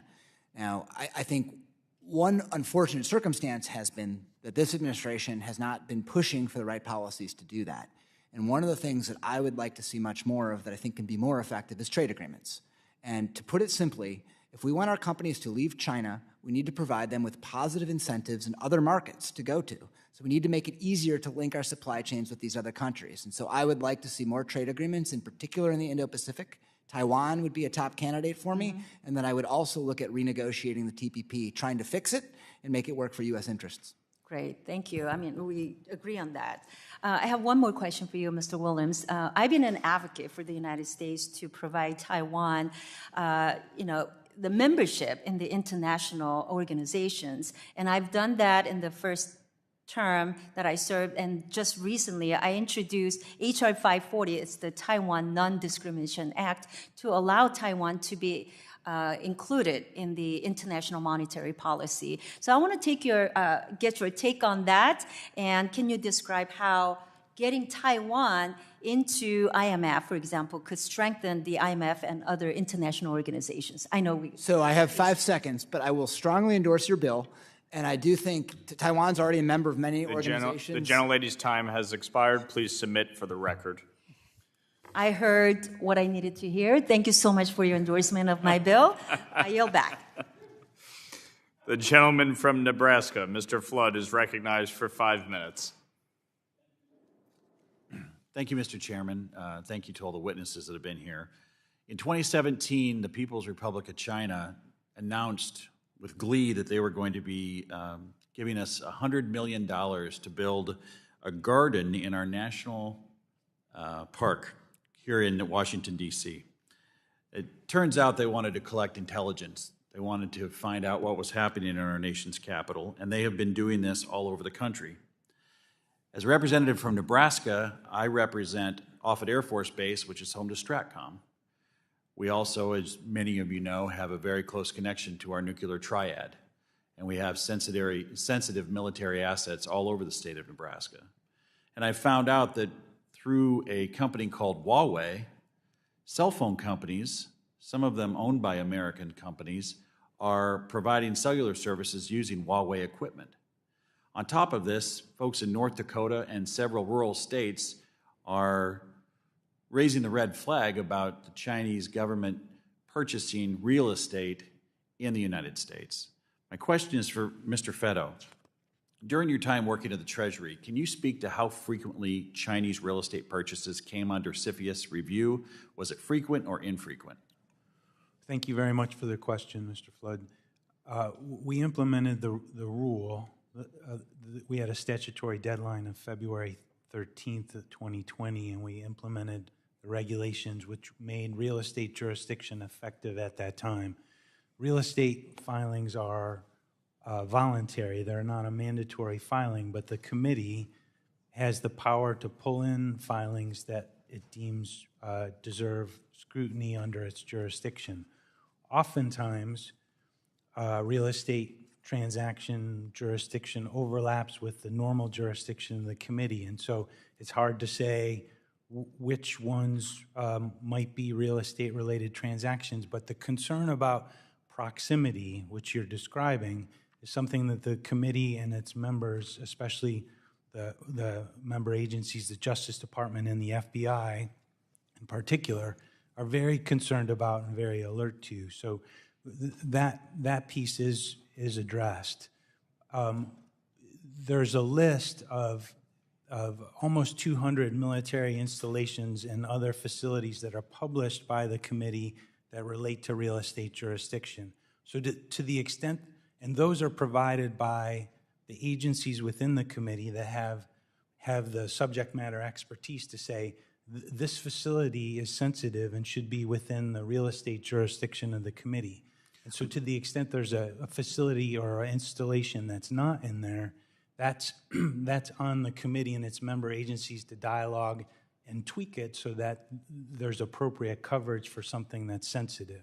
It seems to me like Congress needs to take this very seriously, maybe make it mandatory that the reporting happen. And as I read the regulations now, you know, in the case of the Chinese garden, that was roughly 2.7 miles away from the U.S. Capitol, 4 miles away from the White House, yet CFIUS's jurisdiction is defined as 1 mile from the base. It seems to me like we could be making some changes in the way our statute reads so that we are requiring a better look at some of these concerns. Maybe. I would say that the committee, the full committee, and all the member agencies, including DOD and those that have a stake in this issue of proximity and spying and collection of intelligence, we're all very involved for 2 years in scoping this out.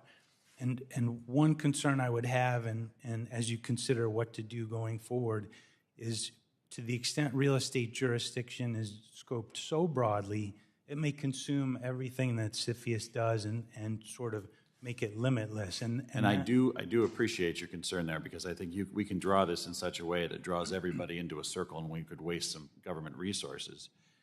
Do you feel confident that CFIUS's current review process gives us the ability to police what I think a lot of folks in North Dakota and Nebraska and other communities are saying about the CCP's efforts in real estate? I do, to the extent it's a clear national security issue related to a U.S. business or to an installation or to something that gives it a hook. If it's more of a raw real estate transaction, that may be another question for another authority within the government. The gentleman's time has expired. I yield back. The gentleman from Iowa, Mr. Nunn, is recognized for 5 minutes. Thank you, Mr. Chair. Thank you very much for the panel being here. You are all experts on China, the threat emerging from China. You know, as we look at things, as a counterintelligence officer myself who protects our national security, as somebody who's flown recon operations in international airspace, not violating other countries' sovereign airspace territory has been seen in recent days. We have a real concern here, and I think one of the greatest threats to U.S. national security in relationship to China right now is not on the battlefield, but it's in that area where a great transfer of U.S. wealth is going to build the Chinese economy, whether that's state-owned businesses, whether that is their foreign investment in infrastructure done with American credit, or whether that is the actual buildup of the People's Liberation Army. With this, Mr. Williams, you've highlighted, you know, firsthand how export controls, restrictions and subsidies received by China on the global stage are becoming a threat. One of the things I'd like to learn, first of all, before we get to a situation of a kinetic conflict between the United States and China, how can we provide an off-ramp for China to do right by the United States and themselves, as well as U.S. companies really leading in this space, to have good behavior that's going to reward America and not allow China to continue to take advantage of us? So I think what I would start with is the need to bifurcate the kinds of activity that we have with China. On one hand, there are things that can clearly contribute to their military development, that can raise national security threats, and we need to crack down on that kind of behavior. On the other hand, we want to maintain linkages with China where we can. Right. And I think there's been a lot of conversation today about distinguishing between the PRC and the Chinese people. And it's important to maintain that distinction, and it's important for us to have our companies engaging directly with the Chinese people themselves. And I think from someone from Iowa, having more exports into China is good. It helps Iowa farmers. I also think looking at our financial services industry, they need to be on the ground in China to do business in China and to be globally competitive. So let's maintain those links while cracking down on the ones that are problematic. Mr. Williams, I think you've hit the point head on. One of the bills that I'm looking at introducing here is neutralizing the Unfair Chinese Subsidy Act of 2023. What this really looks to do is to identify the way in which the Treasury Secretary could develop a strategic plan today and a timeline to work with our allies in order to seek China's compliance with international export subsidy standards. This goes to both a multilateral, which you've spoken to, approach with our allies, as well as a very targeted bilateral pressure towards China. So the follow-up question here, what levers would you recommend the administration utilize, maybe those levers that are not being utilized, and how could we move forward with this in a pragmatic way? So I like where your legislation is going, and I will say I think it's part of a broader approach. And so on one hand, we do want to engage with the OECD and enforce these rules against China, and I think we should talk about how to do that, how to work with allies and partners to put that pressure on China. At the same time, we don't want to race to the bottom with China, but we do have an export credit agency, XM Bank, that can provide an alternative to what China is doing. And I've had a couple recommendations earlier today on how to loosen some of the strings around XM so it can provide a meaningful alternative. Things like having their China Transformational Exports program that cuts through red tape, things like allowing them to take a little bit greater risk to make sure that we're actually in the same level playing field as China. Excellent. Mr. Williams, I would echo here with the chair, this can be truly a bipartisan effort, that we need to have a strategy towards China today, not a strategy that develops after an incident occurs and that we are in a reactive posture. We have the opportunity to lay out a clear roadmap here on how the U.S., China, and our allies can mutually be successful rather than locked in this long-term strategy of adversarial relationship that regretfully could end up in a kinetic situation. So with that, I would reach across the aisle to my colleagues to support what could be a bipartisan lever here on holding China accountable for their Subsidies Act. And again, I want to thank the committee for hearing from this incredible group of witnesses and your expertise in the area. With that, Mr. Chair, I yield back my time. The gentleman yields back. The gentlewoman from Indiana, Ms. Hauchen, is recognized for 5 minutes. Thank you, Mr. Chairman.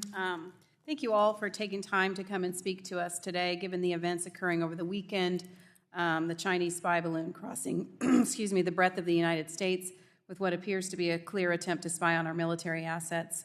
I'm really glad that this first substantive committee hearing we're discussing this important topic about the People's Republic of China, the Communist Party's, Chinese Communist Party's threat to our financial institutions and economy, but also our national security and our way of life. I have a question for Mr. Feddo.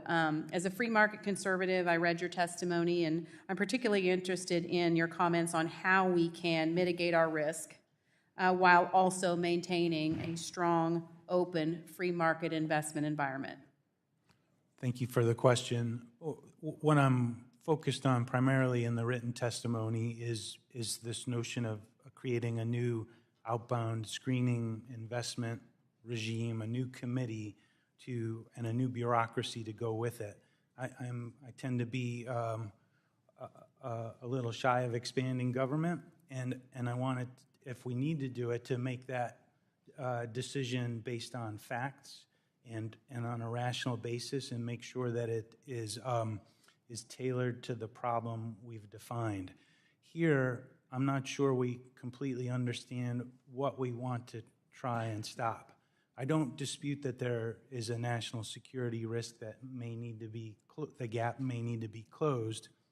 And Mr. Ashooh can help me here, I think, in a second. But what my thought is to use something like what Mr. Barr is proposing, which is an expansion of the CMIC list, sort of a combination of the use of sanctions and export controls.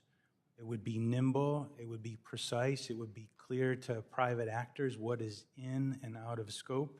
And but first, whether we go the committee route, and I've outlined a series of questions we really do need to answer before creating a new bureaucracy, or whether we go a sanctions route, we need to be very clear what it is, where the national security risk is, and that's, I think the intelligence community can help with that. So you make note that the previous Congress and the Biden administration had considered creating a new government agency with very broad powers, and that would even oversee American firms and their allocation of resources and property and capital outside the United States, not just limited to China. And I believe your analysis of creating another bureaucracy with undefined and far-reaching powers, it certainly spoke to me and my constituents as an extreme version of overregulation and perhaps growth-stifling policies that could have a chilling effect on U.S. companies. So I'm wondering, you mentioned in your comments that CFIUS has some existing jurisdiction that could potentially be utilized here with the goals of regarding the threat of China through sanctions of Chinese military companies, modifying export restrictions, and building a comprehensive record of the risk gap. And I appreciated your line of questions there. I do hope that we will also take a look at things in the whole of Congress: espionage attempts, hacking attempts, attempts to steal U.S. technology, companies owned, debt held, land purchased, other national security threats by the PRC and the CCP. I'm wondering if you have any comments finally, and this could be directed at really any of the witnesses, Mr. Willems, Mr. Ashooh. Should we be concerned that outbound investment screening can go too far? And what are your comments on that? Sure. The answer is yes, especially when you're discussing financial investments. One example from Ekron Firma was this concern over risks presented by joint ventures between American companies and Chinese companies, and even that was a very expansive concept, blocking a particular kind of business transaction through the process, the legislative process that these committees went through. Came to the conclusion that it wasn't really about the joint venture, but rather what technology could be transferred. Mm-hmm. And I think that's what we need to do here. Is it just that an investment is outbound, or what's at the root of the concern? And then do we have the authority? And my bet is we probably do have the authority. Yeah, we just need to tweak it a little bit. Thank you. Mr. Williams, do you have any? You were nodding your head. I agree it can go too far, and happy to elaborate in writing. Thank you. My time has expired, Mr. Chairman. Thank you. The gentlewoman's time has expired. The gentleman from Tennessee, Mr. Ogles, is recognized for 5 minutes. Thank you, Mr. Chairman. In our first hearing, the House Financial Services Committee is highlighting the existential threat of China. In that vein, I'd like to thank the chairman and his leadership and my colleagues for their invaluable contributions, offering no less than 17 bills aimed at deterring CCP aggression. I'd also like to offer some observations and recommendations of my own. Currently, we are allowing the genocidal Chinese Communist Party access to trillions of dollars through our capital markets. Echoing Chair Luetkemeyer, we're directly subsidizing the CCP's military modernization and enabling its horrific human rights abuses. While we spend nearly $1 trillion on our own defense, we diminish that very investment as China uses revenues from our capital markets to flout the rule of law in the South China Sea. Case in point, the CCP was able to develop a brand new warship, the Fujian, because Beijing raised more than $8.6 billion back through 2015. So, Mr. Willems, looking at your written testimony and perhaps sanctions towards the CMIC, the Chinese Military Industrial Complex, what might you envision that we do as a Congress to prevent the United States from essentially building carriers and battleships that are being used against our allies?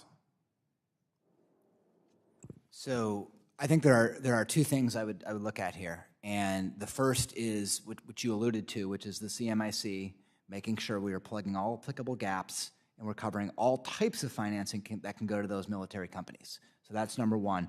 The second one is on export controls. And export controls can be a tool to prevent our technology from going to China that can be used to support that exact same military development. Now, I think as I alluded to in my testimony, the way in which you do export controls, however, is critical. It can't just be the U.S. alone. It needs to be coordinated. Otherwise, other countries can step in and supply the same technology. So I would use both CMIC and export controls, but both of those tools need to be carefully coordinated with others. Yes, sir. As a follow-up to the committee, as an economist, I look at the current state of China, and I see some economic vulnerabilities. And I think there's evidence to document that much of their economic data is actually fabricated. So as we look as a Congress, how do we go on offense and, quite frankly, take advantage of their economic weakness and assert America's dominance in the global marketplace?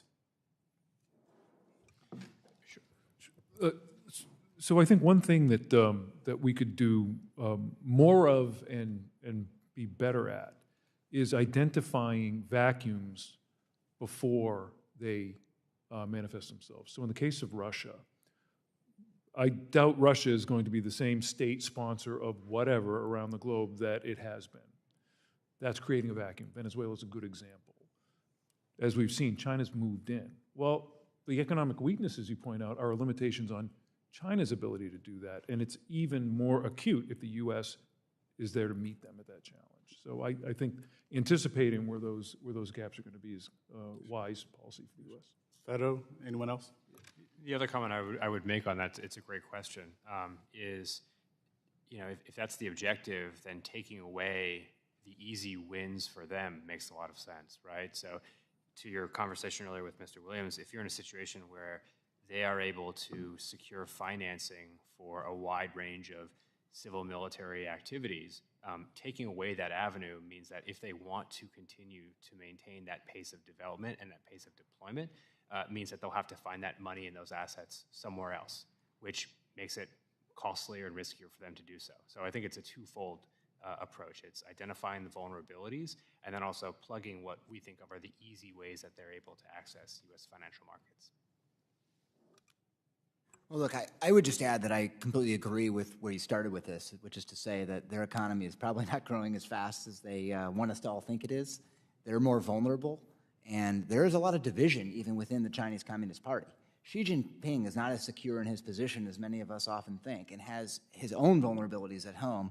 And so I just think through our intel community, through the way we do business, we need to recognize where those vulnerabilities are and exploit them because, again, China is not a monolithic state. They are more unstable than we actually realize. And I think trying to figure out where that instability is and putting a finger on it is good for the United States. Mr. Chairman, I just want to thank the panel for being here. This has been a long day. You all are amazing and very much appreciated. Mr. Chairman, I yield my time. Gentleman's time has expired. The gentleman from Florida, Mr. Donalds, is recognized for 5 minutes. Thank you, Mr. Chairman. Panel. Yeah, long day. You guys been here a minute, man. I'll give you that. A couple things. Obviously, the economic issues, threat, however you want to categorize it, with China are extensive. And as a nation, we have a lot of work to do. A lot of work. One of those areas of focus of mine and frankly for our country should be in the energy space. As we've learned over the last year, it's critical that the U.S. really strengthens its domestic energy supply. And strengthening our energy supply is probably the biggest investment we can make in our economy. The second biggest, I would argue, largely comes out of this committee with financial regulation and the regulatory environment. On Thursday, I'm introducing legislation that is called the Protect American Energy from China Act. This legislation will prohibit federal funds from being used to implement a memorandum of understanding signed in 2011 by the Department of Energy and the Chinese Academies of Sciences. The MOU addresses the sharing of information, equipment, personnel, etc. Mr. Ashooh, could you speak to the importance of protecting the integrity of the U.S. Energy sector, why that's critical to our economy? I can, Congressman. Thank you for the question. I don't think we've come near energy today, so this is an important one to touch upon. Speaking from an export control perspective, it's worthy to remind the committee that the Department of Energy is one of the regular members of the interagency that approves all licenses, and that is important for two reasons. One is there's a lot of fairly standard ideas around energy, but there's a lot happening in the emerging space, and it's really critical that we get our licensing right, that we protect what we need to protect, and that we allow collaboration where it makes sense for American innovation. So in that respect, as a technology-driven industry sector, it's important that we get that balance right. All right, no, I appreciate that, Mr. Feddo. I mean, you guys can all comment however you feel about it. This is kind of the free-for-all time of this committee. You can kind of do what you want. So if anybody else wanted to comment, I think you can go right ahead. That's fine. I would just say our investment screening tool, CFIUS, frequently looks at energy-related investments to ensure the technology that Mr. Ashooh referred to is protected and doesn't fall in the wrong hands. I'm going to tackle this from a slightly different angle. I agree with my colleagues, and I think that there are, again, these restrictions and things that we need to put in place. But on the other hand, the other thing we need to be doing is unleashing American energy exports around the world. That is good for our economy. And so I do think that in addition to restricting where we need to restrict, we do need to think about where China is a market that can benefit our economy and take advantage of that. Because again, Chinese purchases of U.S. products is subsidization for U.S. innovation. Agreed. Real quick, Mr. Lorber, I got a question for you in particular. You know, obviously, we have a lot of businesses that do a lot of very various things in China. What are some of the best ways you think that we can protect American businesses from, you know, covert espionage, the CCP, IP theft, and, you know, really weaponization against our businesses with shell companies here in the U.S.? It's a great question, and there are multiple sort of ways to think through it. Now, first and foremost, obviously companies have an obligation to protect themselves, or at least most of them do, right? But I think beyond that, there's a twofold answer to it. One is in situations where you think there is or is likely to be intellectual property theft or some type of corporate espionage, so on and so forth. U.S. government having the appropriate tools to say to the Chinese, that's not acceptable, and we will sanction you, we'll designate an entity or whatever it may be as a result. On the question, I think, which is a little bit different of the shell companies that you mentioned at the end, I mean, the United States has, it is in sort of the mid-level stages of putting into place an effective and robust system to understand who is behind front-end shell companies that have registered in the United States. And once that is fully implemented, which should happen hopefully within the next year or two, I think that will be an equally impactful way to prevent exploitation of U.S. markets. Well, expound on that thought a little bit. We're in the middle of the game and actually figuring out how to ferret this stuff out? So, right. So, as was discussed, the Corporate Transparency Act and the Anti-Money Laundering Act were passed within the last 2 years. So, U.S. regulatory authorities are in process of rolling out the relevant rulemaking that's required under those pieces of legislation. So, the gentleman's time has expired. The gentlewoman from Texas, Ms. De La Cruz, is recognized for 5 minutes. Thank you, Chairman. Thank you so much for holding this important hearing to combat the economic threat from China. And I would sincerely like to thank all of the witnesses for being here. I know this is an all-day event, but your insight is very valuable to us. You know, today we're seeing heightened Chinese aggression on multiple fronts. And we just saw this week alone the Chinese balloon, which we have spoken about several times. It's critical that the Committee on Financial Services that were mobilized in our financial and oversight tools to address the China challenges. Later this month, I'm planning to introduce a bill to direct the Comptroller General of the United States to study the illicit financing associated with synthetic drug trafficking. As you know, I'm on the border in deep South Texas, so drug trafficking and China's involvement is very important to myself and to my district. You know, this study will outlay for Congress the business model that organizations are carrying out with the trafficking and how they move and hide illicit gains, and what the U.S. government can do better when it comes to fentanyl money laundering. So again, this is something near and dear and impactful for our district. So I'd like to ask you all if you all have any kind of clarity on the ties between the Mexican cartels and the Chinese Communist Party. If you've seen any ties, distinct ties, or know of any ties. I'm happy to take the first cut at that question. It's obviously a very, very important one. And I know that starting really in 2017 during the Trump administration, the Treasury Department began looking very earnestly at illicit fentanyl trafficking generally, but specifically those networks and their touch points with jurisdictions, including China. In terms of specific ties, we have seen publicly reported information from the Treasury Department, as I was discussing with a colleague of yours, about Chinese companies that are making precursors to fentanyl and shipping those fentanyl products to Mexico, which are then finding their way across the border into the United States. So there is some limited information that's been public. With that being said, I do think a study commissioned to further explore that information is, the goal of getting that, I think, is a worthwhile endeavor. The other point I will make on it as well, and this is a conversation I was having with one of your colleagues, it's very important to have the relevant regulatory authorities in the United States publish as much information that is digestible by the private sector as they can in order to arm the private sector with that information to detect, disrupt, and deter such activity. So FinCEN, the Financial Crimes Enforcement Network at the Treasury Department, has done a really good job over the last few years of publishing in-depth guidance documents that are meant to tell financial institutions, this is the type of activity we're concerned about. This is the type of activity that you should focus on as financial institutions. And I think that's made a real impact. This would seem, if it's a priority, it seems like it absolutely is, to be a good candidate for that type of activity as well. So what I'm hearing is that the GAO should make a first step in actually trying to find the flow of the money and stop the flow of the drugs and people across our borders. So a study, you feel, will be beneficial to the House.